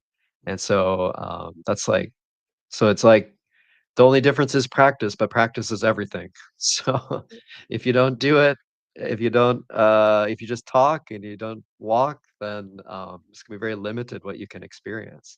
yeah. So Well, I didn't think anybody was out there. We just got a comment. I think that's Cristobal. Oh, Merry cool. Christmas, guys. Merry Christmas. Merry Christmas to you, Cristobal. I put up Crypto on Mojito. Crypto Mojito. Yeah, I put up in the Merry Christmas, guys. I put up in the Kriya Yoga School community. Like, if you want to donate for Christmas, you can. There's a link. I think he was asking about that before. Yeah, he likes to give. It's where is it? set for $20, but yeah. It's set for $20, but if you want to give less or more, just give from your heart. That's all I say. The money's not important. Just give from your heart if you feel like giving. If you don't, it's fine too. We appreciate all your insights and for you being a member of the Kriya Yoga School, also Cristobal. So Merry Christmas to you and your family in America. Happy New Year 2025. Yeah. And this December 30th, I think that's a Monday, we'll have the Yagna. So if you want to burn away all your 2024 problems in the Holy Yagna, the last Yagna of the year, send them over. vedgurudev@gmail.com. We'll burn up all your problems in the Holy Yagna. In this class, what class is this? 44? 43.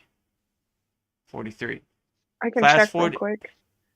Class 43 will be reviewing Yeshua mantra, talking about Yeshua, reviewing from last week, and the supine pose of firmness and light review. So, should be good. The supine pose of firmness and light is in the asana classroom number 15 right now if you want to see it.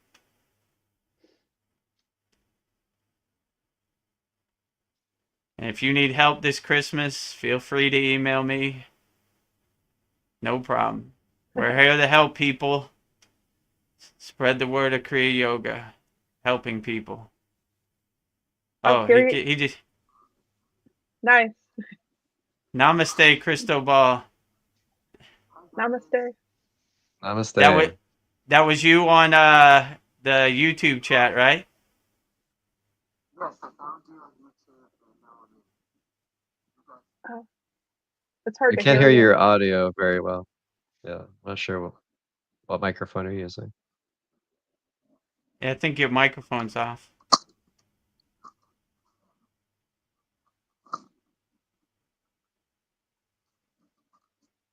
Maybe I had too many crypto mojitos tonight.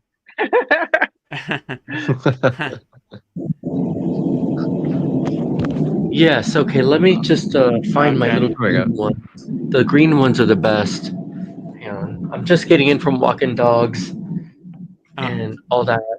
1 second.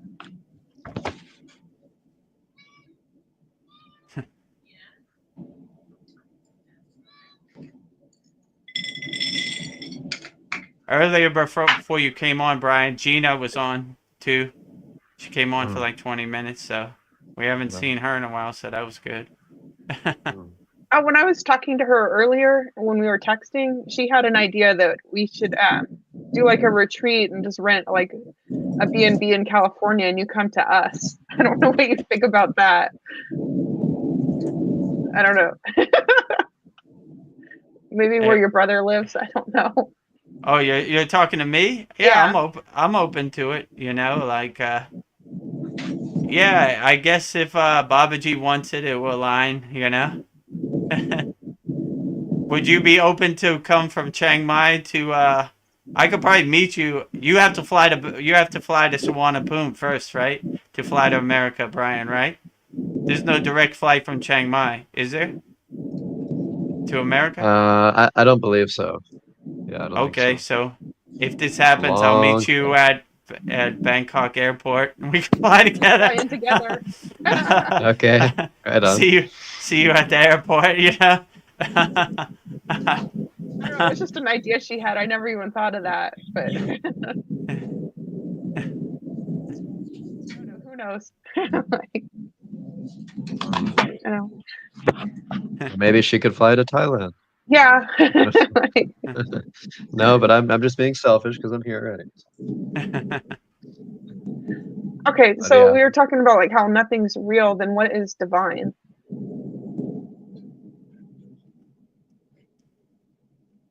I don't know if you have a thought on that. Me? In yoga, they would say divinity is everywhere and everything. So everything is divine. Like everything is a spark of divinity. All sentinel things, like all living things, let's say, you know? What is not real is things in separation, things in isolation. Right. But Duality. connected to all things together, everything is real. So it's more about perspective. Okay. I guess.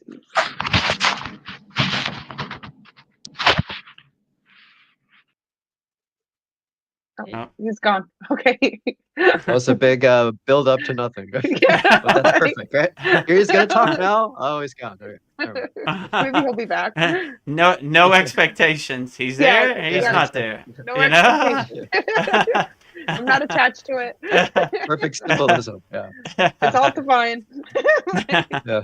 My ego is hoping for a speech, but never mind. It's perfect. Christmas speech. Come on, speak. Come on. Oh, he's back. Okay. Namaste, Crystal Ball. Can you hear us? Howdy, guys. Great. Yeah. Sorry about all that mess. Merry Christmas. Yeah. Happy Yeshua. All that stuff. Yeah. Happy Yeshua. Jai Yeshua. Are you Cristo Mojito? Yes, I'm Crypto Mojito. That's me. Oh, Crypto Mojito. Yeah. That's my YouTube moniker. And I was just getting back and like laying down in bed, and I'm like, oh, it's still going on. Awesome. So I was joining you guys. Great. I loved what I was hearing. I loved what I was hearing about practice and all. Appreciate it. Yeah, no problem. Our pleasure.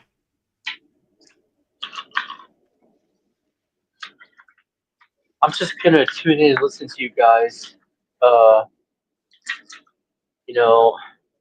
It was a busy day of doing everything Christmas. I don't know what y'all were doing, but for us, it's like going house to house, city to city, suburb to suburb, like celebrating. And like I crashed, fell asleep.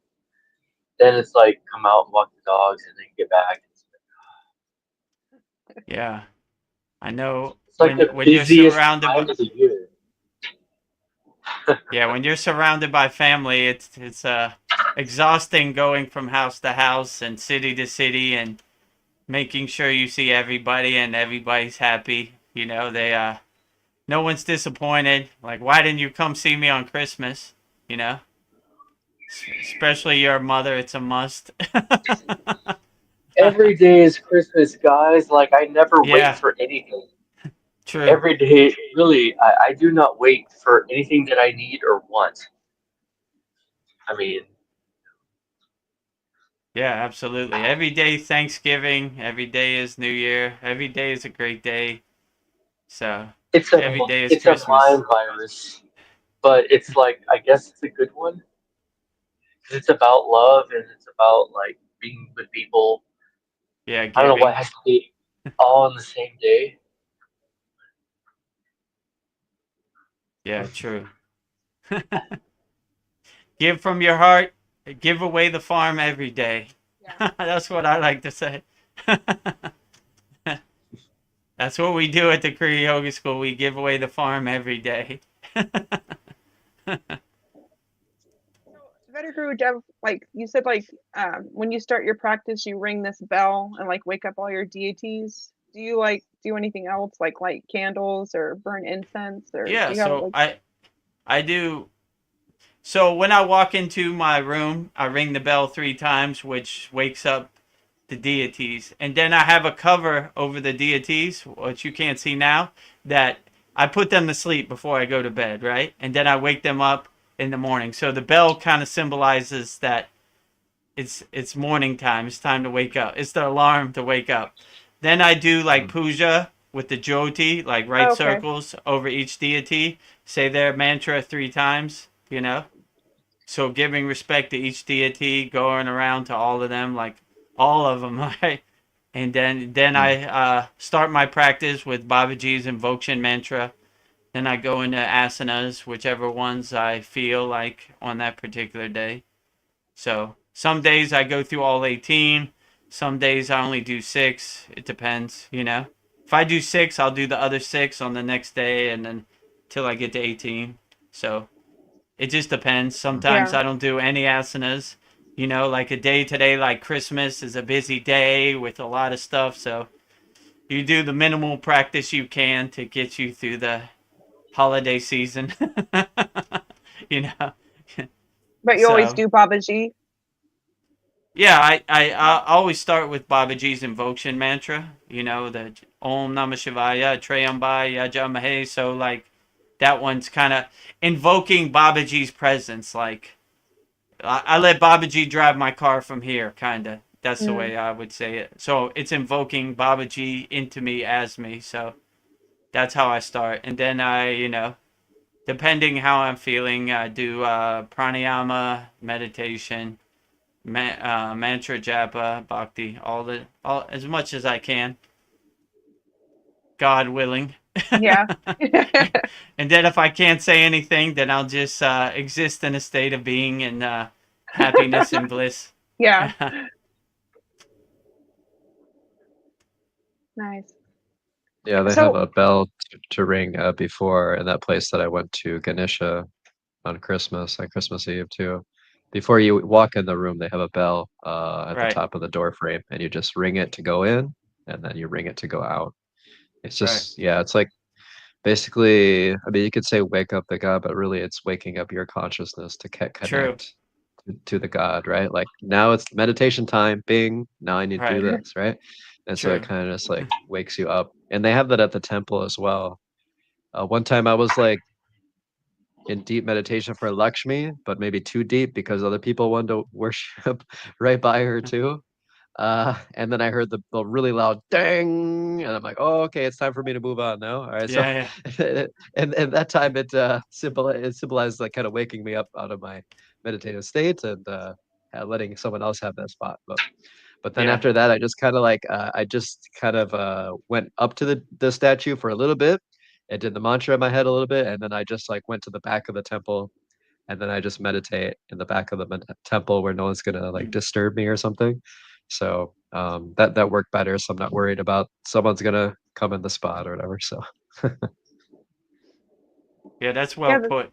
I'm not waking up the deities. I'm waking up my own subconscious, my own inner self. Yeah, I like to say that better. You know, deities don't need to be woken up. I need to be woken up more than anybody. yeah. Yeah, the waking sound us of up, bells are you know, very not the other powerful. way around. Yeah, they're waking us up. You know, so I was gone a while, and I came back into class. I did a class, or not a class with you guys, but like I'm behind. But I did a class, and I did a satsang, came back in and was participating. But like something happened. Uh, you know, everybody asked for like a partner or you know something. You know, like we're all looking for something here. But like I didn't ask, and like this guy gave me his number at work. You know, someone I enjoyed talking to, but like it's not like to me worth the energy to like push and pursue and like kind of manipulate. But like things just unfolded, and then what else happened? Oh yeah, I mean just all kinds of random great news, like the kind of stuff that just. I mean, I guess you could just keep up with everything and see that things are okay. But if you're not paying attention at all, and then something says, "Look," and things are amazing under the surface, like your credit score, you didn't know because you never looked at it in a year, or just stuff like this. Somebody, a job opportunity, or like extra money or something. Uh, but even better than that, I think this past week, like even just last night, like crazy dreams, dude. Like I was flying all over the place, and I can't. I used to do that a lot, but last night I was just like I could see like how I was flying, some kind of like heartbeat thing inside here that was like in my body causing this. I think it was like a wing motion or something, but I was just kind of like squeezing and pushing my way up to the air, and it was so like clear. It was something I had imagined before, but I got to see it, I guess, last night. Pretty wild, coming back into space after a while. It is really about being waken up. It isn't about waking anyone else up. I'm not waking you guys up. You guys are already my deities. Babaji, he's awake. My favorite quote from him that you sent recently was, "As soon as you come back in, you are divine again." Like you're not divine when you're not doing class, but when you come back in, you are divine. You're doing it the right way, and that's the truth.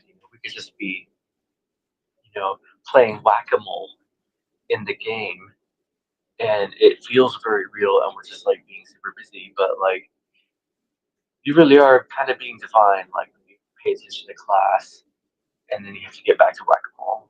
Like there are extra gifts that are out there, like things that open up, things become real clear, like impossible things. Like I mean, 3 years with nobody, no real significant, like person other than like maybe in class and some YouTube channel people. But yeah, I just yeah, it's already awake, but yeah, I do get to wake up the closer I get to you guys. So yeah, I'm glad to be here. Glad you guys are still up. I'm glad you're doing this on Christmas Day. And I'm just joining in to listen in. Good Yeah, no stuff, problem. guys. My pleasure. Thank you. Yeah. Yeah, thank you. And you're helping wake us up too when you share your stories. Oh my Absolutely. gosh. Yeah. 100% enlightened being. That's for sure. So when you say that, it's like, oh yeah, I connect to that. I know what you're talking about. So Yeah, that's why it's communion is with others in the same space is in the same sort of consciousness is very powerful because we're Yeah. already seeing through ego, so and when we see through ego together, it like magnifies that, because you're like, oh yeah, you see that too. Okay, well what I'm seeing is real, and then it's like helping all of us connect to our spirit and detach from the ego. And I feel like if we separate ourselves in isolation too much, that's kind of the place of the ego, because then they think, oh, it's me, I'm separate, I'm alone, or I think this, or I think that. But if we just like flow whatever our heart says, whatever in communion with others, then it kind of dissolves that sort of ego entrapment, I feel. So yeah, it's very I feel gratitude for you that you're sharing with us. So Yeah, I Yeah. mean, Thank you. thank you, Brian. I mean, but like, somebody giving you their number. I mean, how many people get someone else's number? When was the last time you guys got some person's number? They gave it to you themselves. Or when did you last learn to fly? When did you get to fly by yourself in the air or somewhere? Um, mm, it happens here. The truth is, it's it's pretty dang cool. It's not even something you can ask for. It just happens for you. Mm. and you have the awareness to recognize it too, recognize the beauty of it.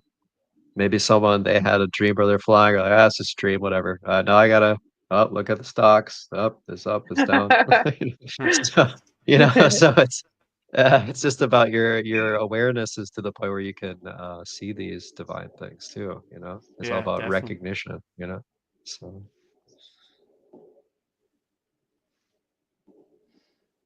So who else came in today? Who said Merry Christmas and everything? Paul was here Paul. earlier. Yay, Gina came Paul. in. Yeah, Gina Hi, and Gina. Paul. Right on. It's Christmas, so I Yeah. understand a lot of people are busy, and it's okay. We're here if you need us. If not, it's understandable. You can watch it back in the classroom in a couple hours. Yeah, the Yeah. classes. I'm so far behind. I wonder when I'm going to catch up. From 5 to 40 right now. 40, 43 this week, I think. 43. Yeah, 43. as That's my back Swami end. Vivekananda Saraswati would say, go to zero. Don't worry about it. Yeah, Happy, yeah. happy, happy. If you want to start at class 43 this week, it's all good too. And if you want to go the fast way, just go through all the PDFs. You could see the techniques without watching over our every week class, because that would probably take a long time, especially if you have a busy schedule. Yeah, it's just, just so picky. I like to even redo them. Like, I'll do them 2 or 3 times in order to, like, Mm. move on to the next. I don't know. It's just my pace.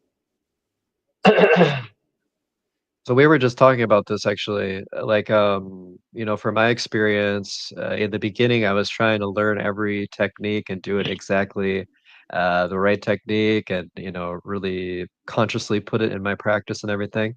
But that energy was it kind of created a sort of ego energy of you need to do this, and something like that. And since I had been in pain and stuff, I really just had to refine down my practice to the very most basic, foundational, simple things. And I was talking to Veda Gurudev about this too, and it's like once you go on, you actually refine it to where you're not really doing maybe that much necessarily, but what you're doing is so powerful you don't need to do that much. Yeah. Because like for me, like I just do like simple breath. I do complete breath Purnasudi in the beginning, and I just get myself to be in a relaxed state where I'm not worrying about what the technique is or whatever. I'm just relaxing, Mm. and then from there, sometimes I do the alternating nostril breathing, not always, but usually from there I just do the ujjayi breath with Kechari Mudra, the pranayama. And then I'll just do that for a while, really deeply, really slow breaths with the sound in my throat. And I don't know how long I'll do that. Like I don't time it. I'm just relaxed. And so I'll just like flow into that and get to a really like calm state where I feel like, it's time to move on.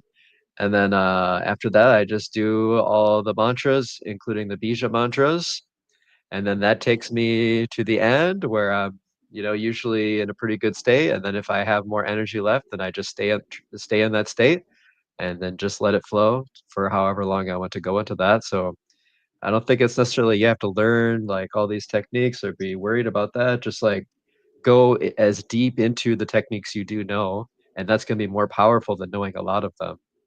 And we were talking about Sri M before. I remember a video of Sri M talking about this. Is that I can't remember if it was him or another guru. He gave techniques to two people, and he was gauging like their reaction. One of them, I think it was Hamsa, where you say Hamsa again and again, and he gave that technique to one of them. And the one of them took it all in and completely absorbed it. And it was like, oh wow, this is amazing. This is incredible. Like I'm in complete peace and divine, and my life is like completely changed.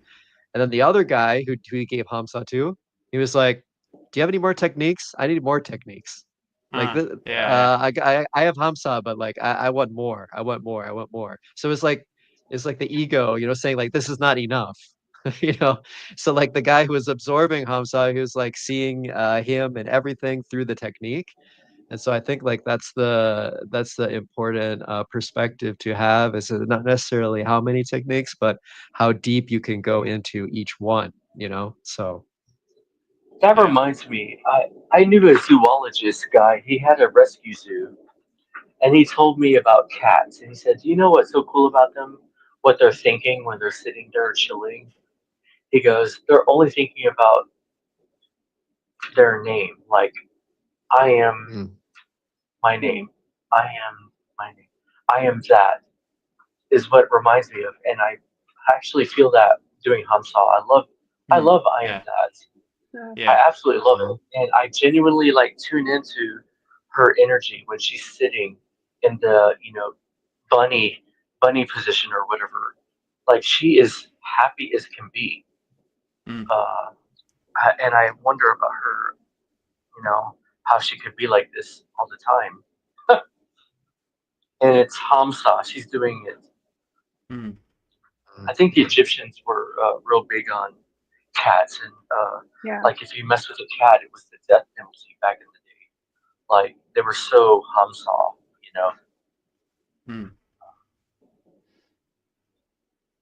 For sure. I love Hamsa. I miss that. That's like one of the first things we're taught here. I was saying to Veronica before, like, be like your cat. Your cat doesn't care who's president, doesn't care what Kim Kardashian wears to the Grammy. It's just in a state of I am that, Yeah. Just be like a cat. I am that. Hamsa, or Saham. That I am, whichever way you prefer. Yeah, Hamsa. In our classroom, we made classroom tabs for each class. So there's like all the meditations are in one place, all the pranayamas are in one place, all the mantras are in one place. So if you want, you can just go through all them real quick. It's just each class.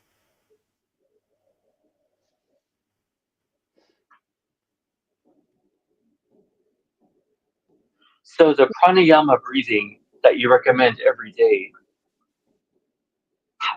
like I'm at, about to start class 5, like how often does that come up, a pranayama breathing? I know I've seen at least one specifically so far.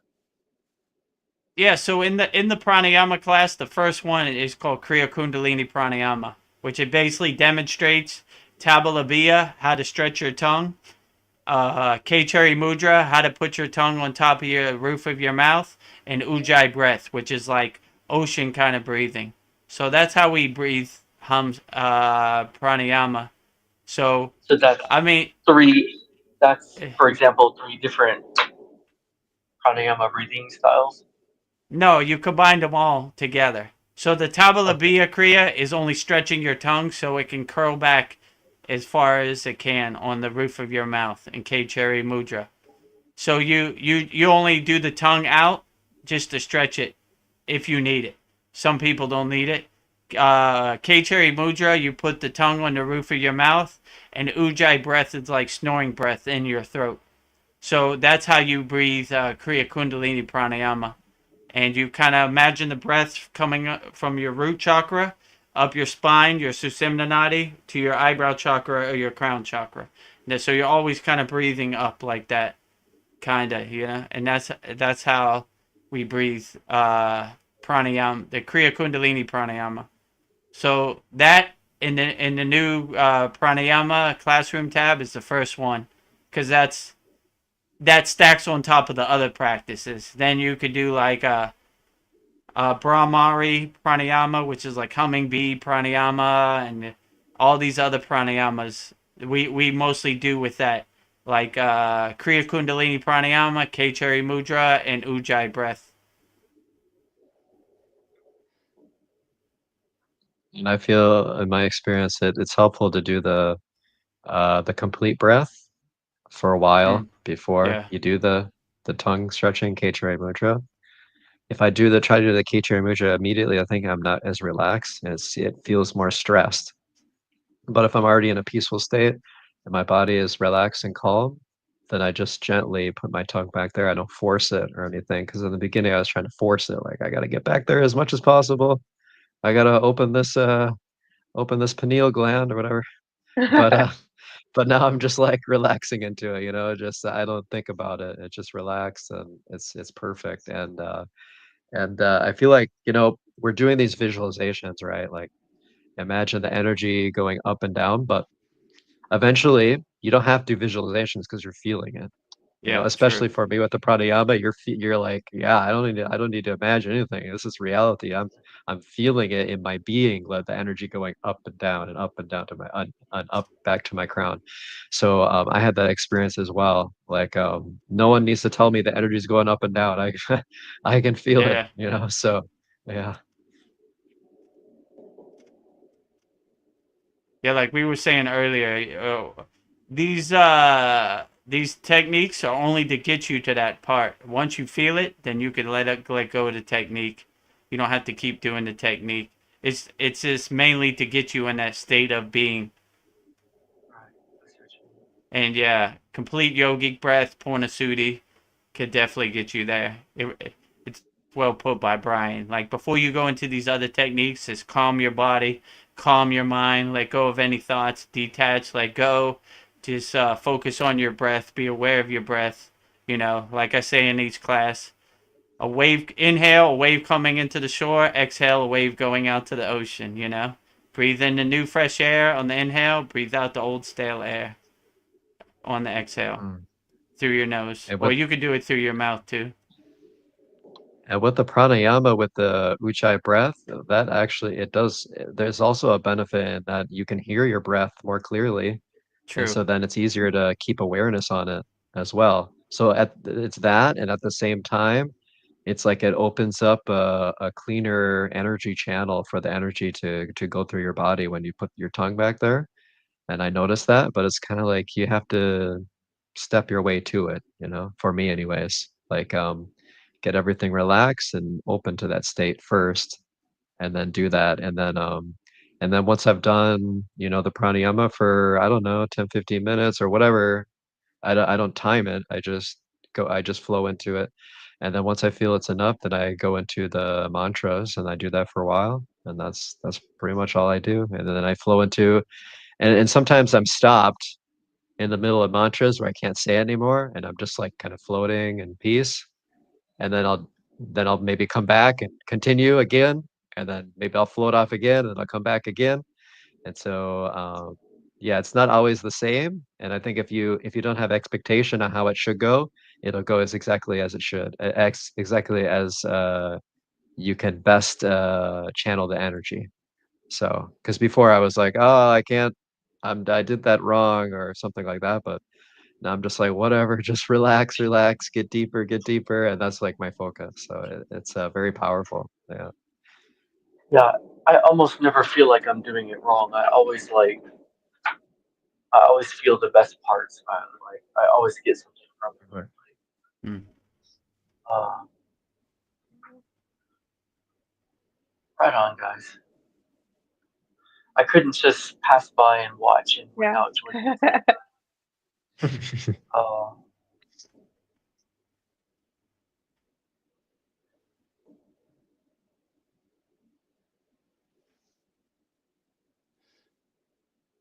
So this one, I guess I will move back on the rest of my night here. I'm probably going to go to sleep soon. I've been on my feet. I've been Christmas partying all day. Movies and all that fun stuff. Well, you're welcome anytime here at our Satsang and our weekly class, Crystal Ball. So come anytime you're available. We'd love to have you anytime. You're always welcome. Awesome, guys. I'll see you guys soon. Take care. Okay. Love you. Merry Christmas. Have a good night. See ya.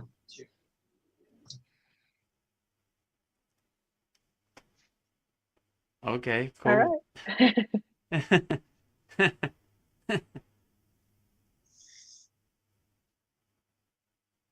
So I know we're celebrating Jesus's birthday today, but I keep hearing people say that Jesus was actually born in the spring.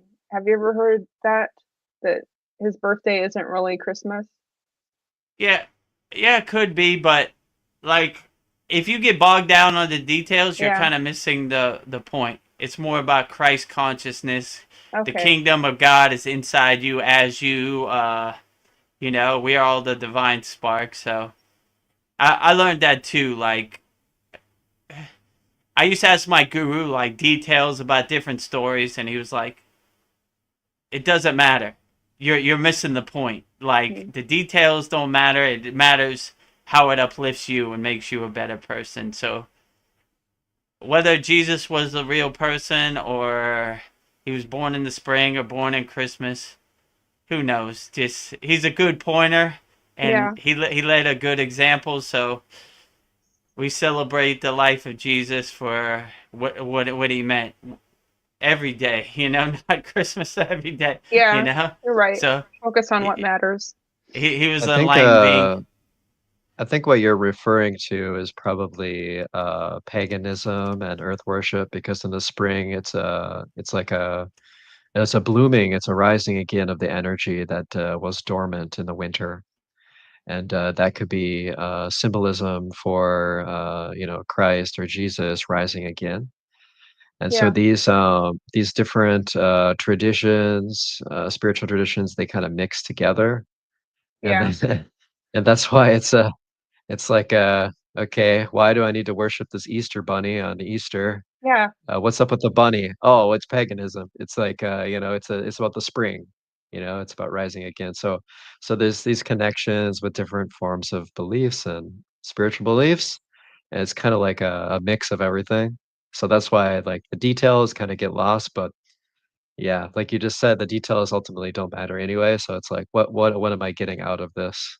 Yeah. But yeah, Right. but that was more, pagan is more like earth based, which is fine. You see the energy in each season, and you see the divinity, and that's reflected of ourselves as well, and our different ego states or personality, or different forms of our own divinity. And even how like that's could be their way of like how I'm connecting is connecting with the deities, but maybe they connect with each season. Okay, now this season, this energy is more prominent. And so now I connect with the God that's part of this season, and I connect with the God that's part of this season, and etc.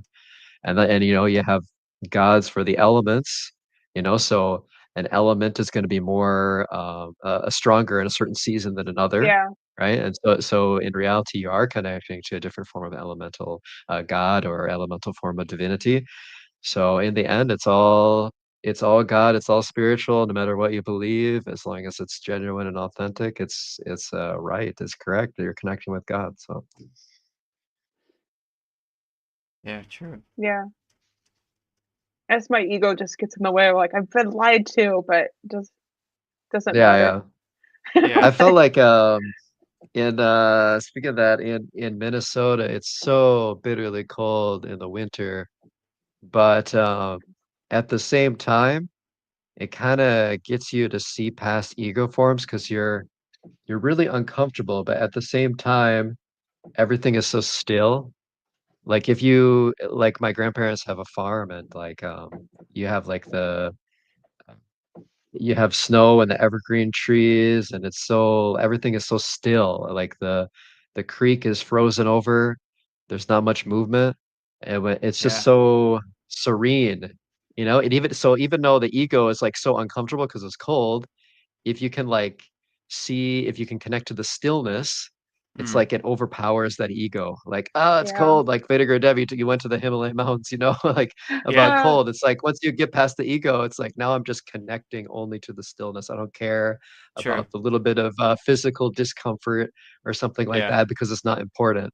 So I feel like winter is a great time, especially if you're in a cold season. Even in Thailand, it's cooler now, and Yeah. everything seems more still, more calm. So I feel like you have a Yeah. different opportunity each season to connect to a different part of God, and this season is a great one, you know, Mm. to connect to that stillness. Yeah. Stillness. Yeah. When Slow down. COVID happened, I asked my guru, what should I do? He said, you can't go outside, so go inside. That was Mhm. profound, his message, Yeah. right? Like, if you can't go outside because of winter or COVID or whatever restrictions they have, it's a perfect opportunity to go into your stillness inside you as you. So I was like, yeah, good advice, you know? Yeah. It seems So, like that's where Yeah. all the answers are inside. and you Yeah, could when you see say, the stillness in the environment, then that just reminds you, like, right, oh yeah, that's the stillness in me. And then that true. kind of cultivates that, you know, as a reminder. So, Yeah, absolutely. That's exactly what I was going to say. If you see the stillness in nature, then you see the stillness inside you. So it kind of reminds you of the stillness. Like, yeah, I need to go back to zero, go back to being still. Yeah. yeah. It's just like you talk about the cat, they don't care about the politics or what's going on. When you get into Right. nature, the animals, the environment, the plants, the trees, the water, everything, they don't care about your little game that you're playing. They're in complete True. stillness, you know? Yeah. True. So Right. Yeah. They don't care about this crazy Maya world, paying taxes, going to work. They're just being like, Yeah. They don't even know what Christmas is. yeah. yeah, So much they're even living Buy freedom. Christmas. what's Mm, presents, you know? Like, you know? mm. Yeah, I think we think we're so evolved, but the animals have got it right. just just be. Yeah, like my guru said, you've collected all this junk through all your years of life, throw it all away and go back to zero. Be a cat. You know? I am that. Mm. Yeah, the animals that I feel they have less of a conscious challenge because they're instinctual, but being instinctual, they're more connected to God in many ways Yeah. Mm. because there's no way they cannot be. Even they don't have free will like we have free will. I mean, Yeah. they're using their energy to for only survival pretty much, and there's less, you know, basking in certain ego enjoyments.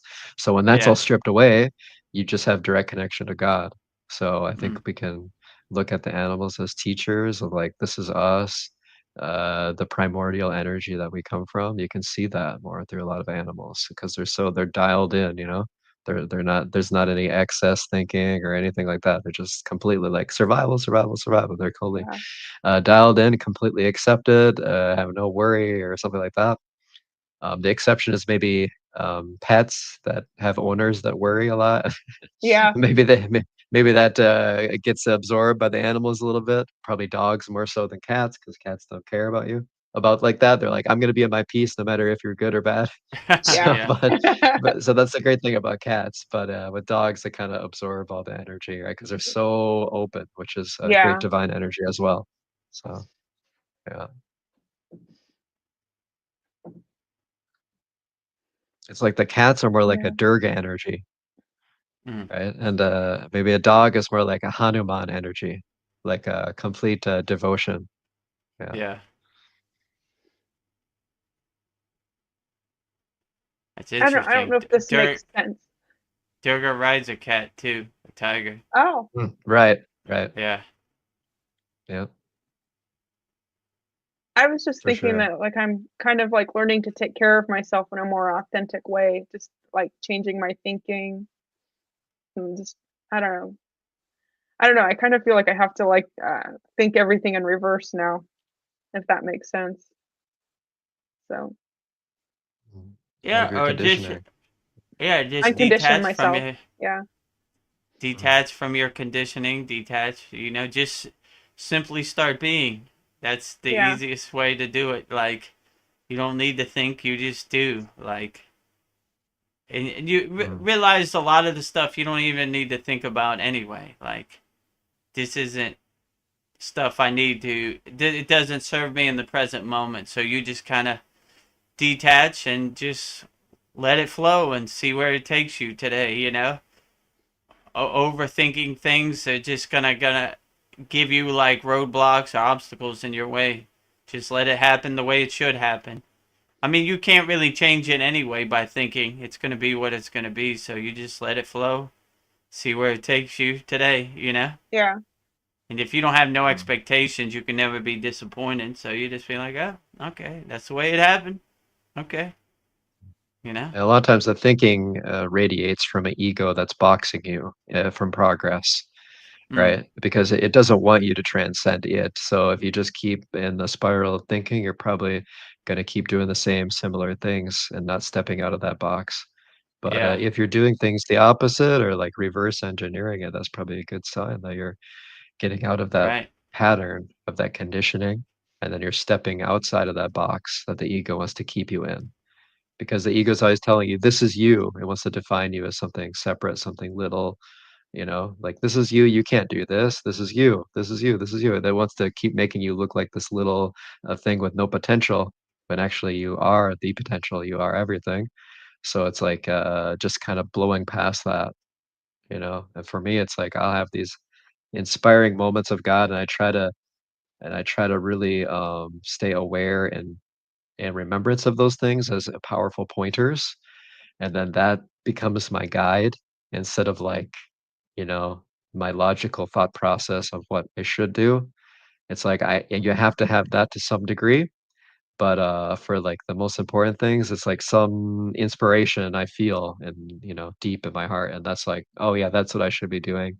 So then I can take the logical steps to make that happen, but I'm not leading with logic. I'm not leading with my mind as much as I was before. I'm like, okay, I don't know exactly how I'm gonna do this, so God, you can direct me, and then He gives me some inspiration, and then I'm like, okay, I'm gonna go in that direction. I don't know how exactly, but Yeah. I'll use my logic to figure out some of the logistics to get there. But I have an idea kind of where my direction is taking me, not specifically, but generally. So I feel like that's how I've changed, recently with myself. Yeah. Because there'll always be challenges and problems. It's just how I react to it and Yeah. not go into a spiral and freak out. Like, Yeah. yeah.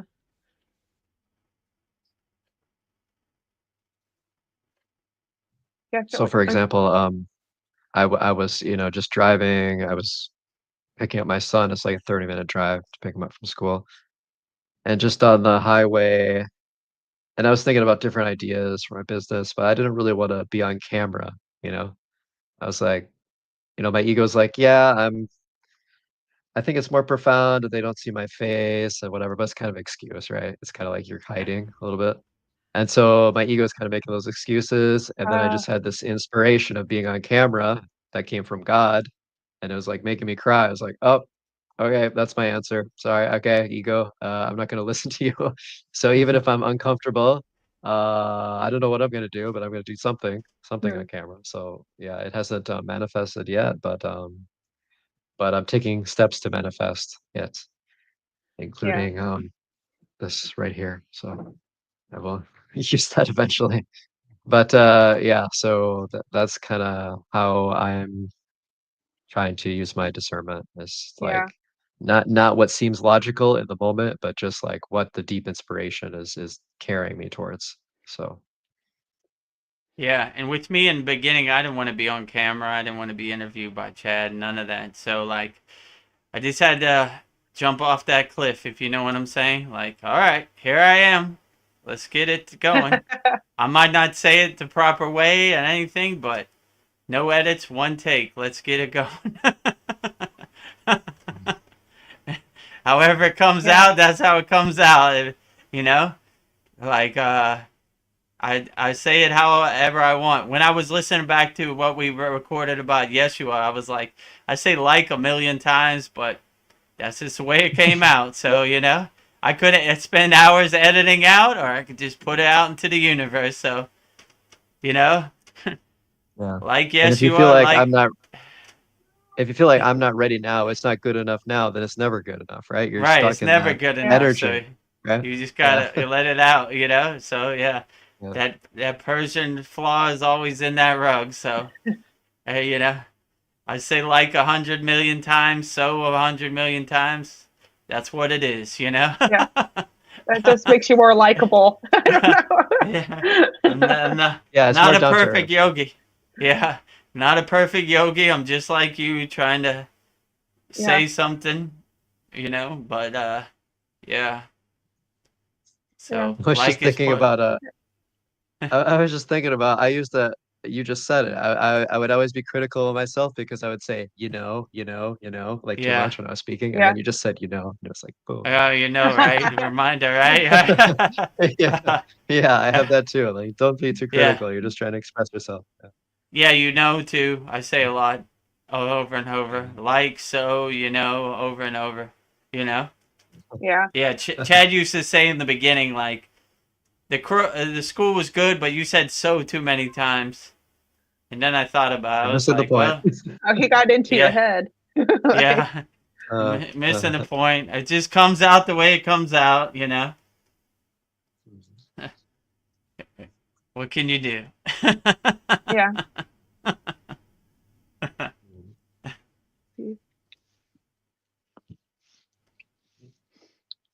Yeah, the main thing is if you're genuine, people can feel that energy if they have any sense. And that's the important part. Yeah, that's the most important part. You know, I'm not a grammar teacher or a proper speaker. Yeah.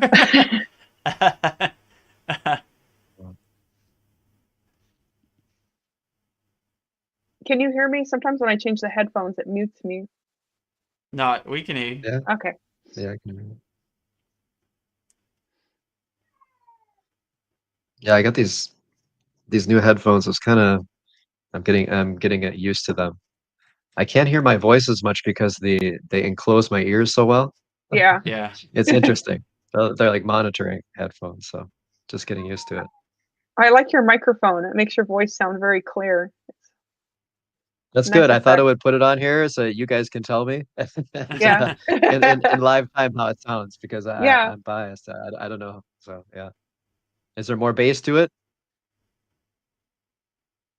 Yeah, I think so. Yeah. More bass to it. Yeah. Yeah, we'll see how it works. So thank you, my wife, for giving me this microphone as a gift. Merry Christmas. Yeah. The gift she that kept keeps joking. on giving. She kept joking because I got her like an Apple Watch, and she kept joking like we kind of like plan what we're gonna get each other, right? It's not quite a surprise when you get older, right? So, but I didn't actually see the package for the microphone. I just saw the package for like the stand, the microphone stand.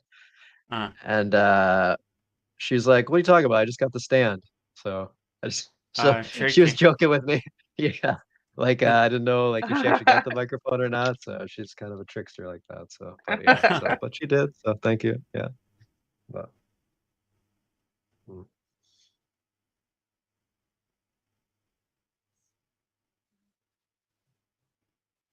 I don't know if I have anything more to talk about. I went through all my bullet points.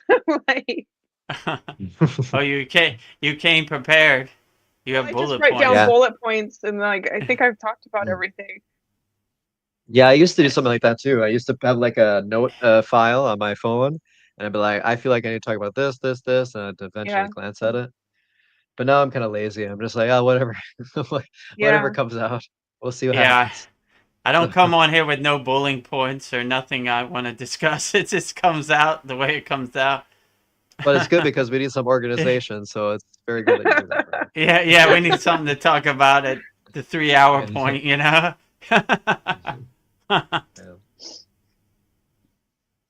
It's like we keep carrying the fire, the torch. Okay, now you keep it going, keep it going, keep it going.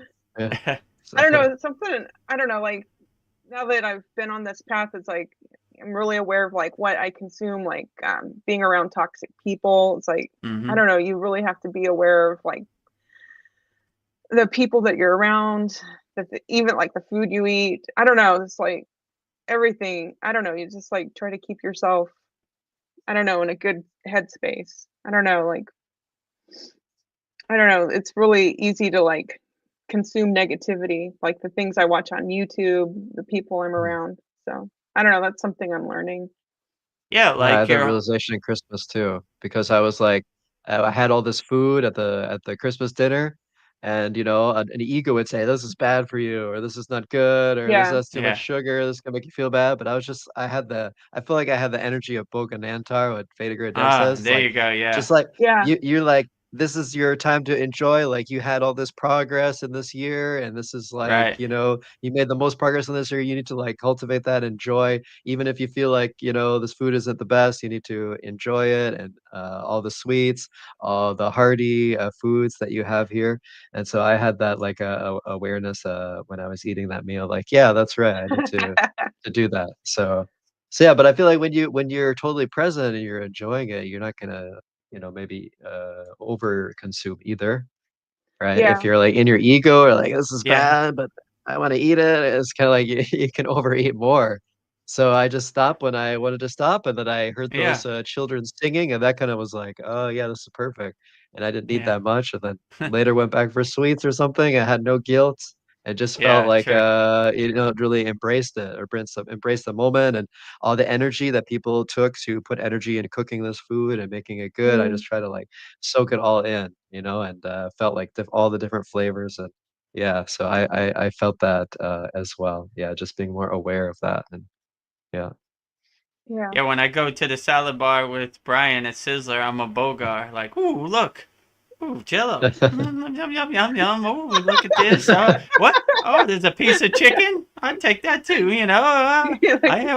Look, they got soup. I have some soup too, you know. Why not? I'm an enjoyer, right? Yeah. And I have no guilt. I'm just enjoying myself, you know, like okay, this is what's on the menu today. This is what I'm eating. I'm enjoying it, you know. If I eat a piece of chicken, it ain't gonna kill me, you know.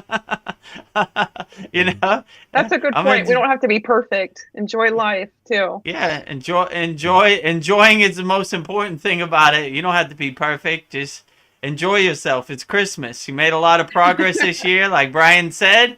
You know, it's a celebration. You know. I think I'm gonna eat some red Jello to celebrate the life of Jesus tonight. You know, why not? You know. Yeah, red color 55.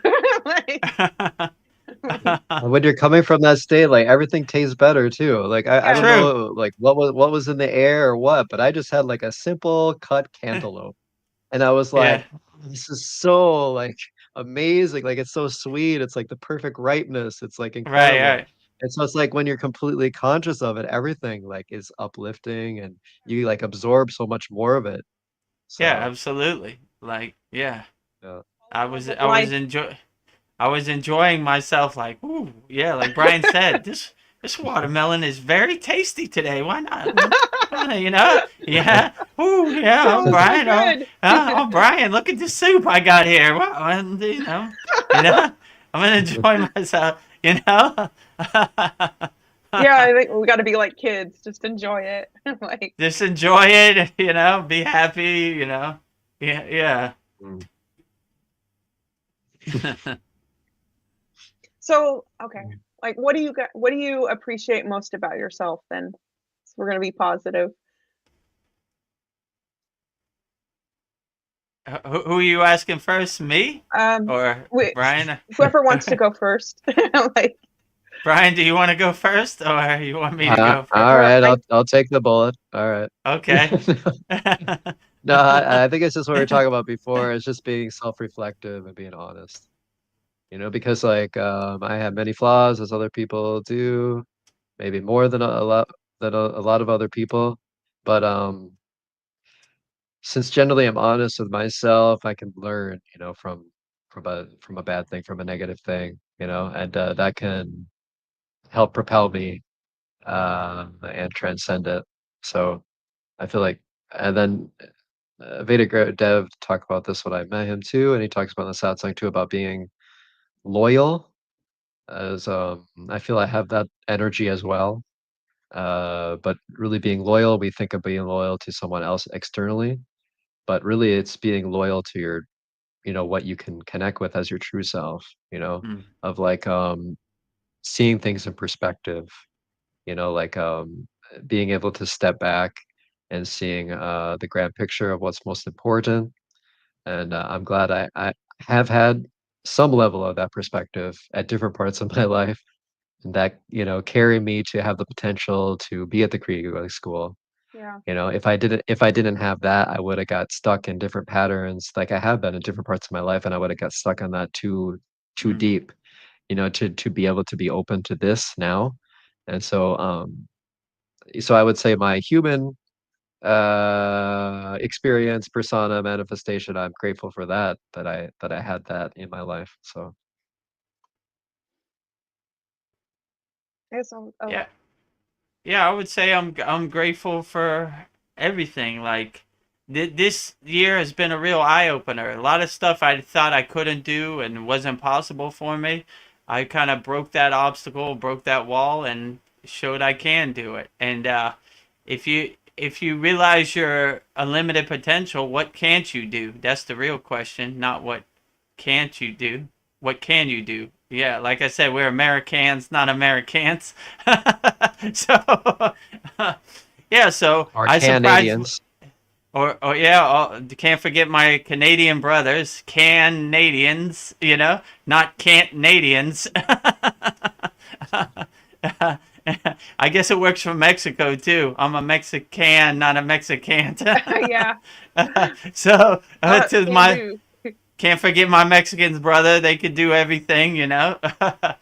So yeah, I really surprised myself of how far I came on the spiritual path. A lot of things I didn't think were possible I could do. I surprised myself. Like I just like Babaji put a battery in my back, and I was like, all right, if we're gonna start doing interviews with Chad, we need to find a light. We need to find a microphone, and we need what kind of microphone I need. I don't want the microphone in the shot. I'm gonna make a boom mic. It goes over my head where they could hear me, and it just started coming together. And you get like divinely inspired. Okay, all right. Well, how does the school thing work? How do I make a class? How do I edit? How do I do this? How do I make shorts? So I really surprised myself. A lot of stuff I didn't think was possible for me became possible, and I gladly accepted wholeheartedly. So and it's like fun to me. It's not like work. It's like, oh, like wee, look, oh, I'm gonna make this Yeshua short. Okay, I'm gonna put this this a good one here. Oh, I'm gonna upload it. Let's see what happens. Wee, like it's fun. Like, okay, Chad don't want to be here. Well, let's figure out StreamYard. Okay, Veronica, we need StreamYard. Okay, all right, we got the StreamYard. All right. Oh, it's Christmas. Let me make a Christmas border. Well, that didn't quite work out. It cut off my head, but we'll do the other one, next one best. It's like, wee, look at all this fun stuff we're doing, like, oh, we need more at this school. How about a daily Babaji quote? Okay, what are the quotes I like about Babaji? Babaji quotes. Oh, Guru Dev, you give too much for the school. No, not enough. More. Okay, what else we need to do? Let's do some satsangs and let's go not 1 hour. Let's go 5 hours. We're having fun here. So that's what I'm having a good time. And 2025 looks like a great year. More fun and more good energy and more profound talks. And yeah, so I guess the thing I'm most proud of about me is if I could do it, anybody could do it. Like, a big dumb DJ like me is on the spiritual path, and people are looking to me like a guru. So anything is possible. You know, like I mean, it's really true. It sounds like motivation, but it's true. If I could do it, anybody could do it. Like, I'm no secret guy, you know. Like, I just did the inner work. So, and it's good to be like a pointer for other people, because I see myself in all our students, you know. So I like, it's almost like a reflection, like, oh yeah, I remember when I had that question, or you know, I remember when I did it like that, or you know, I had that exact same question. So it's it's spiritually uplifting way more than anything financial could give me, you know. It's like the best karma yoga ever, like the selfless service. Like, so I feel happy that we're helping people with Kriya Yoga, and that's very profound. The same way my guru helped me, I'm passing it, playing it forward, and helping other people. So that's the best payment of all, and that's the best thing to be happy the most about it. Like, I hope one day our students teach other people Kriya Yoga, and it goes on and on and on and on and on forever. So it that's probably the thing I'm happy the most. But I don't know. I didn't really have a plan when I started Kriya Yoga. I just did. Like, all right, let's see what happens, and see where it takes me. And it's taken me way further than I ever could imagine. So I give all the glory to Babaji. He's driving my car. I'm just witnessing him. So I'm Babaji gives me the mail. I just deliver it. I'm Babaji's mailman. So I give all the glory and credit to Babaji. So he's the one doing all the heavy lifting. I'm just, you know, delivering the mail. So, and when you say, if I can do it, you can do it, and that you're just a DJ, like, you know, focused on the party scene, right? It yeah, shows that you're seeing through the costume, you know. So everyone needs to see through their own ego costume, you know, true. because most people are gonna say, "Oh, I'm not a monk, I'm not a yogi, I'm Right, like a plumber or whatever. I'm not anything special. I'm just a right, teacher. I'm an English teacher. I'm whatever it is." But if we can do it, you can do it. We're all the same at one divine level. We're all have infinite potential. And so you need to blow by any of these ego ideas, these ego thoughts that try to keep you in your box, and see true. that if Vedaguru, if Dev can do it, Yeah. you can do it. If I can do it, if Veronica can do it, if Paul can Right, do it, true. Cristobal, you can do it no matter what you see yourself as, because eventually that of what you see yourself as a separate identity is false, and once you come to that reality, then there's nothing stopping you anymore. There's Right, no, you know, there's no persona anymore. It's all dissolved, and you're just basking in the glory of God, and you have no other worries. You're just embracing that bliss, and so it becomes much more simplified once you get past those ego illusions of separateness and identity and importance of your life, and you right, know, like what you have to do to survive. It's like, yeah, that's important, you know, to survive, but that's not why we're here. You know, is to be attached to that, attached to what you're going to eat today, or like, Yeah. you know, how much you're going to work today, or like what your workload is, what your work schedule is, uh, when you're going to go see family or whatever. This is, you just need to see God flowing through all this, and that these are mm, all these separate illusions that are put there for us to come back to zero, to come back to realize the source of all of it, not the side effect, you know, just the source of it. And then everything is so incredibly simple that the ego can't handle it. And then if you let it go, then the ego is gonna go too. So yeah, that's important, because I always wanted to figure everything out, wanted everything to be perfect about my thinking, and then I just kind of whatever, Yeah. just let go, let God, and it's a lot of weight off my shoulder. Yeah, when I do that, when I know like God is protecting me in all of God's forms, and then I connect with that, then you have no pressure. Like you know, There's nothing that can hurt Durga. I think so. I think I'm good. So I don't need Yeah. to. I don't need to worry about something hurting me if I have Durga. I don't have to worry about being grounded if I have Ganesha. I don't have to worry about being lost of my true self with Shiva, something like that. I'm always have everything I need. So Yeah, well put, Brian. I don't know. I think what I appreciate about and who is Brian? Who is and Brian? who is Brian? Yeah. I gotta It's call you just, something, right?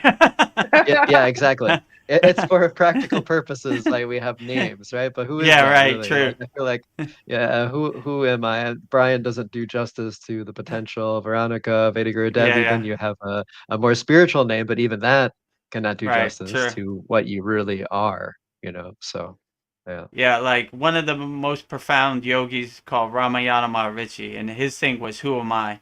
So he was always that question, who am I? And it was always the same. I am not this.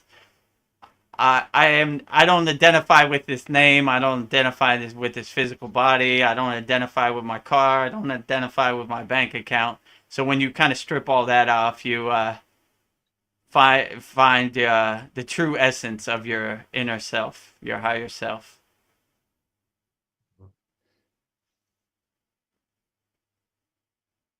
And I think what I appreciate most about myself, I think, is like my kindness. I didn't have a easy childhood, and I didn't let it harden me or like be poor me. I've always been kind to people. And then I think like I don't know, and just having compassion for others. Like at the grocery store the other day, the cashier was hobbling. I'm like, I didn't even think. I'm like, are you okay? And she seemed surprised that I even asked. And she's like, yeah, my knee's hurting. But I don't know, caring about other people and I don't know, having patience with people. I appreciate about myself. Like people will tell me, you're so patient with me showing me this, and I don't know, I don't know, I'm just really aware of how I treat people. I think because people treated me so badly when I was younger, but I didn't let it like make me mean to other people. So I don't know, I think that's what I appreciate most about myself. Yeah. So I feel like the same as me, because just like you're being aware, um, something, if you don't feel right about something and you're aware of it, so you're not going to follow it. And when you're a child, it takes, a lot of discernment to do that because you're supposed to follow your adult, the adults, their parents, or whatever. Yeah. And yeah, it shows like your inner spirit. It shined through all of that. They could not put out your light. No matter what, your light was always there, and you just blew past it. So and into this stage of your life. So that's great, and I feel like we have this inner child. It's kind of like your soul, right? And I feel like I always had that, even if I got lost a little bit and you couldn't see it as clearly. I kind of came back to that, and it was kind of my greater realization of teaching children and doing that and connecting to that because in my occupation before I was just an x-ray tech, I was an MRI tech. There was no like sort of connection, it's just get on the table. All right, we're gonna put the x-ray machine here. Just gonna palpate the top of your bone here, see where I am. Okay, boom. That's it. There's no like I mean you could create relationships and stuff, but not as much. It wasn't as free flowing, you know, as if you're a teacher, you can really connect to someone, even if it seems mundane. With children, it's always more powerful, because they're completely open. You see their light is so clearly because they don't have all the conditioning and stuff. So for me, that was like being able to teach children. That was like a greater realization. And Yeah. then coming to where I am now, I want to do even more to connect to things that I feel are connected to God. And so that it's like I found I had that inner light and I had to keep trying to cultivate it because it's getting put out by other stuff. But Yeah, you get tested. I went, yeah, for sure. It was like, oh, my light is almost completely out. Well, God's gonna like buzz my kundalini and like wake me up again. Like, oh yeah, okay, I'm supposed to be over here. And then and then find the Kriya Yoga School. It's like it buzzed me again. Oh yeah, this is the right path. Keep going. And so it's like we just keep trying to carry that torch and not let it go out. And then once we know what to do, how to ignite it, then we just keep growing it. And I feel like that's like if we get to this point, that's what we're doing. It's like we know what we're supposed to be doing. There's no excuses. We're in like the path of growing that light more and more until it, dissolves everything that's unreal and illusionary.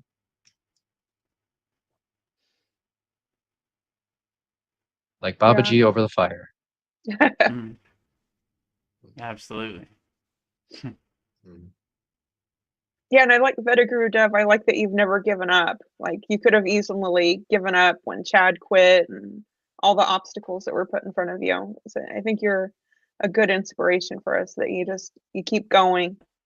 Man, I can say every day since I started the Kriya Yoga path, that ego wanted me to give up. Every day. It don't take a day off. It's like, not today. Yeah. No more Kriya Yoga. Let's go to KFC or something. Whatever it says, come on, let's eat some cake or whatever, Yeah. So that one thing, like when I commit to something, I do it. That's one thing, I guess my good quality. Like if I say I'm going to do something, I just do it. Like if I say I'm going to, let's say, come DJ for you in Dubai, I do it, and it always, I don't believe in like chicken head scatterbrain. I try to focus my bindu on what I'm doing. Like okay, we're gonna make these Yeshua shorts. Let's make them. Like okay, I'll put that over there. We put that over there. Bang, there it goes. Let's go. Oh, this is fun. I'm gonna do another one. So I always. Since I got on the path of Kriya Yoga, I've never given up, which is a good thing. But I have my off days too. Like, every day is not a perfect yogic day in Babaji's eyes. And believe me, when it's asana time, my body hates, my ego hates that one the most. Like, come on. The full wheel pose, not today.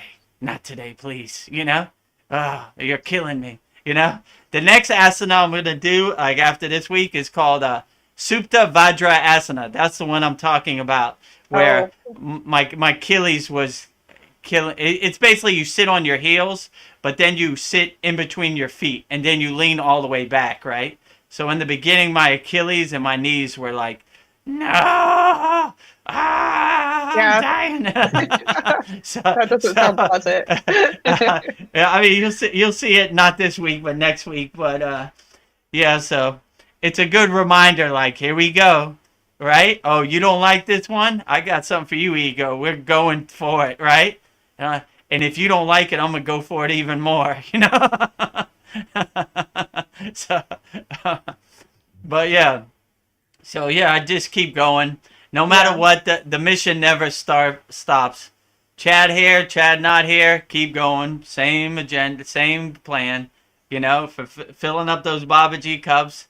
Actually, more. I'm kind of glad that Chad's not here no more, because it kind of woke me up to, like, get out of my comfort zone. Like, all right, if we're going to do this, we got to do it even more without Chad. Okay, all right, Veronica's going to help me, and Brian's going to help me, and all the students, we're going to uplift it. This was never me and Chad's school. It was always the school for the students. So we're going to uplift it together, and let's get to work. All right, what can we do? Oh, Brian's got these AI pictures. Outstanding. I'll use them all. I put them, okay. In fact, I want more. Yeah. Not enough. More. More. Then my brain starts working. Okay, we got Shiva. There's 52 weeks in the year. I need 52 Shivas. Brian, you got 52 Shivas for me, please? Okay. All right. Brian got 52 Shivas. Now we need Maruga on Tuesday. Brian, you got 52 Marugas? Okay. Well, I got 20, and okay, all right. Give me 20 Marugas, and I'll have to add 20 more Durgas. That's 52. Okay, we need 52 more Ganeshas. So, all right. Brian, we're good. We're good. We're good. We're good. We got them all. You know, we're good. Now it's time to put them out. You know. So it just kind of starts working that way. Like the pieces of the puzzle start coming together. You know, like, oh, you know, I didn't know Brian could do this. Wow. I can't let that picture of Hanuman go unnoticed. I got to put it up on Saturday. You know, one per 2025. So, you know, when I saw Brian's pictures, I was like, oh, I got to use that. I can't let that, you know, go by the wayside. We got to pump that out, you know? Because I know if I was looking at YouTube and I saw that short, I'd be like, woo, look at that picture of Ganesha. Oh, that is beautiful. I'm clicking on that for sure. You know? Yeah. Let me see what Ganesha's talking about or whatever, you know? I was just gonna say you have like the embodiment of the Ganesha energy, which is blowing past everything. You know, Yeah. they connect to Ganesha here to get a new job, and that's all about like bringing spirituality and manifesting it into practicality. I feel like that is the energy of Ganesha, and that's I feel like why I can understand why you connect with Ganesha too, is because Yeah. that is that powerful, grounded, practical, divine energy that can flow to everything. So yeah. Yeah, removing all obstacles. I'm the ram head elephant, right? Breaking all Yeah. walls with my head and my Yeah. trunk, whatever. Yeah. So you don't leave it up to question. You just think it and do it. Think it and do it. Yeah, And then you think like, and do, and there's no, right? and then there's no separation, right? Because the ego wants you to dwell, like, oh, I don't know, maybe, Yeah, I could don't be, but know. you're just like, boom, do it, do it, do it, do it. And then the energy is so Do. more piercing. It's so Yeah. piercing. It's so clear. It's so focused. And then it's so strong because of that. So I feel like that's why you've been able to get through all those obstacles because that's your intent is so focused and piercing Right.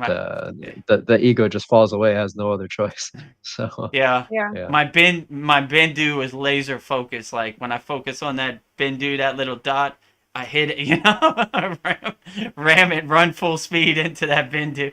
Yeah. And like my guru said, like we're Kriya yogis, we're action yogis. We don't talk about it, you know. We do the sadhana. We live the sadhana. We experience the sadhana. We are the sadhana. So yeah, so like that's the way I look at it too. Like once I get that battery in my back, there's no stopping. I'm that elephant running through the wall. Yeah. Maybe it's not a super good thing, but I don't live with no regrets, you know. I did it the way it came out, you know. Yeah, and listening to you talk, Guru Dev, we can hear your like excitement and enthusiasm. Like, I'm gonna do this next, this. So I think you also need to have like an excitement for what you're doing too to keep moving you forward. So I don't know. That's a good. I don't know. It's well, inspiring. there's no lessness of excitement. I just come on here once a week in the class and I see all your smiling faces, and that's enough payment for me. I'm like, yeah, we got it. We can't let our students down. You know, like, Chad, you what? No, we ain't doing that. We can't let her down. You know, that's why I kept telling them too. Like, no, we've come too far. We can't stop now. It's not fair to our students. You know, we have to go full blast. You know, we made so much progress. Like I was kind of looking back on this year at the Kriya Yoga School, and I was like, man, if you were initiated for like 10 years, you probably wouldn't learn all these techniques. Like this is a true opportunity for people. Like you see, like even like Curtis, he was at like the monastery. They gave him some basic Krishna mantra, right? You know, like what they all say. We're actually getting to the real practice. Like you don't have to wait. You don't have to do nothing. Join the Kriya Yoga School, and we're going to show you. We're going to give you the whole farm, right? Everything. And if you meet somebody on the Kriya Yoga path, like, oh, you're a Kriya Yoga yogi, what do you know? You do Kriya Yoga, and you show them all this, they're gonna be like, what? I don't even know that, you know. So like, I remember when I was in the Himalayan mountains, we were camping, and we met some people from like Yogananda's SRF, and they couldn't believe I knew like all this stuff. Like they were like, it took me 10 years for my guru to show me that, right? And I was like, yeah, he just showed it to me one day. They couldn't believe it, right? They were like, what mantras do you have Diksha for? And I went down like a laundry list of mantras. I don't know, I have like 30 mantras for different deities. And they were like, what? I only have one, like they couldn't believe it. So like I was saying, like in the Kriya Yoga School, we give you the whole farm. So it's a beautiful thing. So I'm super happy at the progress of all our students and filling up those Kriya Yoga cups and at the Kriya Yoga School. So the progress we made has been astronomical. Like it took me a long time to learn all this stuff, and we're just giving it away. So it's great. That's why when Chad said you gave away the farm, I said absolutely. I'm gonna continue to give away the farm. I need another farm to give away. Our new slogan: give away the farm. Give away the farm. Yeah. Your best marketing strategy yet. Yeah. Yeah. On your path that a Guru Dev, did you have to like work hard, like to like get your guru and teachers to show you this? Did you have to like really like pressure them to like show me this, or did they give it to you wholeheartedly? I mean, they gave it to me wholeheartedly, but they saw I was doing the work. Like, like I was going over and above what inner work I should do, like I was really making a conscious effort to be the best yogi I could be. So they saw I was doing it from a pure-hearted place, not from an ego place. Like, oh, I'm gonna go back to I'm gonna go open my yoga studio in America and I'm gonna be rich, or something like that. They just saw I was doing it as a pure-hearted person, so they gave it to me wholeheartedly, So. And they would just come up like, oh, today, I got a present for you. We're going to learn this, I learned this from this yogi on my travels and this and that. So, yeah, so it's cool. I didn't really ask for it. They just kind of gave it to me wholeheartedly because they saw all of my purity. Your purity. Yeah, I feel like maybe some of these focuses are more like gatekeepers. They're like, oh, you're not ready for this. And like if you came there, maybe they would judge you too, because maybe their own energy isn't that great, and so they're gonna project that on you and be like, no, because they're holding on to these mantras, like I have mantra diksha for this, but you don't. Like this is a ego thing, But like I would say like who could not use Ganesha? Right. Like if you connect to Ganesha, who could not use more practicality, more strength, more power, more groundedness? I mean, some like we talk about Kali, okay, that could be misused, right? Probably, but a lot of these are like, how could you not use Lakshmi and feeling abundance of everything? And like these are getting you out of ego in most cases. I mean, maybe people can't handle that, but I feel like it's sort of like an ego play, or it could be an ego play for someone to say, you're not good enough for that mantra. Like, who's to tell you, or who's to tell me, like, what part of God I can connect with or not? True. And so I feel like I'm liberated now from that consciousness. Like, I think it was Curtis asking another one about initiation and stuff.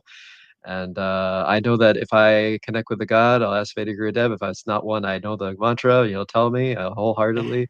And there's nothing in between that. And I'm already connected to a lot of them. So, I don't feel like I'm not worthy or something like that. Like, I'm this little being, and how could I connect to this deity because I'm not advanced enough or whatever. And so I feel like it's a great ego barrier that this whole thing can be about initiation and stuff like that. So I feel like some of these focuses, like you're talking about, like that Yogananda focus, I think maybe his followers did not get the essence of some of his teachings. True. And they're trying to hold water. They're trying to hold on to this, position they have as bringing as keeping this energy of Yogananda, and it's kind of ruining it.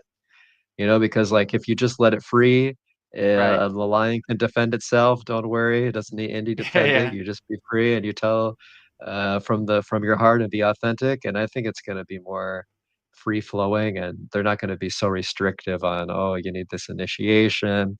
And that's probably why it took so long for those people, why they're so amazed. Like, how do you have all these mantras? It's like if you connect with Ganesha, why not Lakshmi?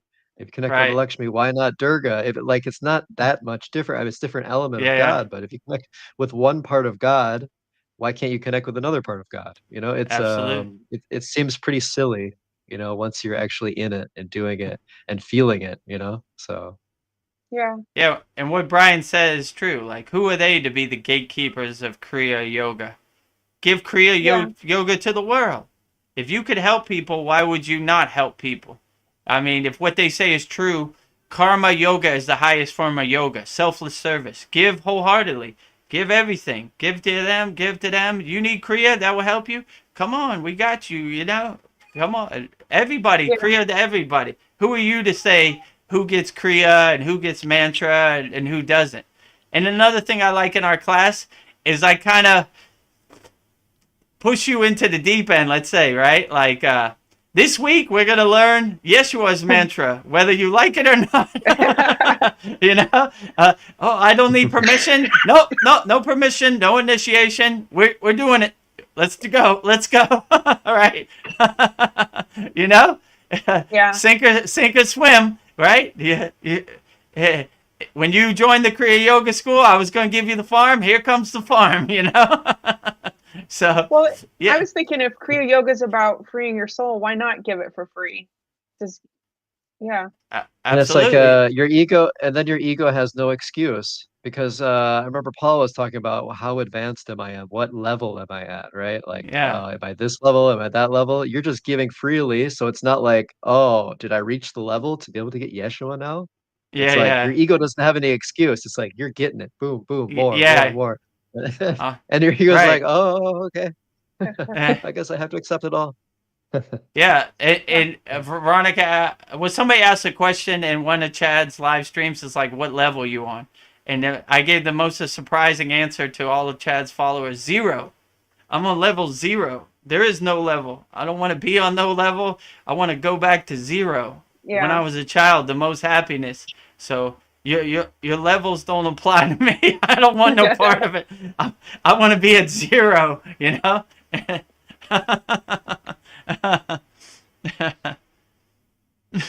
Yeah, 0 sounds more freeing. It's like you don't have to live up to anything. Yeah, there is no level. It's nothingness. It's 0, right? So you don't have no expectations. You don't have no projections to other people. Like, yeah, you're not a real yogi. You didn't do the shoulder pose today. Like, what? Yeah, who are you to tell me what's the right way? Like, whatever. You know, like. It's liberating. It's moksha. It's freeing, right?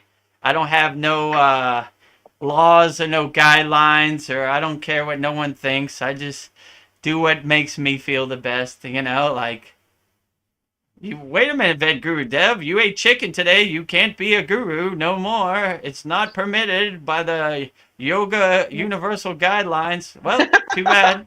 You know, I did it. You know, right? Yeah. So all these people, I don't fall into their box, which is a beautiful thing in my opinion. I don't want to be in their box or their cage, you know. Too many rules. Yeah, I don't want no rules. I want to be a free bird. I want to fly around and do whatever I feel like, you know. That's the best way. So. Yeah, and I think it's more authentic that way too.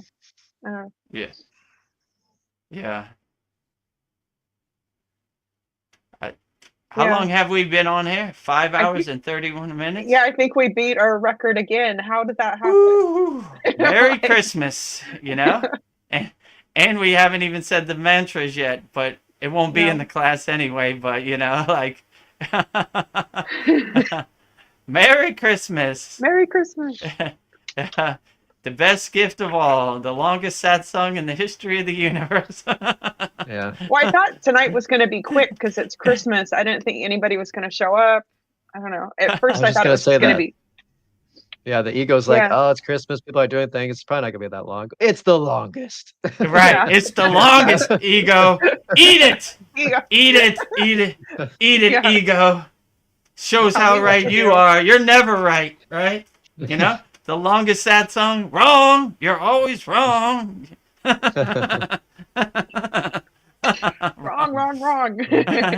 I don't know why I listen to you. You have no right answers, only wrong answers. I'm always right.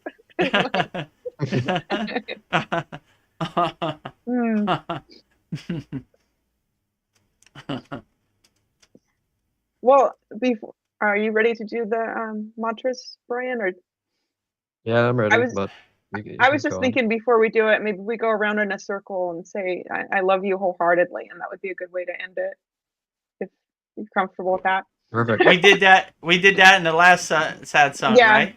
Yeah, we did it in the beginning, but this time we do it at Oh the yeah, end. cool. Okay, yeah, that's a good technique. Okay. I guess So since it's who my would idea, like I'll to go start? first. I'll go Okay. first. I love you wholeheartedly, Brian. I love you wholeheartedly, Gurudev. I love you wholeheartedly, Veronica. I love you wholeheartedly, Gurudev. I love you wholeheartedly, Veronica. I love you wholeheartedly, Brian. And Veronica's cat. I love you wholeheartedly. Oh, he's being a menace. I love you wholeheartedly, Veronica's cat. Mr. Akira. Like,